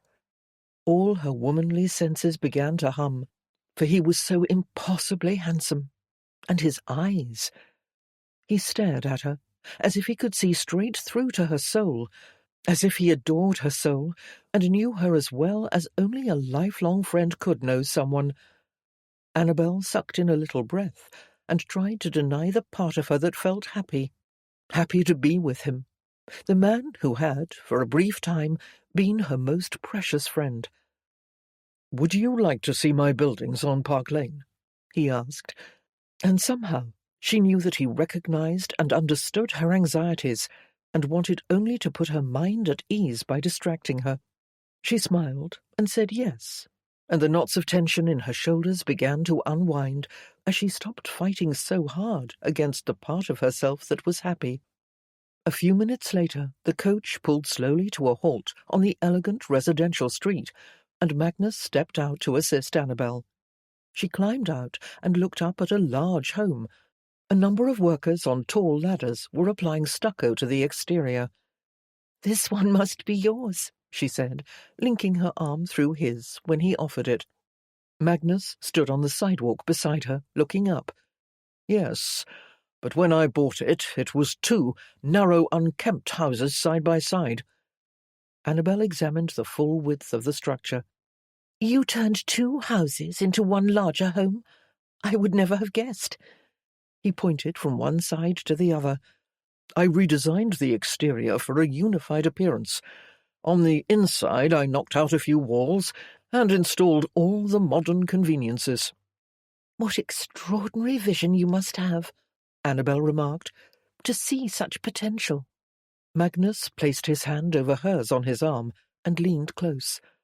"There is an old adage about architecture that says visionary buildings come into being only when the designer reaches far beyond what is there." The idea stirred Annabel's blood, and she smiled. "You must allow yourself to see it as a blank canvas." "Exactly." He gestured toward the house. "It's almost finished. Would you like to see the inside?" "I'd love to." They climbed the stone steps to the front door and entered the wide entry hall, awash with abundant sunlight beaming in through an enormous front window. Annabel looked up at the high ceiling, the chestnut millwork, and the magnificent dangling light fixture. "It's so bright," she said, "and so modern with all these daring colours." He'd used saffron and burgundy and persimmon, which was a refreshing departure from the sea of aesthetic conservatism that defined English art and design. It aroused Annabel's creative sensibilities. Magnus closed the door behind them and let her wander into the parlour on her own. "It's definitely a bold palette," he said. "Bold, to be sure." She pointed at the far wall, where the fireplace was encased in a marble mantel and flanked by chestnut columns. "I love how you've chosen different shades of the same colour for different walls." He followed her in. "Not many people notice that, Annabel. It's very subtle." "You know me. I am a painter. I am obsessed with colour." He smiled and nodded, then let her lead the way to another room. She walked through the parlour to the library, and couldn't help but admire how the room was clearly masculine without any of the typical dark brown leather furniture and hunter green walls. "Magnus, it's extraordinary. I've never seen anything like it." He came to stand beside her. "I did my best to work with the architecture already on hand. Most of the moulding and panelling is original, though I've added some as well." "You can't tell the new from the old. It's seamless." "I'm glad you think so. Would you like to go upstairs?" Annabel's first reaction was to think of the bedrooms and worry that it would be completely inappropriate to say yes. But since there was no furniture in the house, she decided it would be only slightly inappropriate. Besides, she wanted to see what he'd done with the rest of the house. They climbed the curved staircase and reached the second floor, and Magnus took Annabel by the arm. "Now, close your eyes," he said, leaning close again. "I have a feeling you're going to like what I'm about to show you." She did as he asked, and allowed him to lead her down the corridor. A door creaked open, and Magnus guided her into another room. "Open your eyes." Annabel opened them, and found herself gazing upon a veritable temple of hygiene. The most luxurious bathroom she had ever seen, complete with a hooded bath and spray shower encased in mahogany, a private water closet with a mahogany seat and matching cistern with hand-carved panels. The floors were polished marble. Gleaming tiles adorned the walls, and the water cabinet contained a basin of painted porcelain. Awestruck, she walked all the way in. "This is spectacular." "I'm pleased you like it," he replied, casually leaning a shoulder against the door jamb. Annabel went to touch the shiny brass fittings on the water basin. "I cannot begin to imagine how you could design all this, and then put the house up for sale and let someone else live here. Aren't you ever tempted to move into the buildings yourself?" He chuckled. "I like where I live." "Do you have a bathroom like this in your home?" "I do, actually, in both homes." To some people, it might have seemed as if Magnus was boasting to impress, but Annabel didn't get that feeling. He was simply being honest with her. He enjoyed his work, and he wanted to share it with her, for he knew she would appreciate it. Which she did, very much. How lucky he was to be involved in such a creative profession. All at once, she was acutely aware of his manly presence in the doorway while he watched her wander around. Labouring to redirect her interest back to the renovations instead of the man in the doorway, she continued to admire the fixtures. "You have done very well for yourself," she said pensively. "You have everything." His voice was calm, unemotional. "Not quite everything." Annabel knew instantly what he was referring to, that she was the one thing he didn't have, and when the initial shock of his declaration wore off, her body responded with a wave of attraction. Not knowing what to say, and wishing she could not be so easily beguiled, she turned her eyes in the other direction.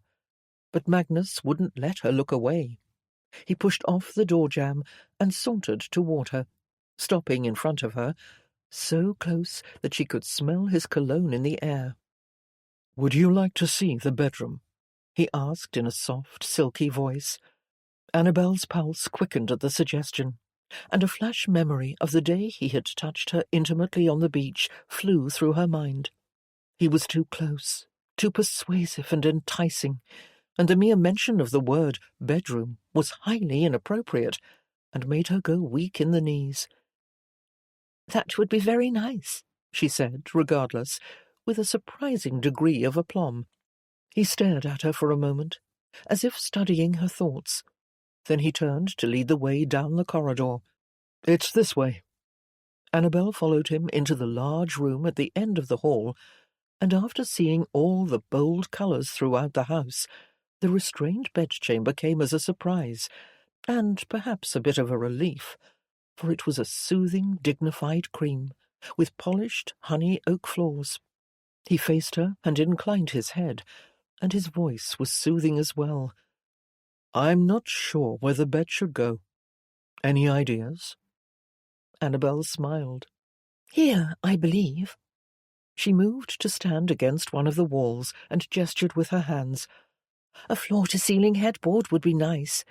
The owner could sit up and look out the window at Hyde Park." Magnus crossed to stand beside her, facing the window. They both imagined themselves sitting up on the imaginary pillows. "I think you're quite right. Here would be perfect."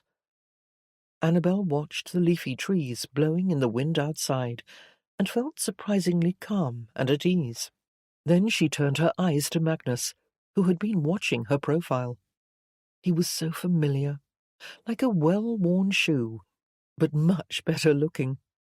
Soon the world diminished to a quiet heartbeat, as his eyes held hers, and Annabel wished desperately that things were different, that last night she had met him for the first time, that she had never suffered a broken heart because of him, and that her brother did not despise and distrust him. Because, heaven help her, she found him so immensely exciting in every way, and he awakened her senses like no other person in the world. She didn't want to go home. She wanted to spend the rest of the day with him and go on talking about his buildings and what he would do next. She wanted to know everything about his life, now that things were different for him. She wanted to hear about his activities in America. What was the weather like? Did his galleries bring in many patrons? Was he happy? But something stopped her from asking all those questions. Perhaps she feared that if she let herself drift into the intimate details of his existence, she would never be able to escape.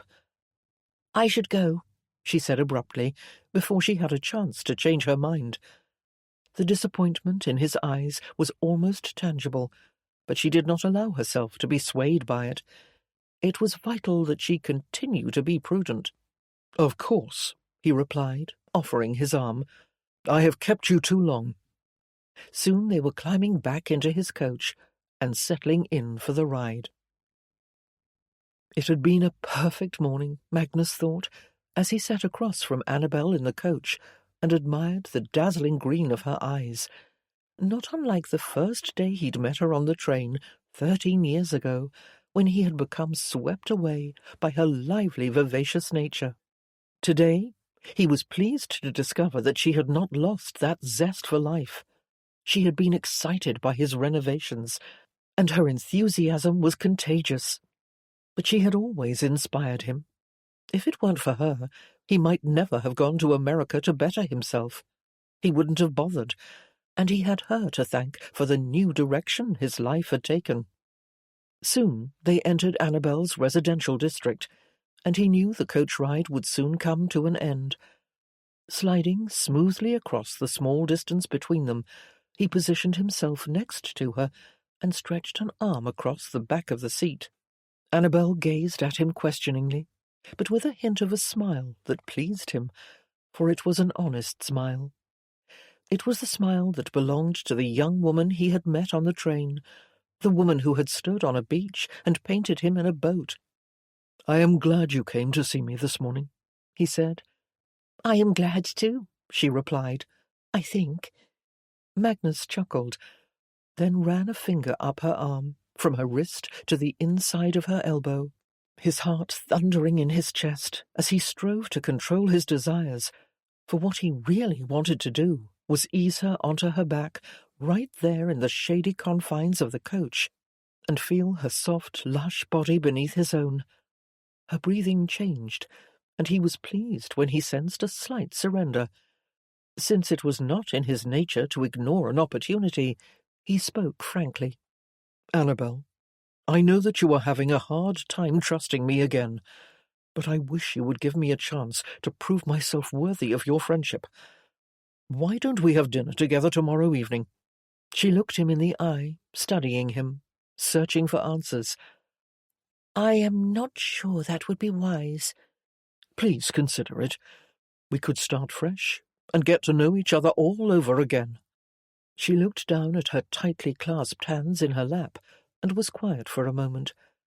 When at last she spoke, her voice was soft and gentle.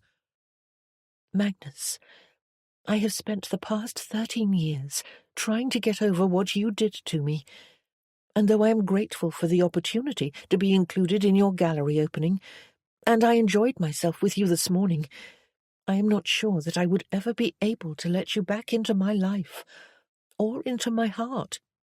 "But Annabel—" She shook her head. "It's not that I want to hold a grudge against you, or that I am unable to accept your apology. The problem is that I am afraid of getting hurt again. Love, and the notion of handing my heart over to anyone makes me uneasy. I just can't do it. Not yet." Magnus couldn't seem to move. A pain, even more excruciating than he had felt that day outside the bank, throbbed inside his chest as he listened to Annabel speak. It forced him to contemplate, from a very deep level, what he had done to her. Remorse had become a part of his life, but it was never as potent as now, as he looked into her eyes and realized what he had cost her. He wanted so badly to fix it. If only he could go back. "I'm so sorry, Annabel," he said. Then he couldn't think any more. He needed her to know how much he regretted the years they'd spent apart, and how desperately and passionately he still loved her. He leaned close to try and tell her with a kiss. A surge of relief coursed through him when her soft lips parted in response, and she took his face in her hands.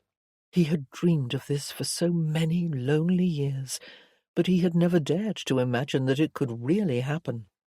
Astonished at the overwhelming intensity of his feelings, for he wanted her more than life itself, he curled his fingers around her gloved hands, inching closer to her on the seat, deepening the kiss. He wanted to take this further, to claim her for his own once and for all, and never let her go again, but he knew he could not. She was a wounded creature, and he had to be patient, or he would scare her away forever. Drawing back from the kiss, he touched his forehead to hers. "You don't need to protect yourself from me. You have my word. I will never hurt you again." She shook her head, old fears and uncertainties resurfacing in her voice. "But how can I trust your word? I trusted you once before, and you betrayed me. Besides that, you were still my brother's enemy. That has not changed." "But that shouldn't matter, because he's wrong about me," Magnus replied, more than a little frustrated by his cousin's persistent influence upon her. "He has always been wrong." Annabel's cheeks became flushed with red. Her eyes revealed an inner turmoil. "But how can I take your word over his, when I have known him all my life, and I know he is a decent, honourable man? I don't know the same of you." She looked down at the floor, seeming angry all of a sudden. Whether that anger was directed at herself or at him, he did not know. "This shouldn't be happening," she said. No, she was retreating. Magnus kissed her again, deeper this time, and surprisingly, she surrendered to him once more, parting her lips and moaning softly as he took her into a full embrace. It was all the assurance he needed. She did have feelings for him, even though she was doing her best to resist them. He felt the coach slowing, and knew they had reached her brother's residence, so he gradually withdrew from the kiss. "Tomorrow night?" he asked, feeling revived and rejuvenated. There was hope. He knew there was. A shadow of fear filled her eyes. "No, I am expected back in the country tomorrow." "Don't go. Stay another day." "Magnus, please. I can't do this." The coach rolled to a stop, and before he had a chance to get up and assist her out, she climbed over him and got out on her own, then stood at the open door. "You can do it, Annabel. Just give me one night." She stared at him uncertainly. "Thank you for the ride." Then she shut the door in his face and ran off. He considered going after her, but what if Whitby was at home? No. Magnus knew if he engaged in a confrontation with her brother, it would not help matters. It would spoil everything, for that situation was particularly volatile. The coach lurched forward, and Magnus let his head tip back upon the seat, wondering how he was going to survive another day, not knowing if Annabel would ever find the courage to trust him again. And for the first time in many years, he felt the roar of his old resentment toward Whitby awakening inside him. Like a sleeping lion, he wished would keep still. Annabel slept late the following morning, for she had barely slept a wink during the night. She was too shaken by what had happened the day before, and the way she had felt when Magnus kissed her. Weak and utterly swept away. She had done what she'd promised herself she would not do. She had lowered her guard. Resigning herself to the fact that nothing could be done to change it now, Annabel sat up when her maid Josephine entered the room and drew the curtains apart to let in the light. "A letter came for you this morning." Annabel inched back against the pillows, trying not to sound too anxious or surprised, although she certainly was, for she suspected the letter might be from Magnus. Was it a banknote or something else? "Where is it?" she asked. "I have it here." Josephine reached into her pocket, withdrew the letter and handed it over. When Annabel read the return address, she waited for Josephine to leave the room before she tore at the seal and unfolded the letter. Surprisingly enough, it was a banknote, for the full sum Magnus owed her. But there was more.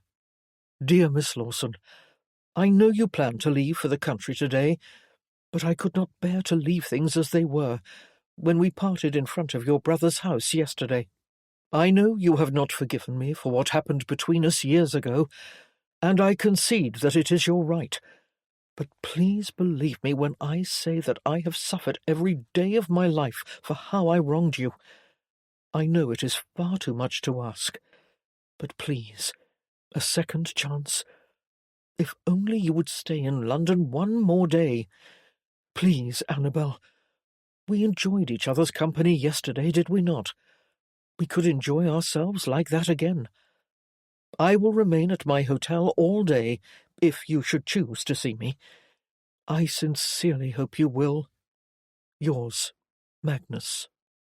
By the time Annabel finished reading the letter, her heart was pounding so fast she could barely breathe. She had never read anything like it in her entire life. He was pleading with her.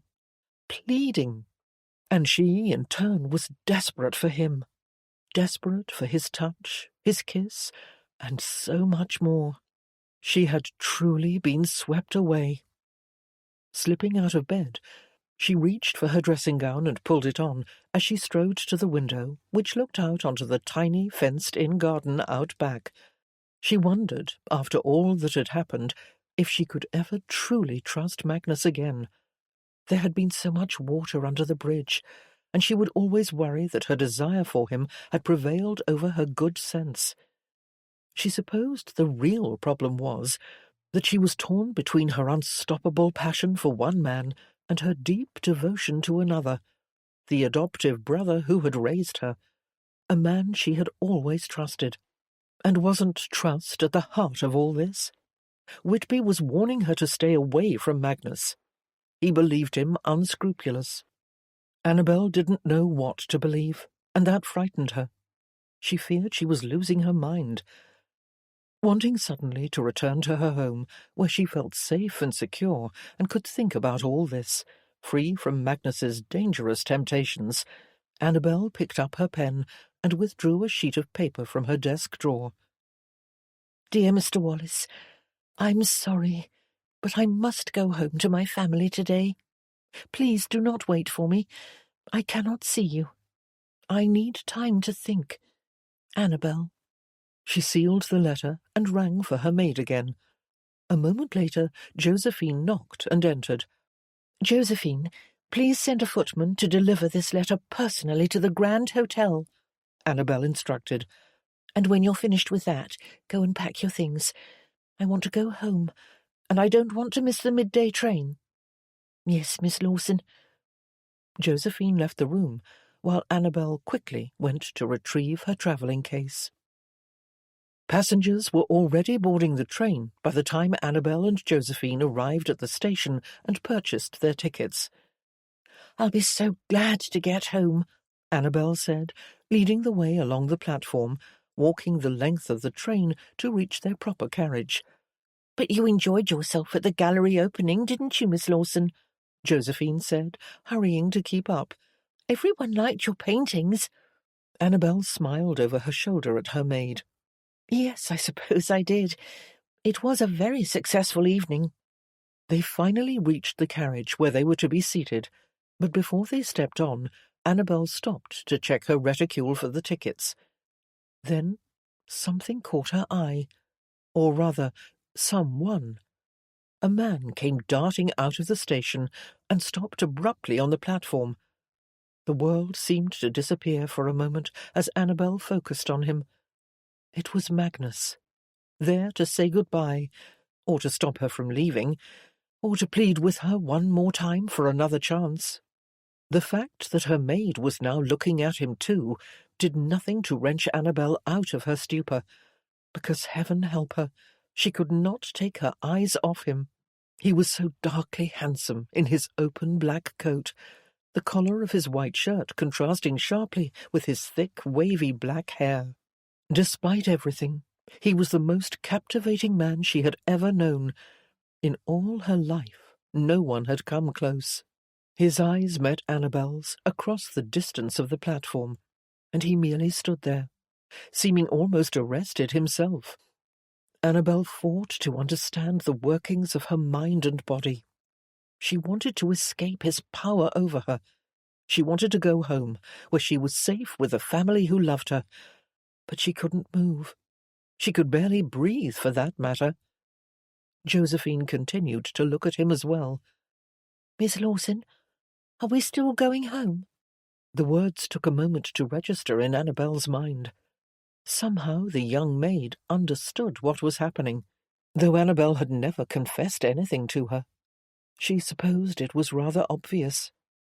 As the train blew steam, not far from where they stood, Magnus continued to hold Annabel in his gaze. And that was the moment she knew. There was no way on earth she could turn from him and step on the train. She would have liked to say she had thought it out and come to the conscious conclusion that she could trust Magnus, or that she had chosen her own happiness over her loyalty to her brother, or simply that she deserved some passion and pleasure in her life. But none of those things entered her mind.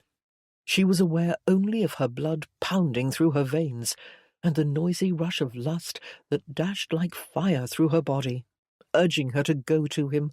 Damn the consequences. "No, we're not going home," she said. "Not today." Somehow, practical thoughts found their way to the fore, and she gave her maid clear instructions. "Take the bags and return our tickets. Then use those funds to obtain transportation for yourself back to the house in Mayfair. Make excuses for me." Without another word to Josephine, Annabel started off across the platform toward Magnus. Chapter 14.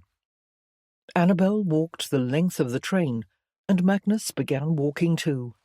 They met face to face, not far from a uniformed guard. "Is your coach waiting?" Annabel asked. Magnus did not reply. He simply held out his hand, and she took it. Before she knew what she was doing, she was hurrying to keep up with him as he led her through the crowded station. A moment later, they crossed the street, and he ushered her into the privacy of his coach. Magnus tapped the outside to signal the driver as he climbed in beside her, slammed the door, and drew the curtains. It was instantly dim. He sat for a second or two, staring at the floor, as if searching for his bearings. Then he turned to Annabel and enfolded her in his arms in one smooth, sweeping motion. He buried his lips in the crook of her neck and held her for a long, shuddering moment, while her gloved fingers dug into the thick wool of his coat. At last his lips found hers in a devouring kiss, and it was familiar, so much a part of her dreams that Annabel could have wept with joy. The coach lurched forward, and they were knocked off balance. They each took the opportunity to pause and gaze at each other, and it seemed impossible to believe what was happening. Then his lips were on hers again as the coach rattled down the street. The feel of his body beneath her roving hands forced Annabel's wild and careless desires beyond the lines of reason. "I'm so glad you stayed," he whispered, kissing her neck as he eased her onto her back on the seat.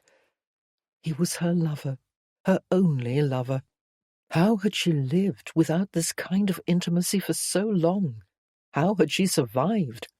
Then he was on top of her, holding her close, and they moved awkwardly, struggling to find a comfortable position on the seat.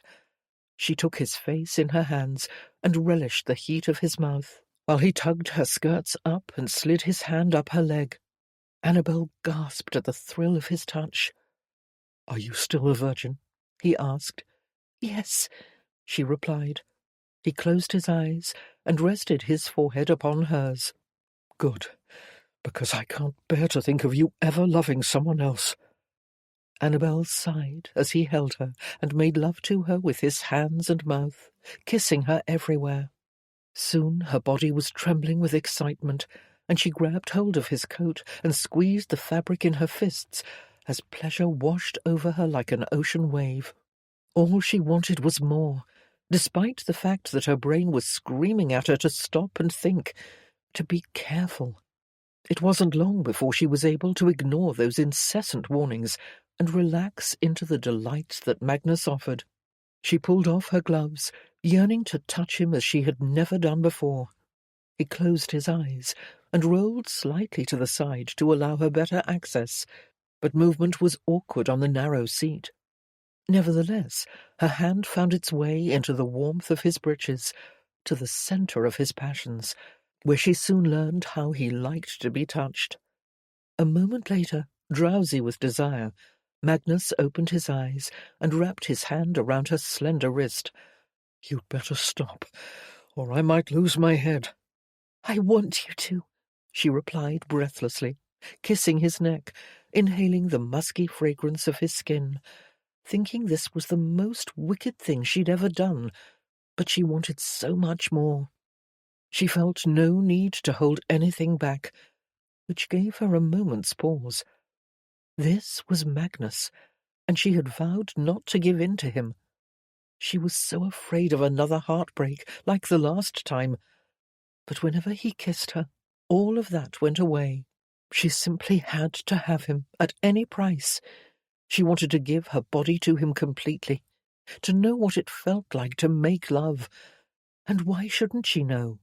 She was 34, quite decidedly on the shelf. What could she possibly be saving herself for?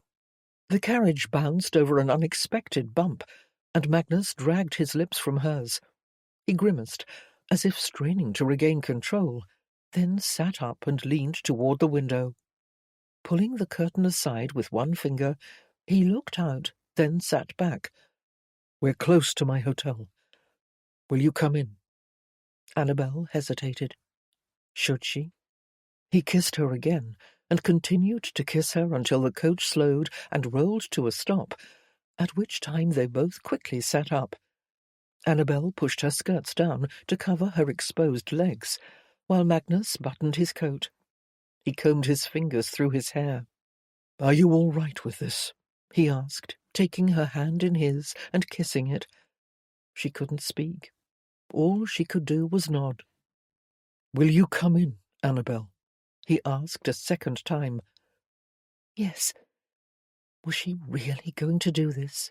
With Magnus? He picked her gloves up off the floor and handed them to her. "Put these on." She did as he asked. "When I open the door, step out and go inside, straight up to room 21. Here is the key. I will follow a moment later." She nodded and accepted the key from him. He opened the coach door and she got out. Then he closed the door behind her and remained inside. Annabel walked through the lobby of the hotel and straight up the stairs, as if she were a guest, and knew exactly where she was going and what she was doing, though she hadn't a clue. She knew what room, of course, but the rest of it? She found room number 21 and glanced up and down the corridor before she inserted the key into the lock and turned it. Pushing the door open, still worrying that she was making a foolish mistake, she entered the large, luxurious suite. A brass bed was dressed in a crimson and gold cover, and enough pillows to get lost in. The drapes were open, and a vase of fresh flowers had been placed on a table in front of the window. Annabel breathed in their clean, summery scent.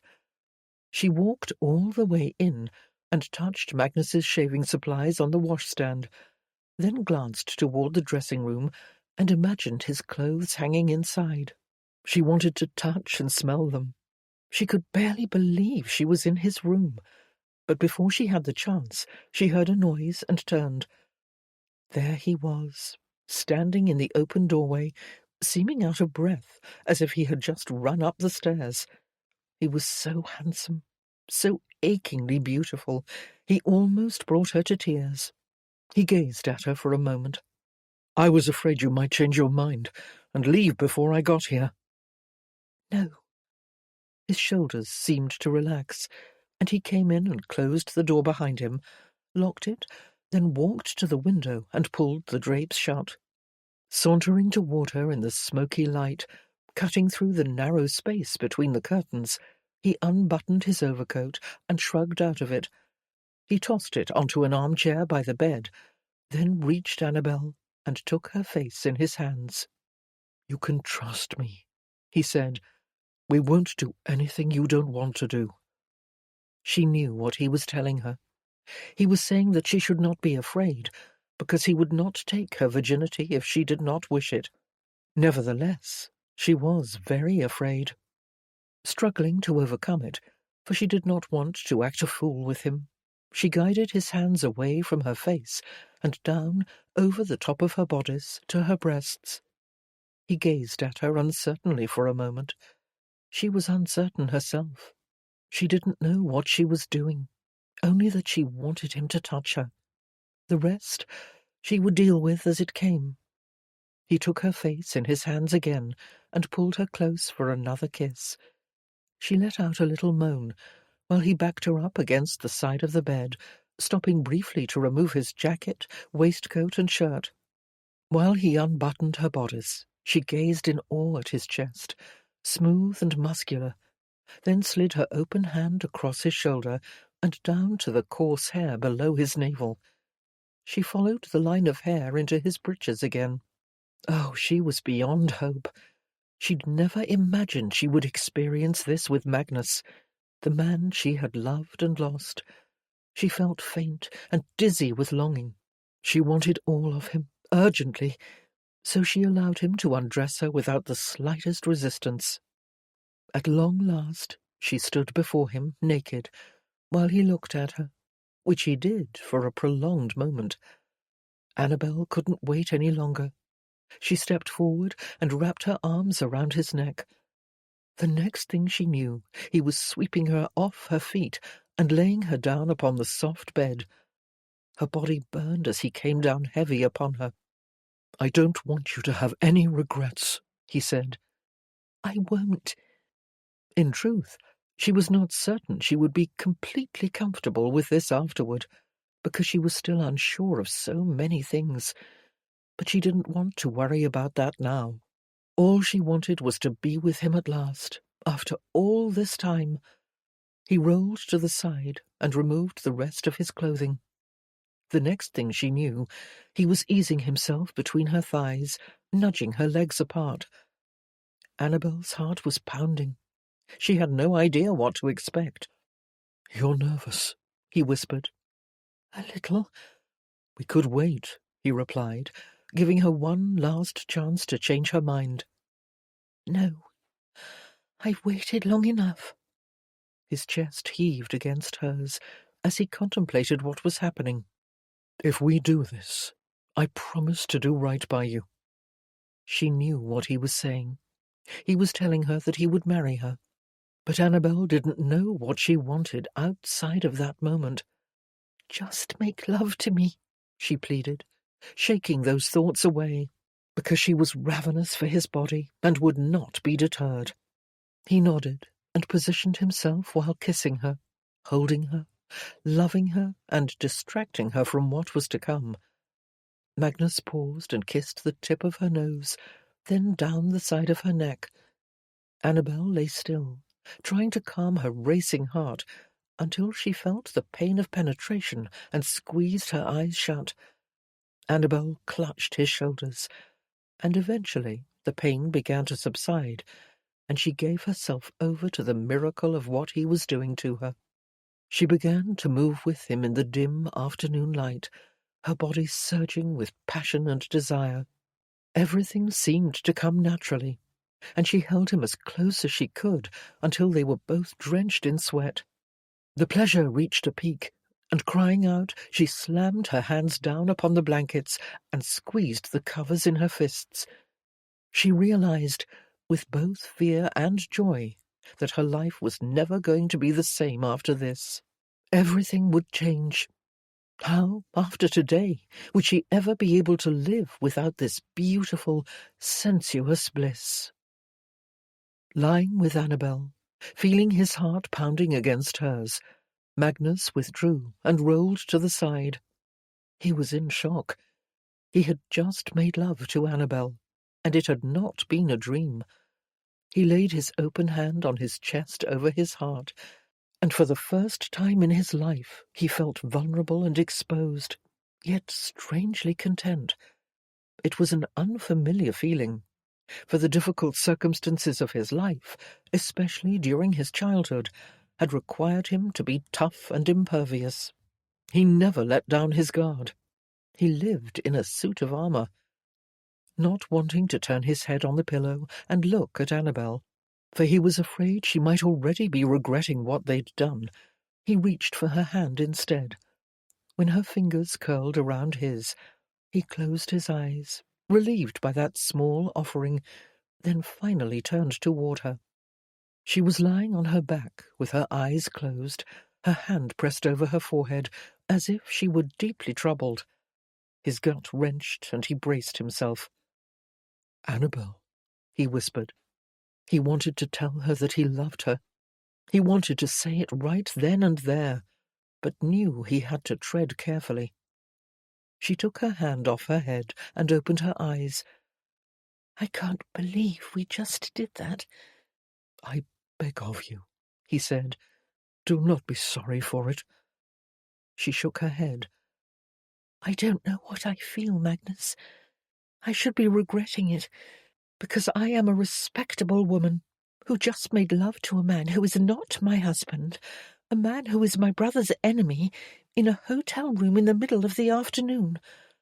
But all I'm thinking about is the fact that it was the most wonderful thing I've ever done."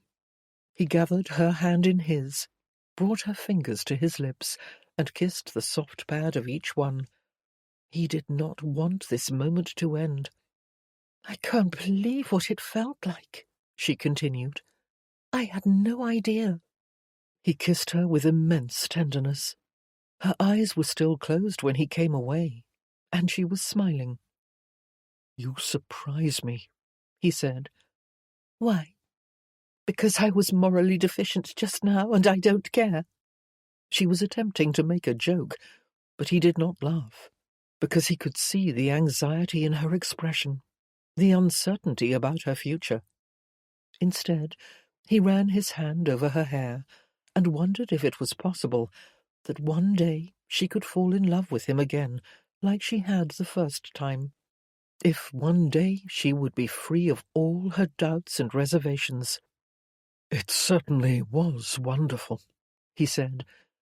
"I've never wanted anyone the way I wanted you today." For a moment she looked into his eyes, then she glanced away. "I'm getting cold. Can we get beneath the covers?" He sat back and pulled the covers down, and they both slid between the sheets, lying on their sides facing each other. "This is very strange," she said. "Which part?" "All of it. Because I am in bed with you. Because I trusted you enough to get into a private coach with you. I trusted you to be gentle with me just now, and you were, and I am completely at ease with what we did. Sometimes I wonder if there are two of you, the man before me now, and the person who jilted me years ago." She gazed at him pensively, while their conversation was interrupted by the sound of laughter and footsteps in the corridor, followed by the closing of a door, then silence. Annabel reached up to touch Magnus's lips. He simply lay there, letting her explore his face with her gentle, caressing finger. "Can a person really change so much?" she asked, wanting it to be true. "I believe so," he replied. especially if that person has something to live for, a hope, a desire. I must not have been enough of a desire for you the first time. He took hold of her hand and kissed her palm. Yes, you were, Annabel, but I did not feel worthy of you. Everything changed when I went to America. She rolled onto her back and draped a slender arm across her forehead. It must be a remarkable place. It wasn't just the country, he said. I could have gone anywhere, and the effect would have been the same. I just had to break away from the life I knew, when I was always keeping my head down, and become the man I wanted to be. Annabel's eyes darkened with emotion. There is so much I don't know about you, Magnus. Why were you always keeping your head down? He paused a moment before he spoke, for he had never talked to anyone about his childhood. Because I was treated with cruelty and brutality by people who had heard the stories about my father. But Whitby has always insisted that you were a villain and bullied his brother and that you caused his death. Magnus shook his head. That is not true. John was the one who started the fights, and Whitby would always come along to help finish them, at least until I learned how to defend myself. And the afternoon John died, I was long gone. We had fought that day, yes, but he rode off afterward. Annabel sat up. But what about your mother demanding money from Whitby? He shrugged. I know she asked John to take me in after my father died, but he refused. Whitby says your mother threatened John. Magnus inhaled deeply. He didn't like talking about this, didn't like to think about his mother's odious conduct, or the fact that in this regard Whitby was probably telling the truth. I wasn't aware of her threatening him, he said with a sigh, though knowing her, she probably did. That would explain why John picked fights with me, wouldn't it? Magnus found it strange that he could feel so numb upon speaking of this.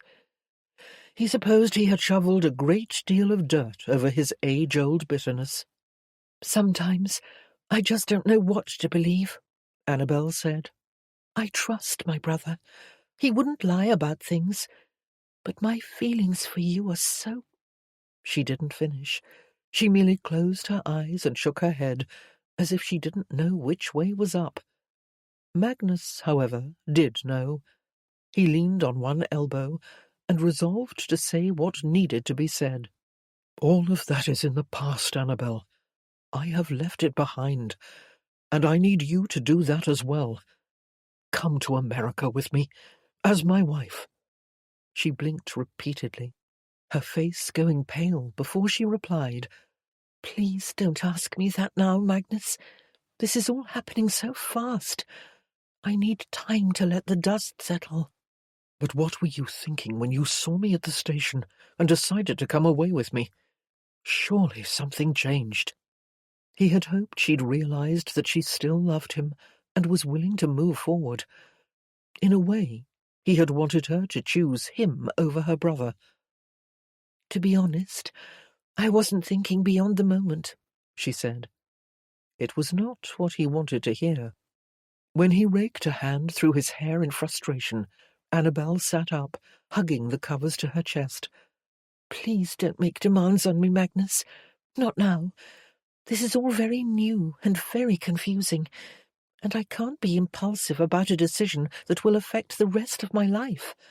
This morning, I wouldn't even have believed I would be in your bed today. I still can't believe it. He slowly rolled away from her and sat up. He thought about how angry she had been with him when she first came to his gallery. She had hated him then, and that was barely a month ago. He picked his trousers up off the floor and pulled them on. Are you angry? Annabel asked. He shook his head, strode to the window and pulled the drapes aside to look out. No, but I suppose I am waiting for the axe to fall, one way or another. He remembered something of the sort once before, when he was a boy. He recalled the stories his father used to tell him to distract him from the hunger pains in his belly when there had been no food in the house. He used to talk of a fairy tale life that might some day be his.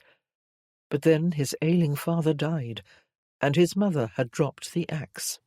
She told him the truth about that fairy tale family, that they had tossed out one of their own sons, Magnus's father, and banished him to hell because he had been a disappointment.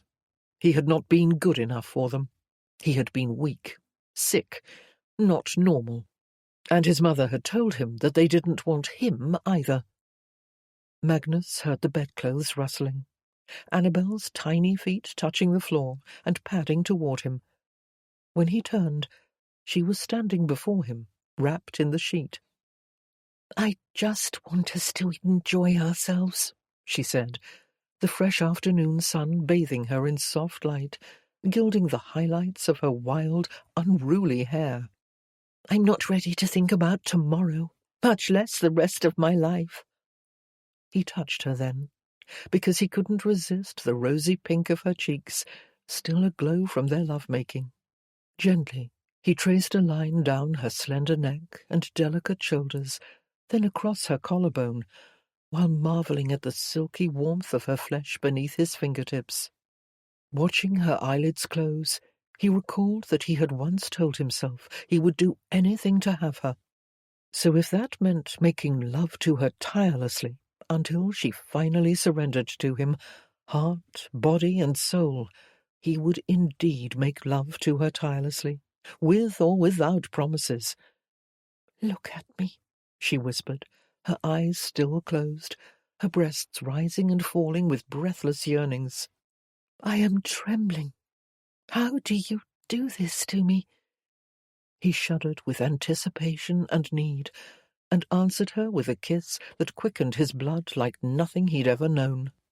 Then, driven by lust and the consuming need to possess her, he swept her off her feet into his arms and carried her back to the bed. Chapter 15. 48 hours later, Annabel woke up in Magnus's bed and wondered if it was possible for a person to die from too much pleasure. She sat up groggily and tried to make sense of the sheets, which were tangled chaotically at the foot of the bed. The pretty crimson and gold cover had been tossed aside early that morning and was piled on the floor near the window, while their clothes were strewn everywhere.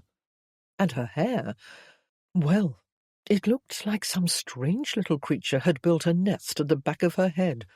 She yawned and nudged Magnus, who lay on his stomach, stretched out in a careless sprawl.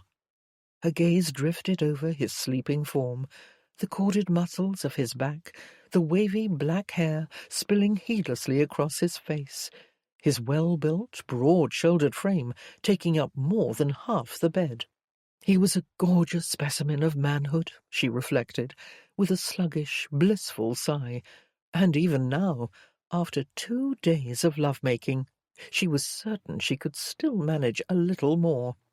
If it weren't for the niggling sense of responsibility to make contact with her family and assure them that she was still among the living, she most definitely would. She nudged him again. "Magnus, wake up. They're going to think we died in here." "Who?" he asked, still half asleep, his lips puckered against the pillow. "The hotel staff, that's who." She swung her legs to the floor. "And my maid has probably contacted the police by now and reported me missing." "Surely not. She saw you go off with me." "Precisely," Annabel replied, smacking her tongue against the dry roof of her mouth. In all honesty, Josephine was probably doing everything she could to cover Annabel's tracks, for she was extremely loyal. "Come back to bed," Magnus said, without opening his eyes or moving. "No, I can't come back. You've done me in." Hearing that, he rolled over at last. "You've done me in as well, woman. Do you think I'm made of steel?" "There are times you appear to be," she replied with a smile. "Well, not now. I'm spent." You need food. Food? I'd forgotten about food. She returned to bed and lay down on her back, her body crossing diagonally over his. Maybe we should get dressed and go out. He lifted his head off the pillow. You'd have to comb your hair. Where is a lady's maid when she is most needed? Magnus dropped his head back down. What's her name? Josephine. Maybe you should let her go. She's been hopelessly ineffective. Look at this place. Your corset is hanging off the curtain rod, for pity's sake. He pointed. Look at that. You're absolutely right. I will fire her tomorrow.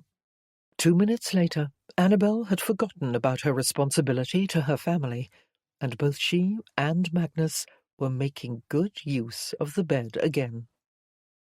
I can't just be your lover, Magnus told Annabel that night, his voice heavy with desire as he made love to her again, gently, with great attention to detail. I must be more than that. I want to be your husband, for life. She inhaled sharply at the sound of those words. Husband for life. To be given that guarantee, that Magnus would be hers and she would be his, and they would share pleasures like this forever, was beyond her imagination. She cried out, a muffled sound of indulgence, as her fingers dug into his back and her legs squeezed around his hips. Don't stop, she pleaded, voracious for him, needing more of the rapture he offered. Marry me, he said. She wanted to say yes. She wanted to scream it out loud, but she couldn't think. All she could comprehend was ecstasy and sensation. I love you, he whispered in her ear, his breath hot as flame, his intense physical rhythm incomprehensible. I love you too, she replied. I don't care about anything else. His movements stilled, and he drew back, just far enough to look her in the eye. Then marry me. I don't know, Magnus. Trust me. You know that you can. There it was, that which was holding her back. I know that I want to. You want to trust me? He asked. Or you want to marry me? She considered the question, but couldn't think, because she was losing herself in a mounting flood of physical delight. Both. I want both. Yes. The world outside of Annabel's mind and body disappeared, and she surrendered to her yearnings once and for all, welcoming the force of Magnus's desires as he finally groaned and gave all his love to her. He collapsed upon her, heavy and exhausted, and lay for a moment, until their breathing returned to normal and their bodies regained their natural rhythms. Then he took her into his arms and held her close with a different kind of tenderness, the kind that felt like forever, until the sun rose in the morning and light spread across their bed. Annabel woke from a deep sleep, as if an alarm bell had gone off inside her head. Groggy and disoriented, she sat bolt upright and looked around. The suite was quiet, except for the ticking of the clock, and a cart with a squeaky wheel rolling by outside the door. Light poured in through the space between the drapes, and the room was still a mess. She had no idea what day it was. Gazing down at Magnus asleep beside her, lying on his back, naked under a single white sheet, one arm draped over his face, Annabel suddenly remembered the words he had spoken the night before. He had told her he loved her, and somewhere, in the wild, spinning magic of her passions, she had agreed to become his wife. The old, familiar doubts and fears came rushing back to her, and she wasn't sure she could move. What had she done? She should have taken more time to think about the full implications of her decision, but she supposed she hadn't exactly been thinking with her brain. Good morning, Magnus said, his hand coming to rest on her back. Annabel looked down at him. Good morning. For a moment he studied her face.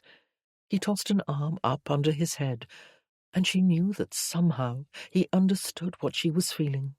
How could he not? He must have been expecting this. His fingers began to brush lightly across her back. "Don't worry," he said. Annabel swallowed with difficulty. "Easier said than done. We've been out of our minds with lust the past few days. And last night I agreed to marry you. What will Whitby say when he finds out?" Magnus's eyes clouded over with displeasure. "It won't matter what he says. We're together now, and I won't let anything or anyone tear us apart." Still feeling unsure, she rested a chin on her knee and gazed pensively toward the window. "Come here." He urged her back down to lie beside him. Annabel rested her head on his shoulder, and the heat of his body warmed hers. As she lay there in his arms, she contemplated all the misgivings that still hammered away in her head, and a far worse fear came over her. She imagined taking Whitby's side and telling Magnus that she could not marry him. She imagined saying goodbye to Magnus and pushing him out of her life forever. Quite frankly, the thought of that was worse than death. Nothing seemed to matter now but the joy he gave her. When he was holding her close like this, she didn't care about the past or what other people thought. She didn't want to be suspicious and worry that he was using her to hurt Whitby. She wanted to believe in him. She wanted to believe that he told her the truth, that he had come back to London for her, and revenge upon Whitby had nothing to do with it. When it came right down to it, all she cared about was this crazy, mad love, and every instinct in her body was pushing her to trust him. Maybe that was all that mattered. She leaned up on an elbow and looked down at him. "I don't want anything to come between us either." Magnus took her face in his hands. "I will make you happy, Annabel. I promise. You will never want for anything." "I don't need anything except you." His eyes flashed with desire, and he pulled her down for a kiss. But Annabel laid a hand on his chest to stop things before the kiss progressed to something more. "We can't start this again," she said with a smile, "because we have to get up and get dressed. I'll need to go home today." He settled back, disappointed. "Why?" "Because I have to tell them." His chest rose and fell with a deep sigh. "Why do you have to go back there? Why don't we just leave? You could write to them from New York." "No, I could never do that," she replied. "They're my family, and I care for them. Whitby, Lily, and the children. I can't leave without saying goodbye." He sat up against the pillows, his dark eyes sweeping over her face with a measure of discontent. "You don't have to come," she said. "Oh, yes, I most definitely do. I will not have you going alone, as if you were ashamed of me." "It wouldn't be like that," she assured him. Magnus looked away toward the window. "He might think so, or he might think I am afraid to face him. He'll certainly try to change your mind." Annabel felt a chill come over the room with this change in Magnus's mood. She wished he would look at her. "It won't matter what Whitby thinks," she said. "Nothing will change my mind." Magnus continued to look off into the distance, as if he hadn't heard her. Then, finally, he met her gaze. His eyes warmed, and she was relieved. "You're right," he said. "It doesn't matter. I am only thinking of you. I hate that you must do something so difficult. If you like, I could do it. I could face him alone." Annabel tried to imagine that, but she could not. Whitby probably wouldn't even believe that she had consented to marry Magnus. Whitby would think it a lie, or that Magnus had kidnapped her, or some other such foolishness. She squeezed Magnus's hand. "No, you were right the first time. We must stand together, and I will do my best to convince my brother that he has been wrong about you, all along." "He won't believe it." "I told you it doesn't matter. I will say whatever it takes. And if he doesn't like it, so be it. Annabel's stomach began to churn with a slow mounting dread. She rested a hand on her belly, thinking she would be very glad when this day was over. Century House in Bedfordshire was hailed by some as one of the most majestic houses in England, and though Annabel had lived there all her life, she never failed to be moved by its magnificence whenever she returned after some time away. The coach rolled past the ornamental fountain and came to a smooth stop at the front entrance. Annabel glanced briefly at Magnus, who was looking out the window in the opposite direction of the house. He does not want to be here. "Shall we?" she said, nonetheless. "Of course," he replied. "Allow me." He climbed out of the coach and offered his hand to Annabel to assist her as she stepped down. She started off toward the front entrance, but stopped and turned when she realized he was not following. He stood beside the coach, his dark eyes moving slowly from left to right across the front of the house. "I haven't seen this place in 8 years," he said, "and I have certainly never made it past the front doors." Annabel was uncomfortably aware of a change in him. There was no warmth in his eyes, no flirtatious spark or seductive appeal. Nevertheless, she spoke with confidence. "You will walk through those doors with me today." He nodded and followed. They were met at the door by Clark, the butler, who politely greeted Annabel, but as soon as he recognized Magnus, his expression turned to shock. Annabel removed her gloves as she spoke. "Mr. Wallace is my guest today, Clark. We wish to speak to Whitby. Inform him, if you will." The butler stared perplexedly at her before he closed the door behind them and recovered his aplomb. "As you wish, Miss Lawson." "Tell him we will be in the gilded drawing-room," she added. Clark bowed at the waist before he turned to go. Annabel could see the panic in his gait. It was not something she had ever seen before. When she faced Magnus, he did not look pleased. "It's this way," she said, wanting only to get through this as quickly as possible. They climbed the stairs, and Magnus looked up at the enormous ancestral portraits on the walls, some dating back as far as the 15th century. He was barely watching where his feet were going. When they reached the top and entered the drawing-room, with its ornately carved gilded ceiling, Annabel watched him with a mild sense of trepidation. His eyes scanned everything, from the massive gilt-framed mirror over the fireplace to the Chippendale furniture, the statues, the harp, the grand piano, the gold wall sconces, and the tall tree ferns. "You could feed half the orphans in London for a month with whatever it cost to furnish this room," he said bluntly. Annabel wasn't quite sure what to say. "It's a far cry from the place where I grew up," he added, approaching the 8-foot portrait of his grandfather on the wall and looking up at it. "There he is." The derision in his voice was unmistakable. Annabel approached Magnus and linked her arm through his, seeking to remind him that the man in the portrait was part of the past, and it was time to leave all that behind. Isn't that what he had tried to tell her when he asked her to return to America with him as his wife? "I never knew him," she said, looking up at the portrait. "He died long before I was born."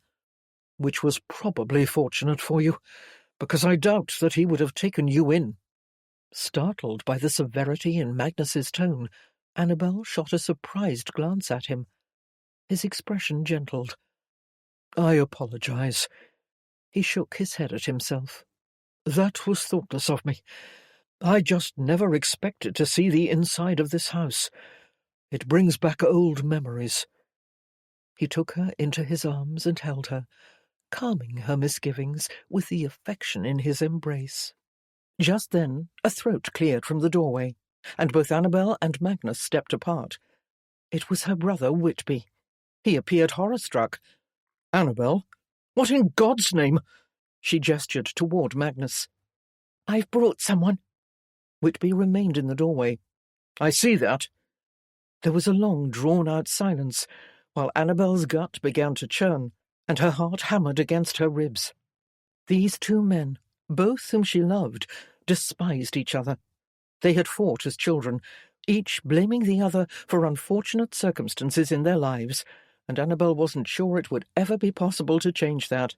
She glanced anxiously at Magnus, who stood motionless, facing Whitby. "Why don't we all sit down?" she suggested. After a moment's hesitation, her brother slowly entered the room, and Annabel took a seat at one end of the sofa. As soon as she was settled, Magnus sat beside her, while Whitby chose the facing chair. "Where have you been?" her brother asked, sounding more than a little displeased. "We expected you home days ago." She squeezed her hands together on her lap. "I apologize. I was detained." Whitby's piercing gaze flicked to Magnus. "Detained?" Magnus said nothing. He merely crossed one leg over the other and let Annabel do the talking. She was very glad of that. "Yes," she said, resolving to be firm and forthright, for there was no point dancing around the issue. "You see, Magnus and I have spent the past few days together, and we have come to realize that we are still in love." Oh, how foolish she must sound to Whitby, who no doubt could not believe his ears. She even sounded foolish to herself. Whitby's tolerance seemed to snap like a tangible thing in the room. Annabel almost feared the ceiling was going to blow through the roof. "Please, Whitby, try to understand," she said. Understand? To her utter surprise, he spoke not with anger, but with gentle pleading, as if Magnus were not even there. "How can I? I've watched you go through your entire adult life without hope or optimism because of what he did to you. All this time, you've hated him." "Only because I was hurt," she explained, though she did not feel confident. She felt ridiculous, for she had changed her opinions she had held for 13 years, virtually overnight, even after Whitby had warned her that Magnus would try to seduce her, which she certainly had done, quite effectively. Whitby wet his lips and shifted in his chair. He appeared shaken, but determined to convince her that she was making a grave mistake and was merely confused. Meanwhile, Magnus was sitting back with quiet fortitude, watching everything unfold. "No, Annabel, you forget," Whitby said. "Do you not remember the lies that you could not forgive?" "I do remember that," she said. "But it was a long time ago, and I'm a different person now, and so is he." Magnus gave her an encouraging nod, and she was so very, very thankful that he was there, because she wanted to be with him. She did. She could not let anything change her mind. Whitby, however, watched the exchange from where he sat across from them, and all his gentle pleading flew out the window. He stood up. "Annabel, you are not a fool. Use your head." She shot him an exasperated look. "I am using it." "No, I do not believe you are." She stared dumbfounded at her brother. "You need to give him a chance, Whitby. He is not the villain you think he is. There have been misunderstandings, and he regrets what happened between us. He never wanted to hurt me." She looked at Magnus then, needing him to intervene, to defend what she was saying. He recognized her entreaty and turned to Whitby. "Indeed, I am not the villain here, and I do regret what happened between Annabel and me. But you have played a part in her unhappiness too, Whitby. Annabel has felt trapped here, as if she owes something to you because your family took her in. She needs to feel that she is free." "Is this true, Annabel?" Whitby asked. She paused. "You have been very kind to me, which makes it difficult to do something that will disappoint you." Whitby shook his head at Magnus. "I am not going to apologize for being kind to her." "Well, I have apologized to her," Magnus said, "and she has forgiven me." Whitby's face screwed into a disbelieving grimace. "You cannot be serious, Annabel. You believe him. Tell me that you were not so gullible. You assured me you were not." "I was not gullible, Whitby. It is the truth. He is not the man you think he is." She fidgeted and cleared her throat, striving to maintain a confident tone. "I believe it's time you stopped hating Magnus so much and put the past to rest." Put it to rest? Whitby shook his head and strode to the other side of the room. Annabel felt like she was suffocating. She glanced desperately at Magnus, but he was sitting forward, watching her brother. Finally, Whitby faced them again. "What do you mean to tell me today, Annabel? Why did you bring him here?" She sensed he already knew the answer to that question, but he needed to hear it just the same. "We are engaged," she confessed, feeling her heart break at what should have been the happiest moment of her life. The ensuing silence carried enough weight to crush the house. Annabel sat motionless, immobile. She was aware of Magnus beside her, waiting for Whitby to oppose the engagement, and she wasn't sure what would happen after that. Whitby strode closer. "Are you blind, Annabel? He came back here to use you again, so he could finally feel that he has won."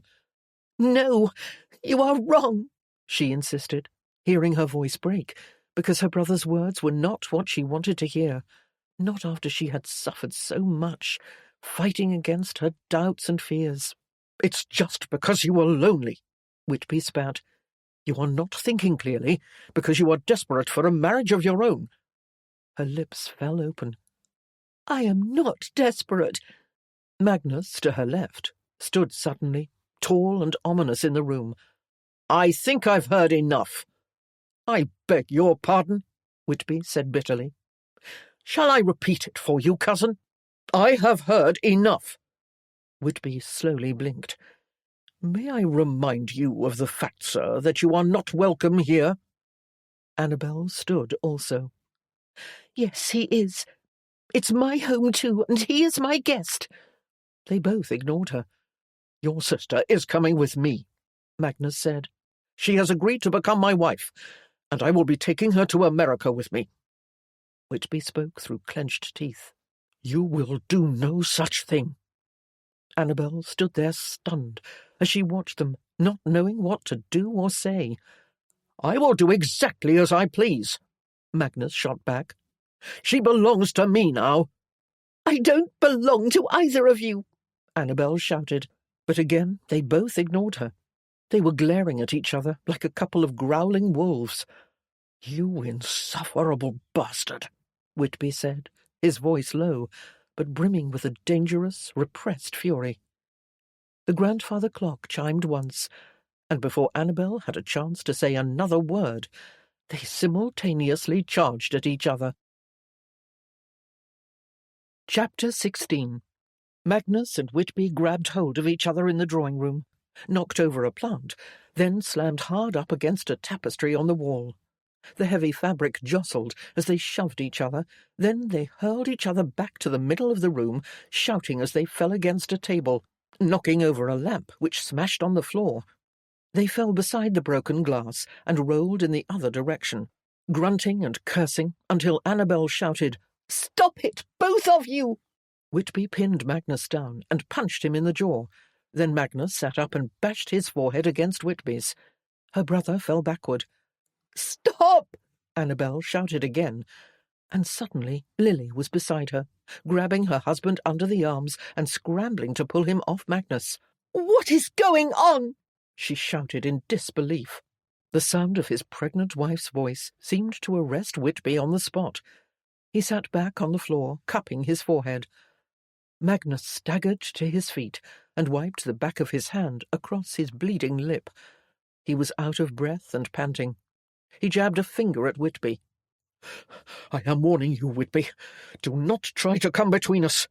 We will be leaving for America tomorrow, and do not expect to visit your sister, because you will not be welcome in my house." Shocked and shaken, Annabel turned to her brother and sister-in-law, who were waiting for her to say something. All the weight of the world descended upon her at that moment, and she wasn't sure she could find the words to speak. Then Magnus's arm curled around her waist, and he closed his eyes and pressed his face against her cheek, and she found herself holding tight to him. She wrapped her arms around his neck.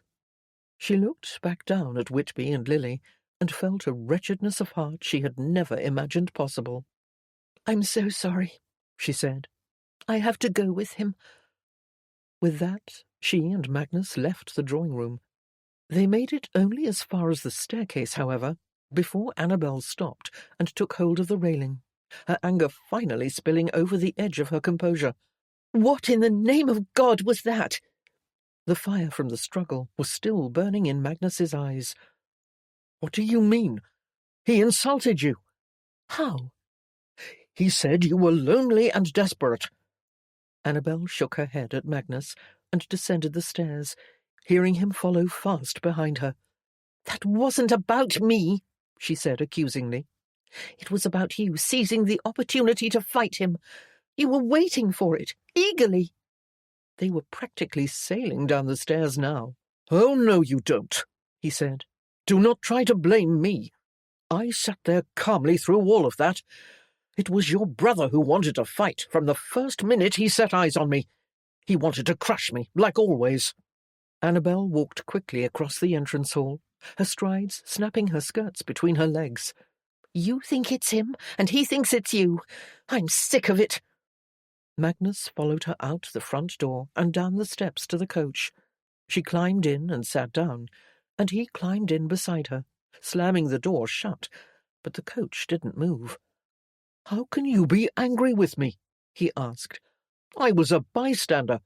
"Oh, yes, you were very unassuming when you smashed him up against the tapestry."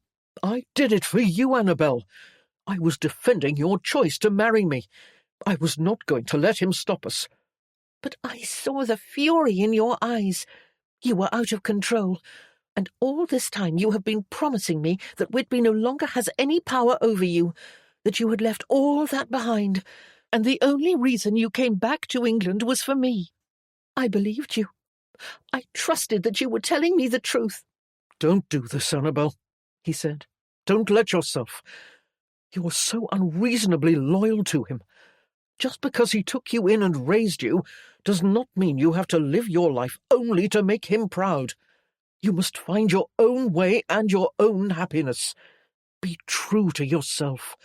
You do not owe him your whole future." "It's not as easy as that.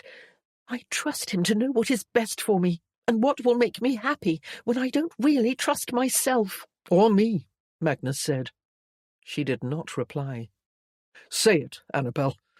I am the reason you don't trust yourself." "Yes," she shouted. "I made an error in judgment years ago. I was fooled, duped, and after what just happened, how can I not still have doubts? How can I believe that there is not some truth to what Whitby just said? That you want me because you want to feel that you have won. You simply want to take something away from him." His eyes darkened with frustration. "That is not true. You are letting him influence you. Trust your heart, Annabel. You know I love you." "But you were still fighting the same battle today that you always were. What has changed?" Magnus sat forward and wiped his lip again, examining the blood on his hand. "Whitby is not a bad man," she told Magnus. "He only wants me to be safe and happy, and I don't think either of you really knows why you hate the other." That statement caused Magnus to lift his head and look at her with dismay. "I know very well why I hate him, Annabel." "Why?" "Because he has always taken pleasure in making my life a living hell. He has deprived me of my birthright, beaten me to a pulp on numerous occasions, spread cruel gossip about my father and me, causing us to be treated as outcasts and lunatics. As a child, I was spit upon in the streets, kicked and beaten by those who enjoyed thrashing a fallen aristocrat. But it was my father I pitied the most, because he died a broken man. That is why I will always hate your brother, for continuing his grandfather's legacy of heartlessness." Stunned by Magnus's outburst, Annabel could feel her throat closing up. "But you told me you didn't care about Whitby any more, that was behind you. How can I trust completely that there is not a part of you that is using me? Do you even know it yourself? I saw the satisfaction in your eyes just now when you told him I belonged to you, not him. At that moment I was nothing more than a weapon to use against him.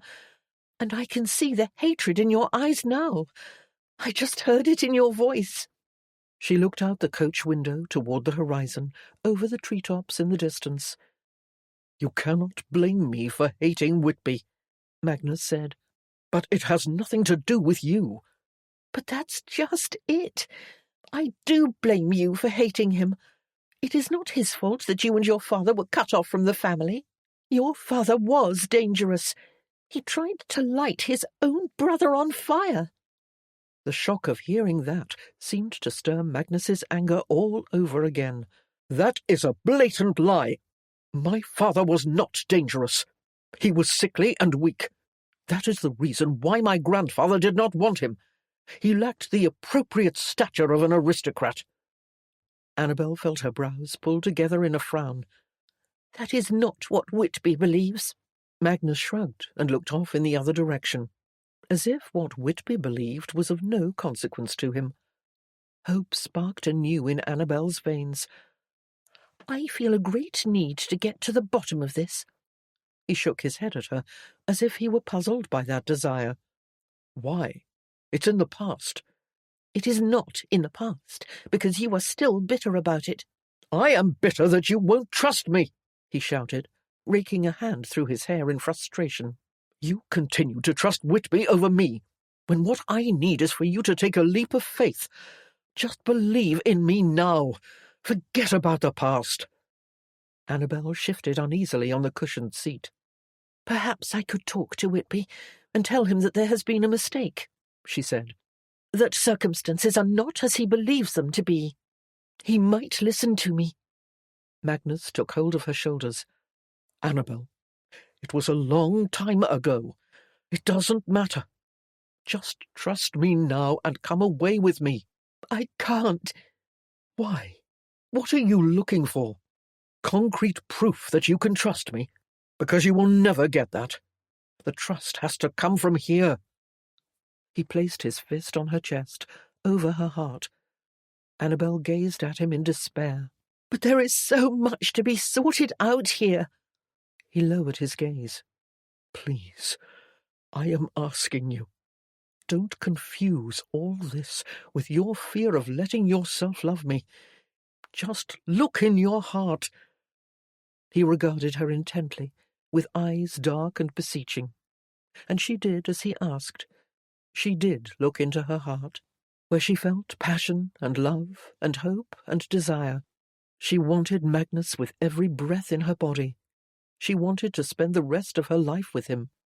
But he was asking her to take a blind leap of faith and simply believe him, when she could not. She was afraid to, especially when there were still so many unanswered questions.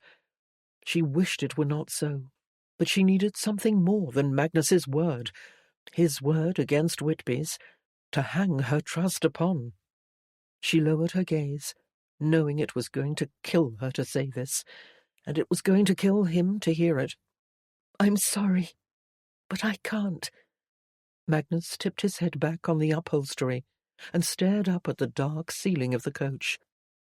"You are going to trust Whitby's word over mine." They sat in silence for a moment. "Please don't do this, Annabel. Come with me now." "No, not like this," she replied. "Don't make me choose between you and them when I am not ready. If it's me you love, you will be patient." She crossed in front of him to climb out of the coach. "Where are you going?" he asked. "Back inside." "Please tell me you're going to collect your things." She opened the door and stepped out. "No, I can't go with you today, Magnus." She backed away from him toward the house. He climbed out of the coach too. "Please, do not go back in there." "I have to. I need to fix this." "You can't fix anything," he shouted.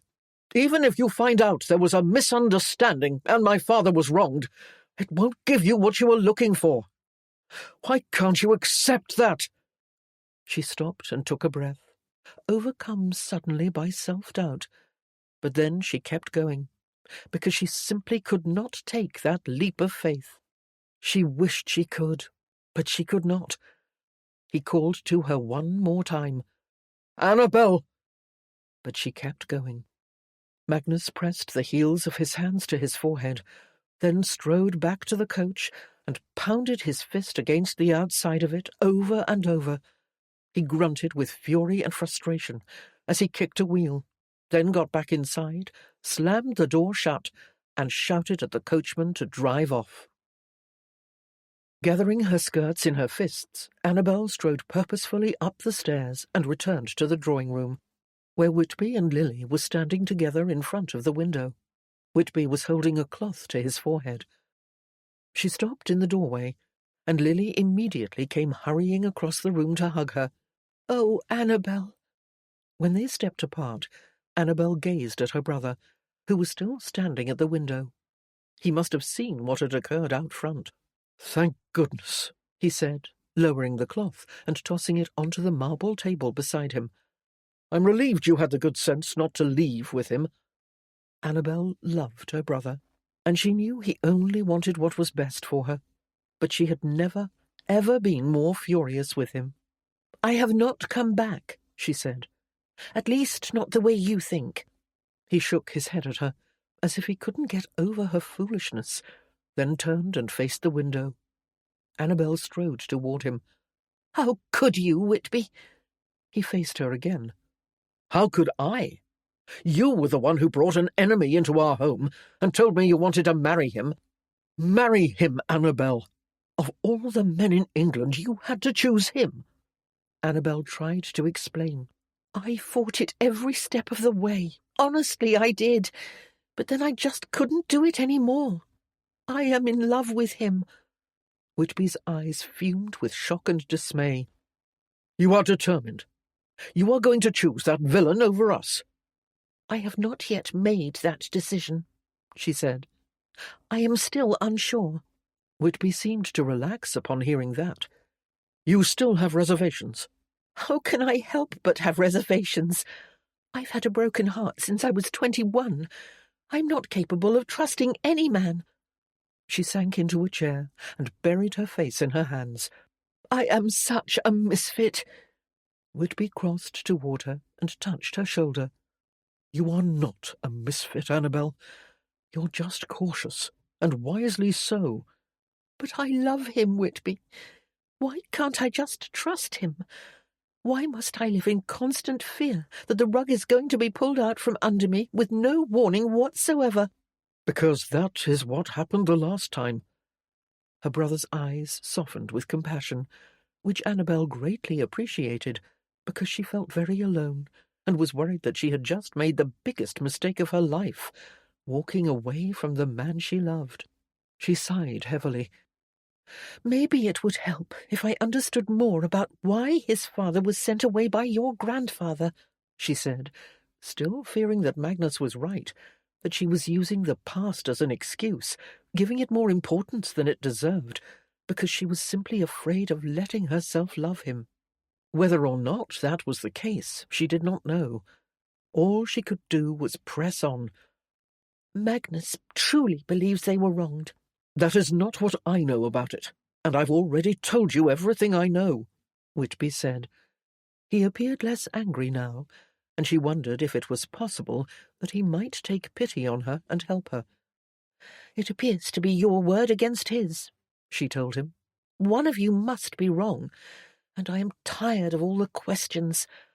I need to feel as if I know what I am doing." But even if she did know the truth, would she ever feel completely sure? Annabel spent the rest of the day questioning various members of the household about Whitby's grandfather and his twin sons, and everyone who had worked in the house at that time said the same thing, that the boy was sent away because he was violent and dangerous. One servant even went so far as to claim that the boy had the devil in him, which did nothing to improve Annabel's optimism. But it was so long ago that none of them could quite remember what he looked like. Annabel had the distinct feeling that people believed what they had heard through gossip over the years, and that the story had taken on mythic proportions. Later, when all her questions turned up no new information, she spent the evening in her studio, distracting herself from the stresses of her life by working on the painting of the waterfall. She still could not seem to get the reflections in the water to look the way she wanted them to, so she finally gave up, chalking it up to the fact that she was too anxious to concentrate. That night, Annabel went to bed feeling certain that she was wasting her time on this futile search. What was the point, after all, when Magnus said he didn't care about the past? What difference would all this make once they arrived in America, if she went with him? Whatever happened to his father had nothing to do with their lives now. If she was going to give her whole heart to Magnus, she would have to do as he'd asked, and somehow find the courage to take that blind leap of faith. Just then, a quiet knock sounded at her door, and she leaned up on both elbows. "Come in." The door creaked open, and there stood her brother, holding a kerosene lamp. He was still wearing his dinner jacket, but his shirt was open at the collar, his tie loose around his neck. "I am sorry if I woke you," he said. "You didn't. I wasn't sleeping." He hesitated a moment. "May I speak with you?" "Of course." He closed the door behind him, walked to the bed and set down the lamp, then pulled a chair up and took a seat. "Today, after you told me that Magnus believed his father was wronged," Whitby said, "I began thinking about it, and I remember whispers and gossip when I was growing up. Gossip about my grandfather." Annabel's pulse began to beat. "Pertaining to what?" Whitby rubbed at the back of his neck. "Evidently, there was a parlour-maid who worked here in the house, and she and my grandfather were intimate lovers." "That sounds scandalous," Annabel remarked. "The maid was let go eventually, but I seem to recall hearing that she was sent away at the same time Magnus's father was." A disturbing notion suddenly occurred to Annabel. "Was she the mother?" Whitby held up a hand and shook his head. No, nothing like that. Magnus's father and my father were definitely twins, that is certain." Annabel was not sure where her brother was heading with this, until he reached into his waistcoat pocket and handed her a folded note. "But perhaps this woman knows something and can give you some insight into what happened. If she is still alive, that is. I have no idea." Annabel unfolded the note and read the woman's name, Rose Michaels, along with a London address. "I don't know if her family still lives there," Whitby said, "but it was all I could find in the employment records." Annabel tossed the covers aside and slid to the edge of the bed. "How can I ever thank you?" He stood. "Don't be so grateful. I still don't trust Magnus, and I am hoping this woman will prove me right. I just want you to be sure of your decision, whatever it turns out to be." Annabel wrapped her arms around him, and he held her briefly before he drew away. There was a note of warning in his voice as he spoke. "All I ask is that you be careful, Annabel. Do not let your emotions rule your head. But heaven forbid, if you do, and you decide to go with Magnus, please know that you can always come home to us. We will be here for you no matter what." "Thank you, Whitby. It is good to know." He turned to leave, but stopped in the doorway. "You should also know that if that man ever hurts you again, I swear I will cross the ocean to make him pay. I promise you that, Annabel." And she knew that if circumstances warranted it, her brother would make good on that promise. His head in a fog, Magnus entered his hotel room and looked around. The maids had been there. The bedclothes were in order, the drapes were open, and everything was tidy. It was almost as if Annabel had never been there. Closing the door behind him and dropping the hotel key on a table, he slowly walked to the bed and rested a hand on the brass frame. He rested the other hand on his stomach, because he felt ill, as if he had been shot back there, into those dark times when he wanted to blame Whitby for everything that was wrong in his life and crush him. Magnus had thought he was over that, but today had been very grim. He was ashamed of himself for his shocking, appalling behaviour in Annabel's drawing-room. He had tried to crush Whitby again. He had felt such intense bitterness toward him. Why had he even bothered to come back here and subject himself to this? He felt wretched, like that rejected boy who had been kicked and beaten and called the spawn of a madman.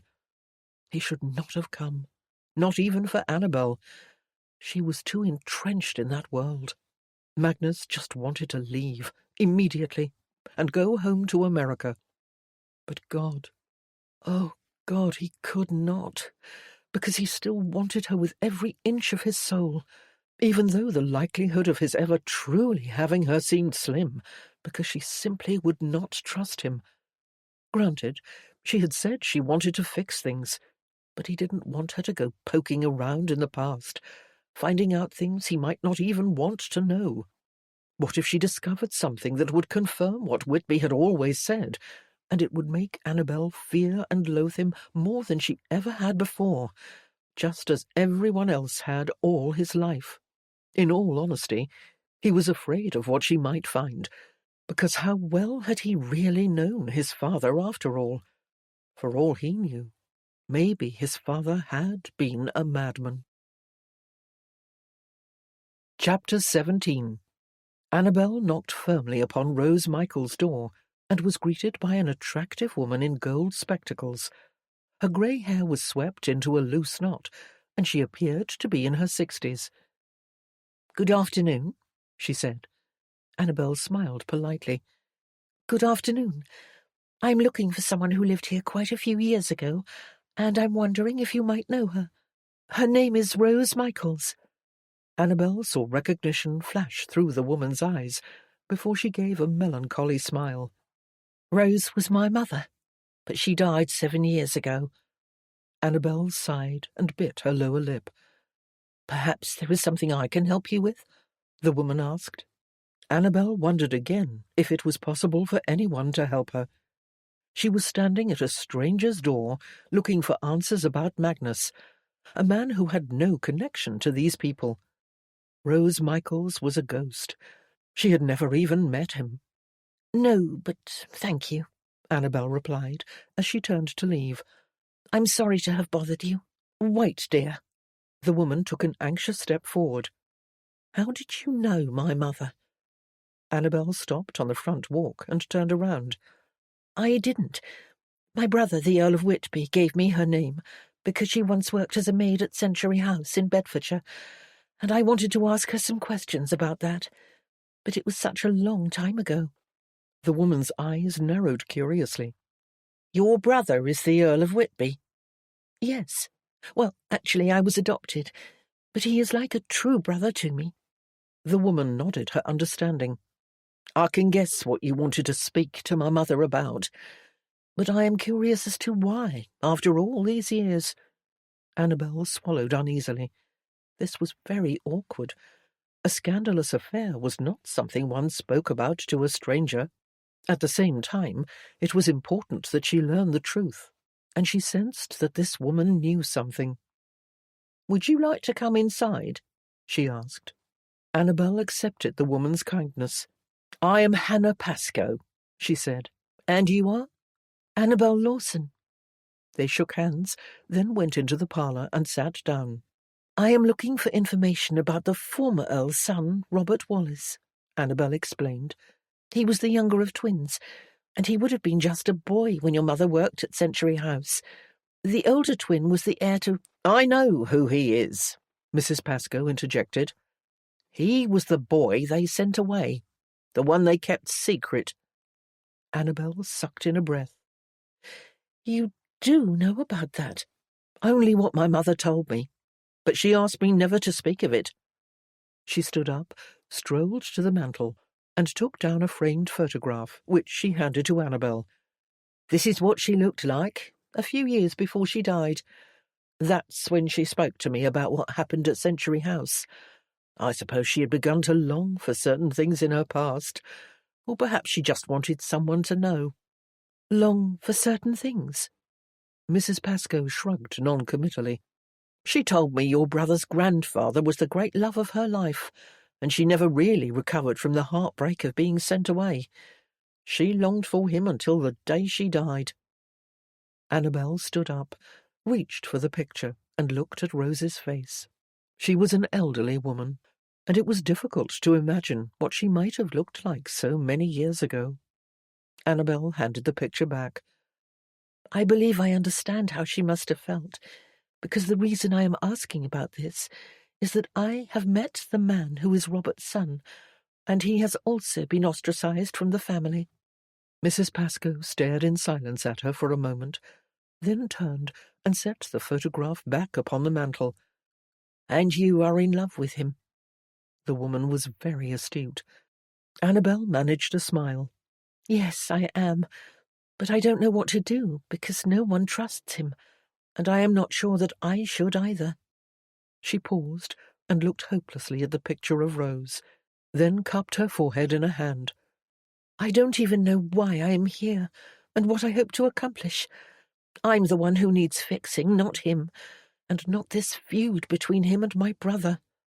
"If you really love this man," Mrs. Pascoe said, "your heart should know whether or not you can trust him.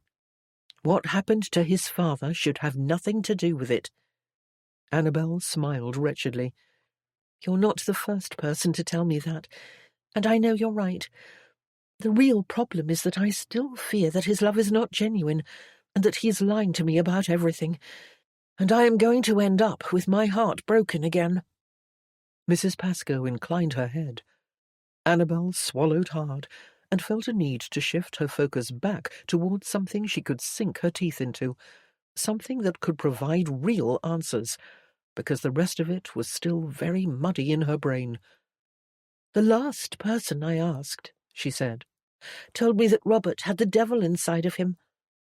Mrs. Pascoe sat down again, and her voice was sullen but sympathetic. "The devil? No, that's not true." Annabel faced her. "What do you know about it, Mrs. Pascoe?" For a long, tense moment, the woman was quiet. "Perhaps you had better sit down.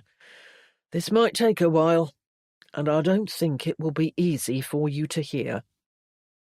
Despite all her attempts to convince herself that none of this really mattered because it was in the past, Annabel was overcome with curiosity, so she returned to her chair and sat down to listen.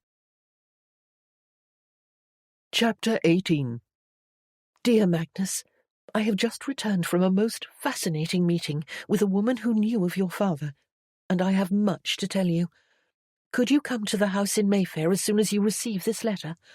I will be waiting for you. Annabel." Magnus stood next to his coach on the street outside Whitby's London residence, gazing up at the large stone mansion. He had stood in that spot many times as a boy, and later as a young man, always an outsider, wondering what the house looked like on the inside. He had longed for acceptance then, and he had wanted what Whitby had been blessed with, a family who was proud of him. He felt a dim flicker of the old familiar feeling of isolation and loneliness, but knew it was merely the memory of those days, for he no longer cared that he was an outsider. In fact, he preferred it that way. He had no interest in being accepted by the people of this world, and no longer cared what this house looked like on the inside. All he cared about was Annabel. Besides, he had 2 homes in America that were just as fine. Finer even, for he had attained them, perhaps earned was a better word, through his own ingenuity and hard work. But Magnus was not here to revisit his difficult youth. He was here to see Annabel, because she had asked him to come. He would listen to what she had to say about his father. If the information was damning, he would ask her not to judge him by his father's deeds. Magnus hoped she would be able to do that, and come away with him regardless, though after what happened the other day, he doubted that would be possible for her. She was not likely to take a risk with him. She had become far too cautious and guarded. But that was his fault, he supposed, and perhaps he deserved this. He was now reaping what he had sown. Magnus closed his eyes and stood listening to the wind in the trees.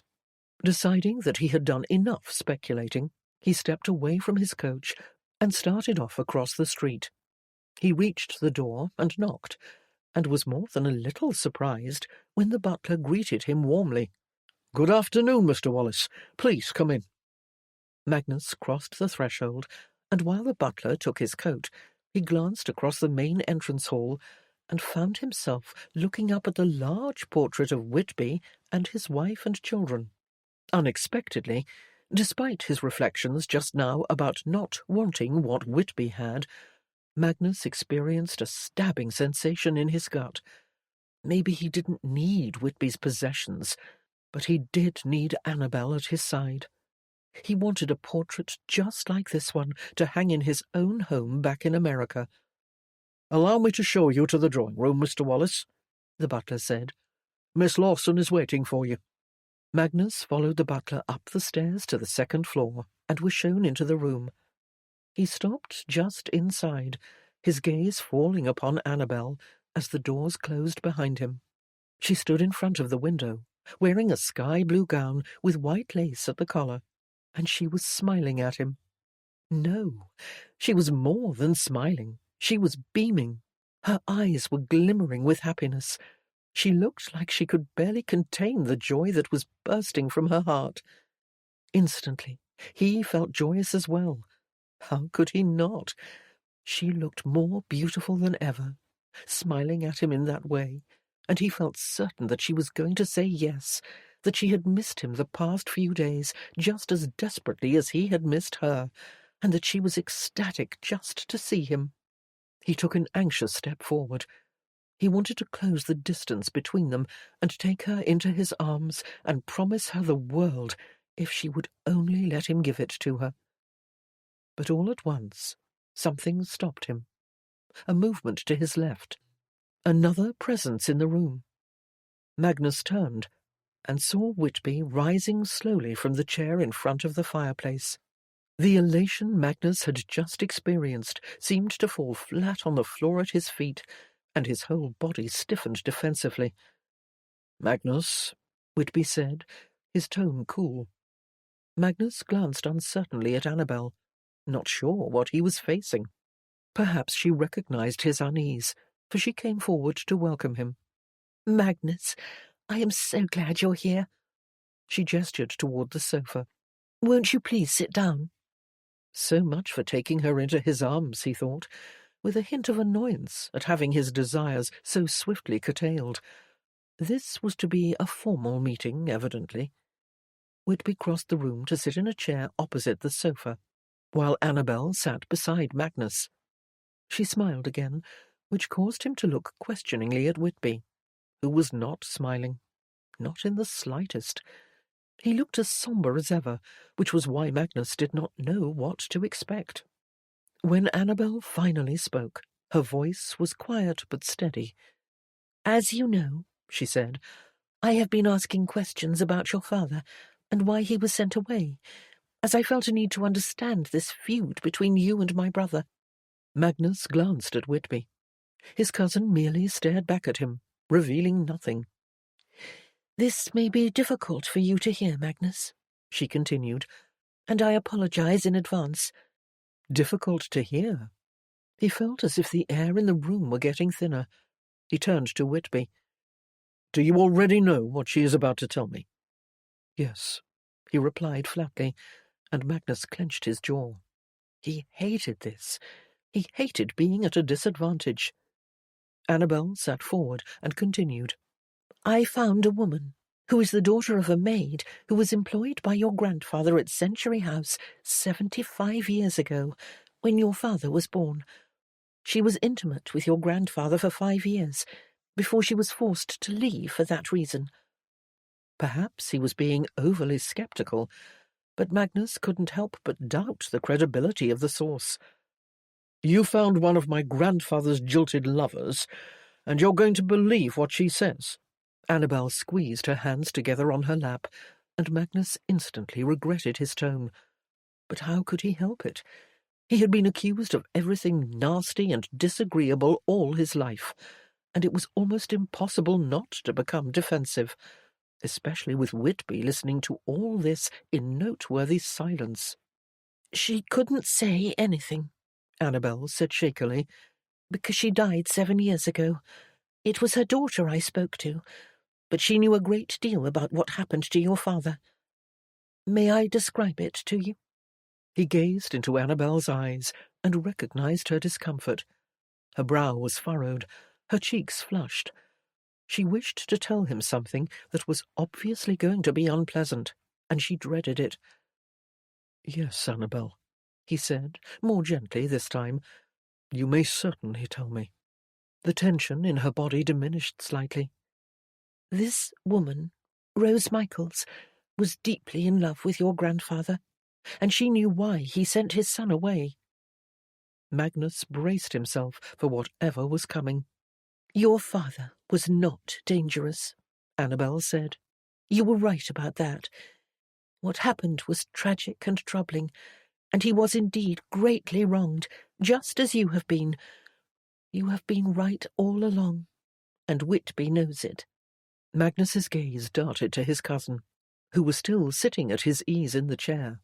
He simply nodded at Magnus, then gestured with a hand toward Annabel. Magnus returned his attention to her, feeling oddly disconnected from his body, while he waited for the rest of the story. "According to Rose Michaels," Annabel said, "your father was, in fact, your grandfather's favourite son. He was the gentler of the two boys, and perhaps because he was the younger one, and would not have the advantages of his older brother, the heir, your grandfather doted on him. He spent more time with him, and he loved him very much." Annabel's expression darkened, however, with sadness and regret. "But there was an accident when he was 4. Your grandfather had taken him into the stables one afternoon, and he was kicked by a horse." Magnus felt his brows draw together with horror over hearing such a thing.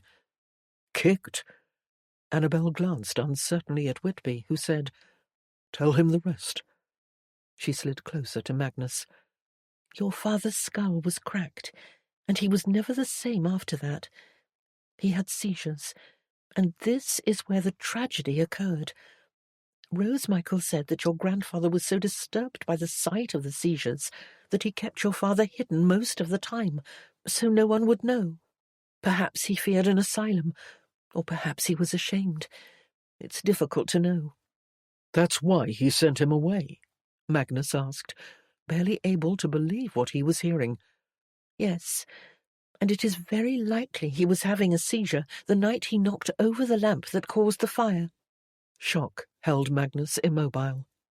"But why would he be cut off in every way? Why did my grandfather not at least take care of him financially?"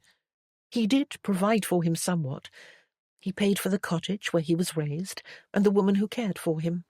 "But he received nothing after that, when he moved to London." Annabel's eyes glistened with tears, and an unspoken apology. "I'm sorry. I know it was not enough. It was unfair, and I wish I could change how your father was treated.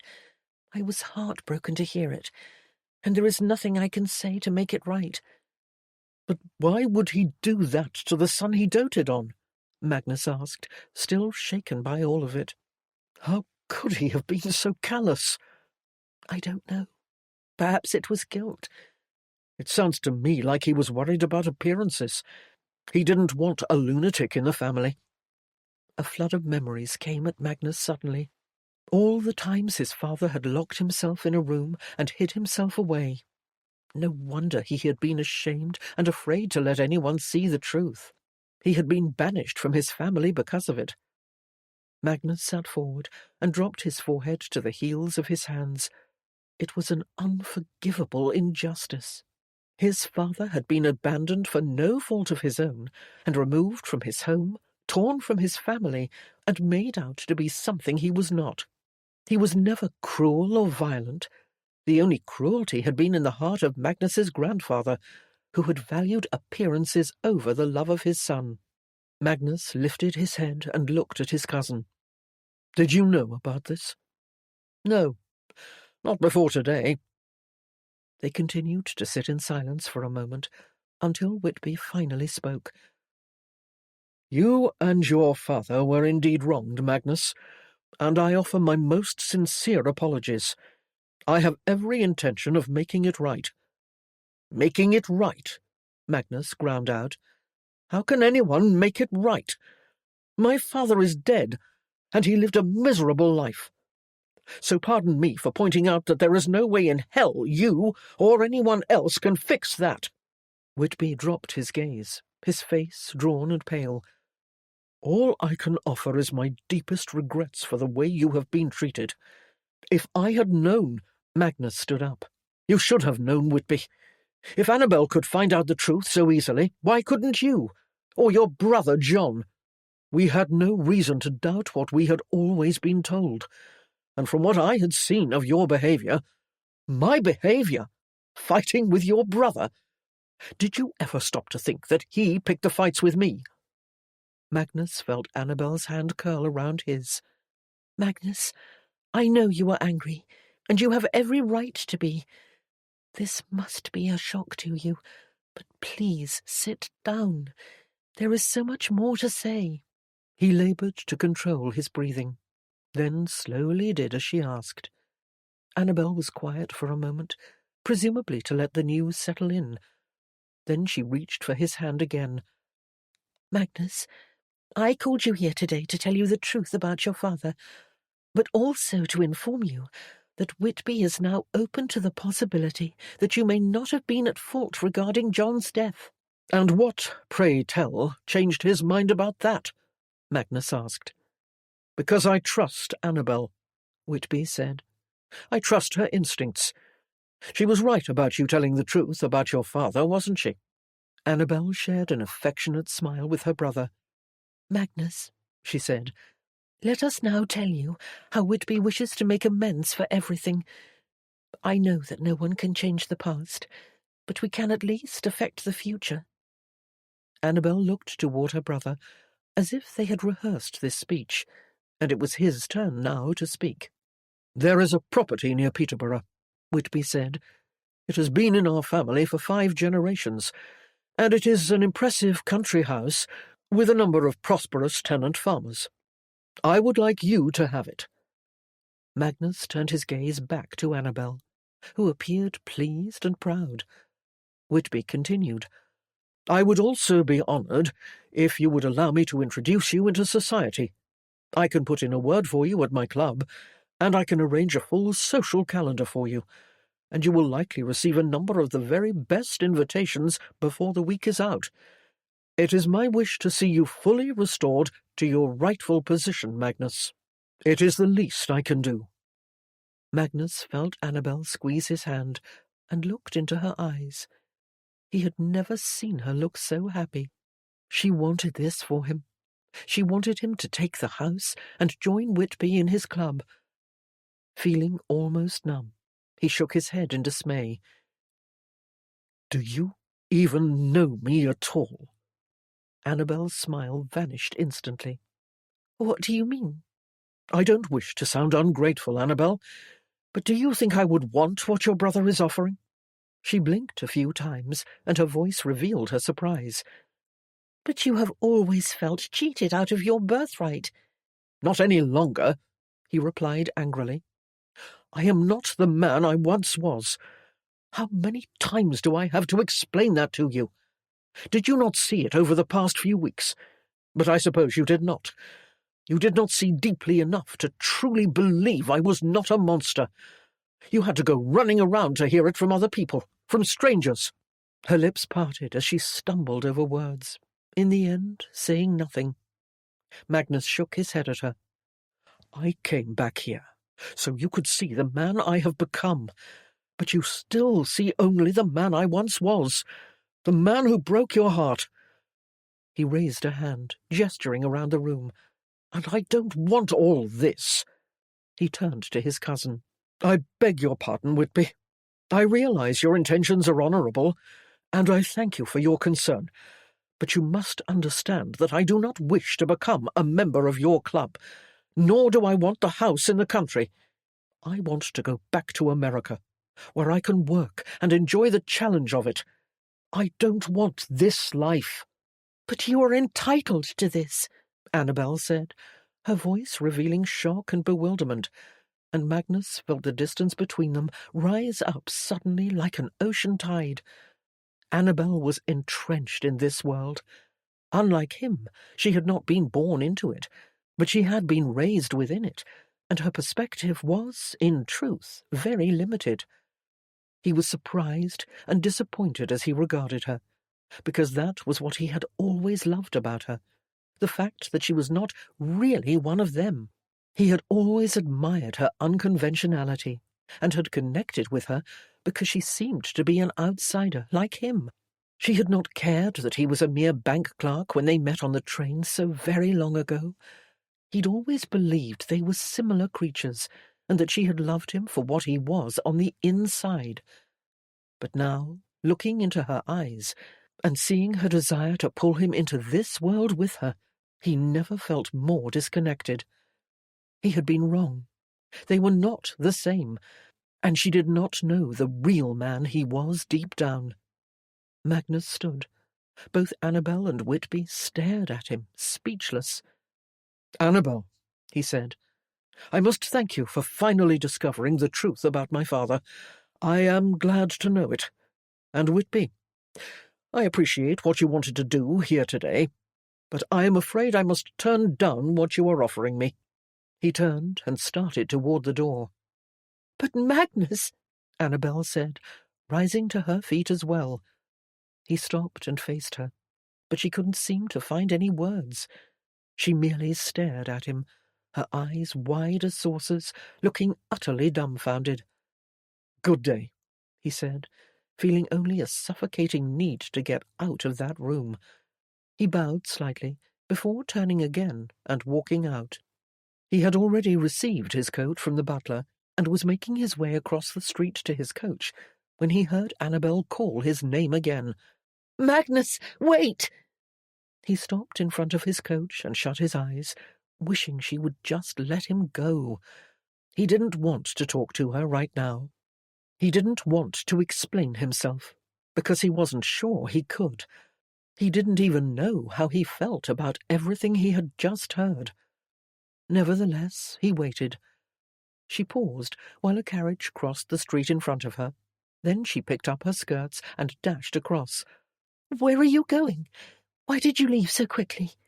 "Because I don't belong in there, and I couldn't sit and listen to Whitby offer me charity on a platter, as if what he was going to give me was the only thing that would make me worthy of your trust." "That's not how it was," she said. "No, that's how it looked to me. I'd never seen you so happy, Annabel. All the reservations you had were gone, because suddenly your brother approved of me, and I was going to have social precedence as the grandson of an earl. I was going to be a respectable, honourable gentleman, sipping tea in drawing-rooms, as if those things would erase what I had done to you. But nothing can erase it, Annabel. It happened. I was that loathsome man who broke your heart, and that past we share is never going to disappear. What I need is for you to move past it and forgive me." "But you don't understand. When I learned the truth, I wanted you to have what you should never have been denied." "I never wanted that when I came back for you, but you couldn't believe it. You had to try to fix the past, when all anyone can do is live with it and learn from it." He turned toward his coach and stepped inside. "Wait a minute," Annabel shouted. "You can't blame me for not trusting you. What did you expect?" He sat down, but couldn't leave, because Annabel was holding the door open, preventing him from closing it. "I don't know." She finally let go of the door and stepped back. "Will you go back to America?" "It's my home now," he replied. "When?" He paused, staring at her. "Tomorrow. I've already handed my properties over to my solicitor." Rage found its way into her voice as she swiped violently at her tears. "So that's it? You're just going to leave? Why am I not surprised? You got what you wanted. You won. Whitby finally conceded. I will therefore release you from your obligation to marry me. A match between us is no longer necessary, and I am glad." He looked into her eyes, which glistened with tears, and realized with aching remorse that she was still so very angry with him over what had happened all those years ago, and she almost seemed to be taking some perverse pleasure in being right, that he was doing exactly what she had predicted he would do, that she had been right all along not to trust him, or any other man for that matter. But how many times had he told her he was sorry, and why couldn't it ever be enough? All his life he had felt unworthy, and now she was looking at him as if he were a disappointing wretch. It took him straight back to the loathing he had endured in his youth. He had been right. Annabel, solving the mysteries of the past, had not changed a thing. He couldn't do it any more. He couldn't go on waiting for her acceptance and forgiveness. And now she wanted to end their engagement. It was time he found his own pride, with or without Annabel's belief in him. "If that's what you want," he said, tightening his grip on the door-handle. He just wanted to get out of there. "Goodbye, Annabel."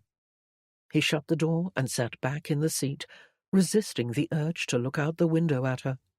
Because, heaven help him, despite everything, he still loved her with all his heart, and he was devastated. Chapter 19. "You don't really think he'll leave, do you?" Annabel asked Lily late that night, while they sat on Annabel's bed. "I don't know," Lily replied. "I have no idea what's in his mind. The only time I ever saw you together was the other day in the country, when I was pulling him and Whitby apart." Annabel slid off the bed and padded across the floor to the fireplace to warm her hands. "You must think me a fool, then. All you saw was the man everyone has always described. Angry, vengeful cousin Magnus. No, I don't think you're a fool. You saw something in him that no one else saw, and because of that, you uncovered the truth about this family's past, and you proved that mistakes in judgment had been made. Even Whitby believes it now, that Magnus was not all bad, that he had been wronged, and he had a right to be angry. But despite what happened to his father," Annabel said, "Magnus is still Magnus. It doesn't erase what he did to me 13 years ago, or the fact that he just walked out on me again. Knowing the truth about the very distant past doesn't change what exists today. He told me it wouldn't. I should have listened." Lily merely shrugged at her. "I don't have the answers, Annabel. Only you can decide what you believe. Therein lies the problem." Annabel returned to the bed. "What scares me is the fact that nothing he ever said or did made me trust him completely, because I am simply not capable of it. I am deficient." "No, you are not." "Oh, what does it matter anyway? He left me standing there in the street today and told me he wanted to return to America, apparently forgetting that he had proposed marriage." "But it was you who ended the engagement," Lily replied, running a hand over her swollen belly. "Perhaps in his mind you were just having an argument, and he had no intentions of leaving England without you." Annabel flopped onto the bed. "If he leaves on that ship in the morning, abandoning me a second time, that should answer the question." For a long moment, Annabel stared at the ceiling in silence, wondering what she should do. Should she wait and see if he would leave without her? Or should she search for the courage to take that difficult leap of faith and do whatever it took to try and stop him? Through the night, Magnus wrote 4 letters to Annabel, and in each and every one he apologized for something, for closing the coach door on her and driving away, for not taking the house her brother had offered, for saying things that hurt her. But when he read over each letter, he chastised himself for doing it again, for crawling back to her and pleading with her to accept him. It was what he had been doing all his life, longing for acceptance into a family that didn't want him until he had finally grown to hate them. Would he grow to hate Annabel eventually, if he spent his future striving to earn her trust, never feeling good enough? In the end, he did not send a letter. So it was with a heavy heart that he left his hotel room the next morning, travelled to the docks and boarded the ship, checking over his shoulder as he crossed the gangplank, gazing into the sea of faces on the dock, searching for her, wondering if she would come to stop him from leaving, or to tell him to wait for her, that she was coming with him. When he stepped on board the ship, a porter showed him to his stateroom and saw that his trunks were delivered. Then Magnus sat down on the bed and held his gloves in his hand, tapping them upon his knee. He felt rather nauseous, and the ship hadn't even left the dock yet. He checked his timepiece. They wouldn't depart for another 15 minutes. Perhaps he would go up on deck and look over the rail. A minute later, he was heading down the corridor and pushing through the doors to the sunny upper deck. He walked to the rail and wrapped both hands around it, leaning over to peer down at the crowd on the dock. People were waving to others beside him. They were smiling and blowing kisses in return. He experienced a burning panic suddenly, as if he'd just swallowed a red-hot lump of coal. Maybe he should get off the ship. It had just been an argument after all. Perhaps he was being too hasty and stubborn. Feeling his breath come short, he scanned the crowd again, then checked his timepiece. 5 more minutes. Should he get off, he wondered again. Was there time? He swallowed hard and leaned farther over the rail to see if the gangplank had been raised yet. It had not. He could still change his mind. Then he saw a movement in the crowd. Someone running. A woman. He sucked in a quick breath and watched her shoulder her way through the tight crowd toward the gangplank. He couldn't get a clear view of her, but her hair was just like Annabel's. Magnus was off like a shot, running for the upper deck doors and flying down the steps, taking 2 at a time, darting down the corridor that led to the outer door. If it was Annabel, he would tell her he was sorry. He would get down on his knees and thank God in heaven that she had come, and he would pull her into his arms and never let her go again. Pride be damned. He would do whatever it took just to have her with him. What had he been thinking, leaving her again after they had come so far? He stopped suddenly, however, when he reached the main door and found himself staring not at Annabel, but another woman. She was just stepping on board, flushed and apologetic for being late. The gangplank was raised, the doors were closed behind the woman, and a whistle blew somewhere behind Magnus. He stood there breathing hard, feeling as if he were floating in a murky haze or a bad dream, staring at the ship door tightly closed. "Can I help you, sir?" a porter asked, blocking Magnus's view of the door. "I beg your pardon," he replied. "Is there a problem? Are you waiting for someone?" Yes, he was, but she wasn't coming. He stared blankly at the young man and knew that this was one of those moments in life. It was a fork in the road. Should he get off the ship, or should he return to his stateroom and settle in for the voyage? He imagined what would happen if he got off. He would return to the Whitby mansion in Mayfair and plead with Annabel yet again. The porter was still staring at him, waiting for his answer. Magnus steadied his voice. "No, I am not waiting for anyone." With that, he turned away from the door and headed back to his stateroom alone, fearing that in about an hour he was going to be cursing himself and regretting his God-forsaken, stubborn pride. It was with a burning sense of panic that Annabel came running onto the dock with barely a minute to spare before the ship left. She had awakened that morning determined to stop Magnus.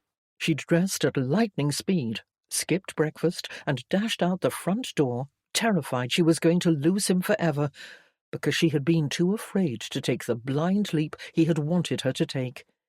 But when she arrived at his hotel, he had already checked out, and the desk clerk assured her, quite emphatically, that he was bound for America that very morning. That should have been enough. Annabel thought miserably as she pushed her way through the crowd on the dock, after first going to the wrong pier and getting lost. It should have been the answer she needed, that Magnus was abandoning her yet again, and she had been a fool to believe there was hope. But it had not been enough. She was desperate to see him, without the slightest care for her pride or her fears. She had not been able to let go of the tiny fragment of hope that still flickered within her, that yes, he loved her, and she could trust him, that she had always been able to trust him. It couldn't be over yet, she thought, as she reached the gangplank. It couldn't. But then a porter blew his whistle and waved his arms over his head, and the gangplank was raised. She stopped on the dock, watching, looking up at the people waving from the railings, searching for Magnus, unable to accept that he was actually on board. She tried to make her way along the dock, shading her eyes from the sun as she looked for him. She walked the length of the ship, then found herself searching through the crowd on the dock, wondering if he had changed his mind and never even stepped on board. But she did not see him. Not long afterward, the ship blew its horn, and the ropes were drawn up, and everyone was waving goodbye. Annabel stood among the crowd, watching in dismay as the ship steamed away from the dock. A cold, piercing agony spread through her like ice. What a fool she was! She should have known better. How could she have put herself in this situation, to be rejected a second time? And how could he have done this to her? How could he have made love to her with such tenderness and passion, then leave like this? It was unimaginable, and she didn't know how she would ever recover from such a betrayal a second time. Somehow, feeling completely dead inside, she managed to turn around, walk back to her carriage, and make her way home, though she remembered none of the trip. When she arrived at the house, she asked the butler, "Did anyone pay a call? Was there a letter delivered?" "No, Miss Lawson," he replied soberly. She wondered if he knew whose letter she was hoping to receive. Either way, it did not matter. Annabel slowly climbed the stairs and went to her studio rather than her bedchamber, for she did not intend to fling herself on her bed and cry like she had all those years ago. She would not do that again. All she wanted to do now was distract herself from the persistent hope that Magnus had not even been on the ship to begin with, and that perhaps he would be knocking on her door within the hour. She looked at the painting she had brought with her from the country, the waterfall surrounded by moss-covered rocks. With her body moving in an oddly mechanical way, Annabel donned her smock and squeezed some paint onto her palette, creating a few different shades of brown and adding black, green, and white. Then she picked up a brush. But as she stared at the water flowing over the rocks, she knew in her heart that she was too frustrated to paint, and besides that, this piece wasn't right, and it would never be right. She wasn't happy with the brushstrokes around the rocks, and the mist at the bottom was all wrong, as were the shadows on the trees. It didn't look real. She needed to change it. It wasn't even close to being finished. It was a mess. Annabel took a step forward, dipped her brush and lifted it, but froze with her hand an inch away from the canvas. How could she paint now, when she was so angry because she had not been able to trust the one man who understood all her eccentricities and aroused her passions? He was the only real world she had ever known, she realized suddenly, with a raw, new heartbreak. He was the only person who had ever made her feel alive, and he had left her. Overcome by a fierce swell of frustration, she turned her palette over in her hand and smacked it paint side down upon her canvas, smearing it back and forth over the waterfall, wanting only to destroy the painting, to turn it into a misfit too, just like her. She hated the way it was. She couldn't get it right, and she was so bloody angry. After a few seconds, she realized what she had done, and winced as she pulled her hand from the palette, which stuck to the canvas briefly before sliding down. Annabel quickly reached for it to keep it from falling onto the floor, not really caring that she had destroyed the painting. She hadn't liked it anyway, and it had felt so good to feel the thick paint smearing under the palette. Finally, she peeled it back to see the anarchy she'd created. It most certainly was a picture of anarchism. It was wild, unrecognizable mayhem, nothing but emptiness, just like her life without Magnus. She stared at it for a moment, but then turned her back on it because she couldn't bear the loneliness it made her feel. She set her brush and palette down on the table. Closing her eyes, she wondered if this creative agony was worth it.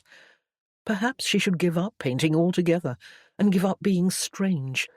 She should replace these ugly boots with a pretty pair of shoes and get a lapdog, like other spinsters her age. No, what was she thinking?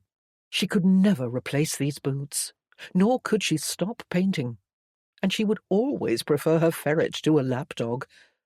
So she turned around and faced the canvas again, and strangely, sadly, when she looked at the waterfall, all she saw was Magnus. Struck by the sight, she reflected upon the state of her life and the confusing collage of her emotions. She still couldn't believe he had left her. She had been so sure that everything was different this time. She supposed it had been different, but the situation she was in now was all her fault, for not being able to give him her whole heart, for thinking only of protecting herself and keeping her world safe, like her dull, uninteresting paintings. Except for the fisherman, of course. It was the one piece she was proud of, and she had painted it during the one and only time in her life that she had felt truly free to be herself. Something prompted her to pick up her brush and palette, with its outlandish, muddled mixture of colour, and approach the canvas again. She could still see Magnus in the waterfall. Tilting her head this way and that, she dabbed at the image, moving the thick paint around to better capture what she was seeing. For she was seeing something very different that morning, and she was holding the brush in a way she had never held it before. 3 hours later, after wielding her brush swiftly and furiously, without a single break to rest her arm, Annabel stepped back and looked at the colours on the canvas. For the first time in her life, she felt satisfied with her creation and set down her brush. Chapter 20. The London Times, April the 30th, 1893. Unknown artist turns London art world on its ear. The latest exhibition at the Duke of Harlow's Regent Street Gallery has been causing a stir among art enthusiasts here in England and as far as Paris, with the modern expressions of local artist Annabel Lawson. Miss Lawson has risked her budding reputation as a landscape realist to produce a body of work so non-representational that one simply must stop to study the themes of reflection and reality, so evident in the artist's passionate brushwork. It cannot be denied that no other English painter has yet dared to challenge the aesthetic sensibilities of the public, and in so doing, Annabel Lawson has freed all future English artists from the tedious constraints of competition with the camera. The New World, May 1893. Chapter 21. With a glass of red wine in his hand, Magnus stepped out of his bedchamber onto the second-story veranda that lined the rear of his South Carolina mansion by the sea. The sun was just setting, and it was a warm evening for November.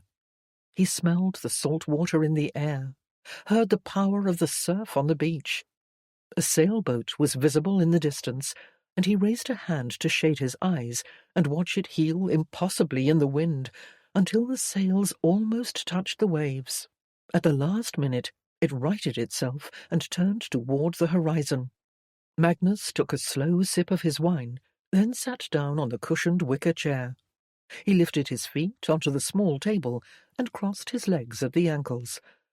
He sat there often in the evenings after dinner, watching the sun go down. It was his favourite time of day, and his staff knew not to bother him, for he worked hard from sun-up to sundown, and needed this time to rest and reflect. As a result, he was surprised when his butler stepped through the door onto the veranda. "I beg your pardon, sir. Sorry to disturb you, but you have a visitor." Magnus lifted his legs off the table. "Who is it, Bradley?" "She didn't wish to give her name, sir, but she has an English accent." Magnus knew that his butler was aware of what had occurred with Annabel in England, though he never spoke about it directly. As a result, the comment caused Magnus to rise to his feet so fast he almost knocked over his chair. "I didn't hear anyone arrive," he said. "The surf is rather thunderous tonight, sir." Magnus looked down at the waves crashing onto the beach. "Yes, I suppose it is." He set down his glass and straightened his tie, then glanced at Bradley and saw an emotion in the man's eyes he had never seen before. Was it pity? Magnus checked himself. Bloody hell. What was he doing, getting his hopes up like this again? How many times had he received a female caller and run downstairs hoping it was Annabel? And had it ever been her before? No, it was always some other woman, looking for a charitable donation, or someone visiting the area and looking for directions. And each time it happened, his anger toward Annabel and everything that had occurred between them resurfaced. He really needed to stop doing this, he told himself. It was over. Even if she did come back to him, he would not wish to rekindle anything. He would not wish to return to constantly having to prove himself to a woman who simply could not believe in him. He believed in himself, and that was enough. He had finally put the past to rest. "Thank you, Bradley," he said, relaxing his shoulders and speaking in a calmer voice. "I'll see what she wants. She's in the library, sir." Magnus entered the house through his bedchamber and made his way to the main staircase and down to the ground floor. He peered out the front window and saw a carriage outside, then went immediately to the library. He hesitated outside the door, however, for despite all his self-imposed lectures on letting go of the memory of Annabel, he wanted to savour this moment, because he knew that as soon as he walked through the door, the dream would be snuffed out again, as always. He supposed certain elements of his past would never be resolved. Finally, taking a deep breath, he pushed the door open and entered. A woman, wearing a colourful floral scarf over her head, stood across the room with her back to him, looking out the window at the ocean, perhaps watching the sailboat that was now just a tiny speck on the horizon. She must have heard him walk in, because she turned and faced him. When their eyes met, Magnus felt his blood rush to his brain. It was her. This time, it was Annabel. Neither of them said anything for several seconds, but it wouldn't have mattered if she'd asked him 1,000 questions at once, because he couldn't speak. He couldn't even think. He was so shocked by the vision of her, looking more beautiful than ever before, and so different. Her clothes were not the same. The scarf over her head was wild and vibrant, and her dress was unfashionably loose, with fringe at the cuffs. She wore no gloves, and her hair was spilling over her shoulders in wild, uncontrolled waves. The sight of her made his breath catch in his throat, and he struggled to steel himself against the attraction he felt toward her, because he had to protect himself. When he continued to stand there without speaking, Annabel lowered the scarf and draped it over her shoulders. She took an uneasy step forward, as if she weren't sure she should have come. "You're surprised to see me?" He swallowed over the elephant in his throat. "Yes." They continued to gaze at each other, while the sound of the waves crashing outside filled the silence. "How have you been?" he finally asked, because he could not be rude, but he maintained a cool tone. "I have been well, thank you. I've been painting. A lot." He saw her gaze move discreetly over the walls of the library. "It's in the drawing-room," he said, somehow knowing she was looking for the fisherman, "hanging over the fireplace." She nodded. "I see. I wasn't sure if you would still have it." "Why wouldn't I?" he replied, his voice still cool and detached. Annabel shifted her weight uncomfortably from one foot to the other. "Well, after what happened between us." Beneath her surface politeness, he thought he detected a note of apology in her voice, but he couldn't be sure, because he remembered all too clearly how they had parted and what she had said to him. She had believed he'd only wanted to triumph over Whitby, that he never really loved her, and she had looked at him with disdain. The bitter memory of how she had not been able to trust him, despite everything he had done to prove that she could, made him steel himself yet again. "What do you want, Annabel?" he asked directly, deciding that he didn't want to play games or engage in small talk with her. It was too late for that. She looked down at the floor before finally lifting her gaze to meet his. Her voice was steady, her chin held high. "You're angry with me." He raised his hands at his sides. "Nothing has changed since we parted." "May I inform you," she said, "that I have been angry with you too, Magnus. You deserted me. After everything that happened between us, after I'd given myself to you, you left." Suddenly, she began spewing out every thought that must have been on her mind over the past few months. "What if there had been a child?" she asked. "There wasn't, thank God. But what if there had been? Did you not wonder about that?" "Yes, I wondered about it," he told her. "But I thought that if there had been, you would have contacted me. On the other hand, if you had chosen not to, well, that wouldn't have come as any great surprise." Her delicate eyebrows drew together in a frown. "What do you mean by that?" "It would have been consistent with every other aspect of our time together. If you had not believed I would act honourably, or if you had not wished to marry me because you did not trust that I would be a decent husband and father." Her face softened slightly. "Is that what you thought?" "Naturally, yes." She turned and faced the window again, while Magnus stood waiting, still wondering why she was there. She hadn't really answered that question, had she? He walked toward her and leaned a shoulder against the wall so he could look at her profile, her tiny nose, her deep-set green eyes and full lips. The truth was, he still thought she was the most beautiful creature on the face of the earth, and being this close to her made his blood course through his veins like a raging river. That aggravated him, because he didn't want to feel that way about her. He wanted only to remember how angry he had been over the past few months. "Why did you leave England so quickly?" she asked, facing him. "Were you just using me like the last time?" "What a question!" he said, throwing his hands up in the air. "Of course I was not using you. But I am not going to stand here and try to convince you of that until I'm blue in the face. If you cannot believe it, or if you don't already know enough about me—" "I do believe you," she said flatly, and Magnus wondered if the earth had just shifted under his feet. "I must be hearing things," he said with a bitter laugh. She gave him a stern look. "I've thought about it a lot over the past couple of months, Magnus, and I've been able to at least recognize the fact that I was incapable of trusting you, but only because you had hurt me so deeply the first time. Maybe you can't understand that." Oh, but he did understand it, because he was feeling that way himself at this very moment.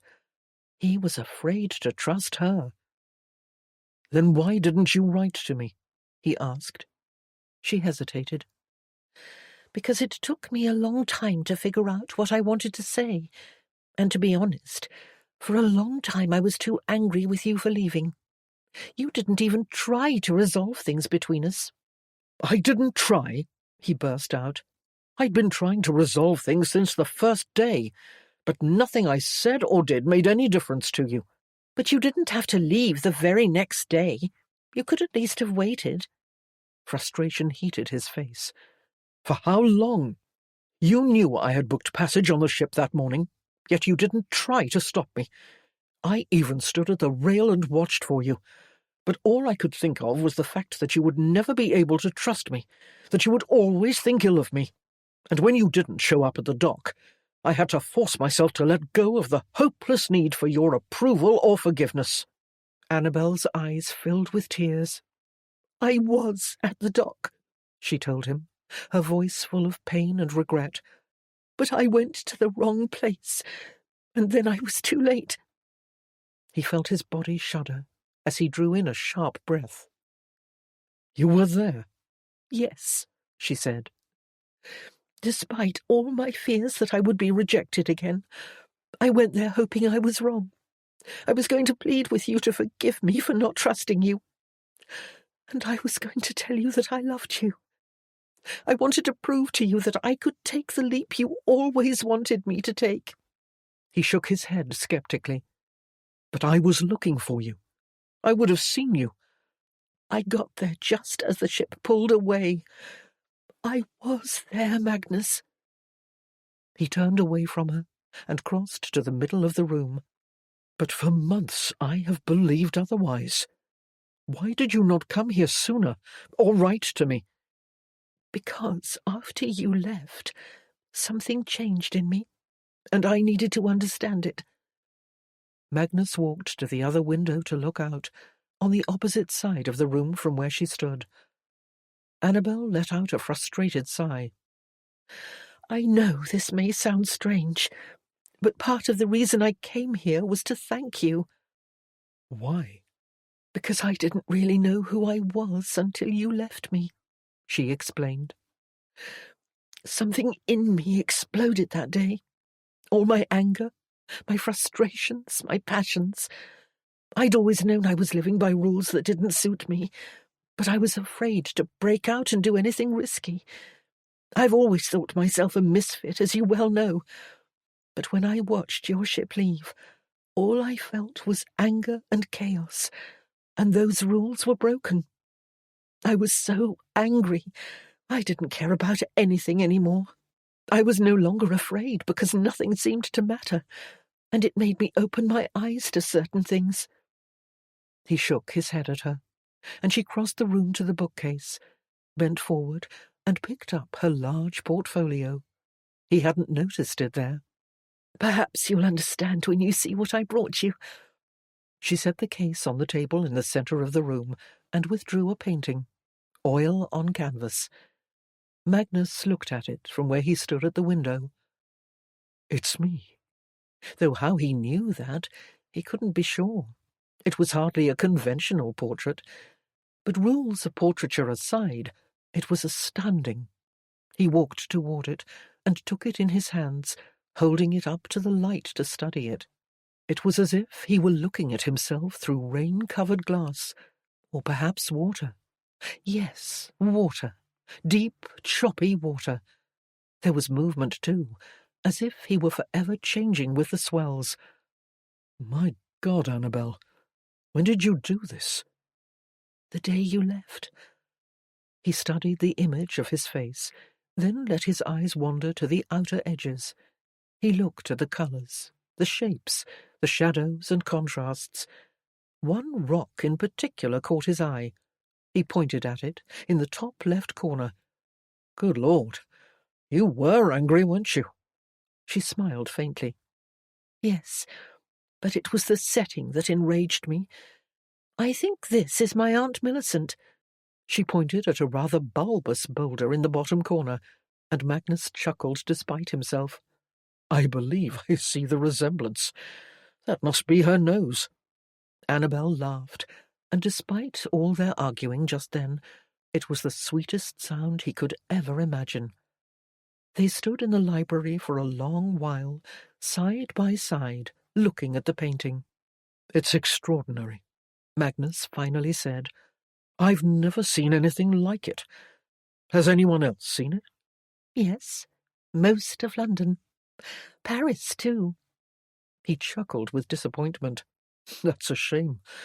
I would have liked to be the first to exhibit it." Annabel smiled, but there was a deep sadness in her voice. "I'm so sorry I didn't give it to you first, but I wasn't ready to show it to you, and I needed to—" She didn't seem to know what to say, so she returned to the window again. "You needed to do what, Annabel?" She sighed. "To be free for a little while. I told Whitby and Lily that I needed to do something for myself, and they were happy for me and wished me well.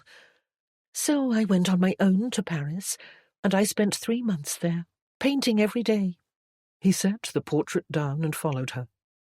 "You went to Paris? Did you show your work?" "Yes, and I spent time with other artists who shared my desire to paint in new ways. I was even included in an exhibition with Mary Cassatt."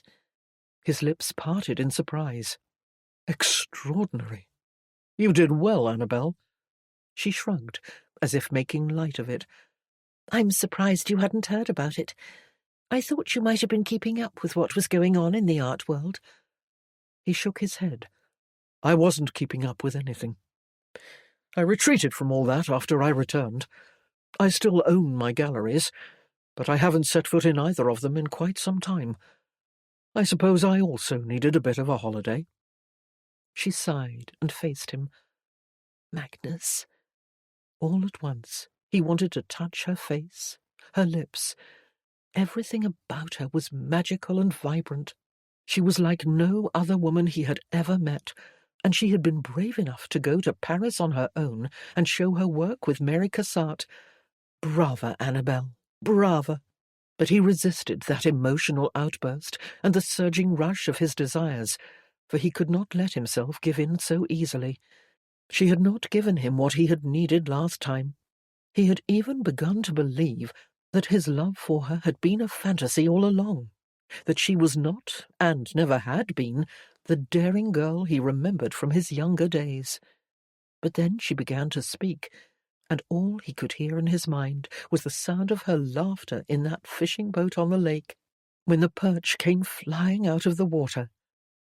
"Magnus," she said, with her eyes downcast, "when you came back to London, and I saw you for the first time at your gallery, I was not the person I am now."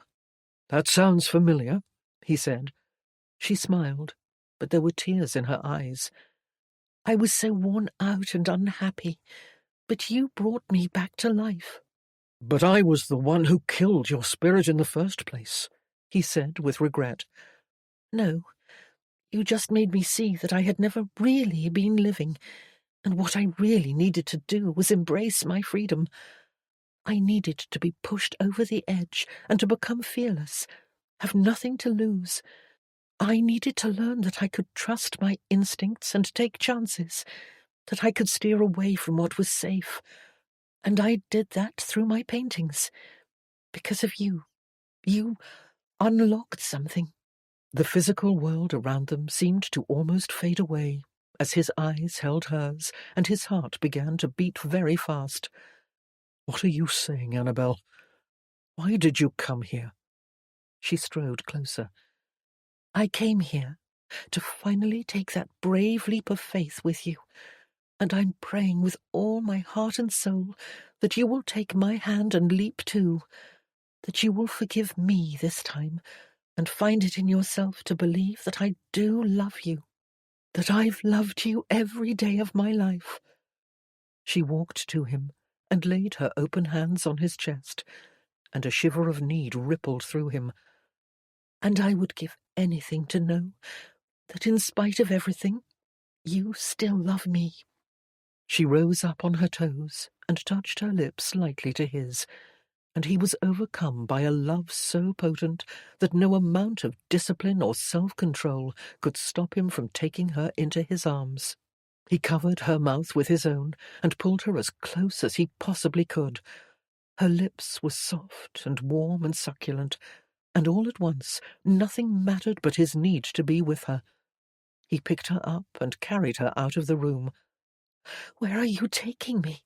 she asked in a breathless voice, kissing his cheeks and mouth and neck as he headed toward the stairs. "To my bed." Burning with desire after months spent dreaming of making love to Magnus again, Annabel gave no argument. She held tight to his strong, broad shoulders as he climbed the stairs and carried her down a wide corridor and through to his bedchamber, lined with dark oak walls and furnished with a massive mahogany bed. The room glowed pink from the sunset outside the window. He laid her gently on the soft bed, then came down upon her, his body heavy and warm and insistent. She welcomed him with her heart open, thrusting her body close, sliding her hands down his back. She wanted him with every breath in her body, with every spark of passion that lived in her soul, and she couldn't wait a single moment longer. She had to have him, on any terms. "Make love to me," she said. "Don't keep me waiting. I've waited long enough." Obliging her reckless impatience, he didn't even take time to get undressed. He merely reached a hand down to unfasten his trousers, tugged her skirts out of the way, and lowered his body onto hers. Annabel sighed with rapture. She loved this man. She desired him beyond all else in the world, and a sheer, mad need for everything he offered compelled her to lift her heart and deepen the awesome, satisfying joining of their bodies. "Oh, Magnus," she whispered, her breath coming short, "I can't lose you again." Leaning up on one elbow so he could look her in the eye, he drove into her with a blissful rhythm until her mind and body quivered with ecstasy. Then at last he spoke, his voice a deep, husky seduction in itself. "You won't," he said, pressing his lips to her neck, whispering behind her ear. "This is it for me, Annabel. You are all I ever wanted. I'll do anything for you, whatever you want." Then he drove deeper still, propping himself up on his hands. "Marry me this time." "Yes," she sighed. Then she felt his release, deep inside her heart and soul. Holding him tight in her arms, delightfully exhausted, Annabel marvelled at the tears seeping from her eyes. "You forgive me?" she asked, her voice shaky with love.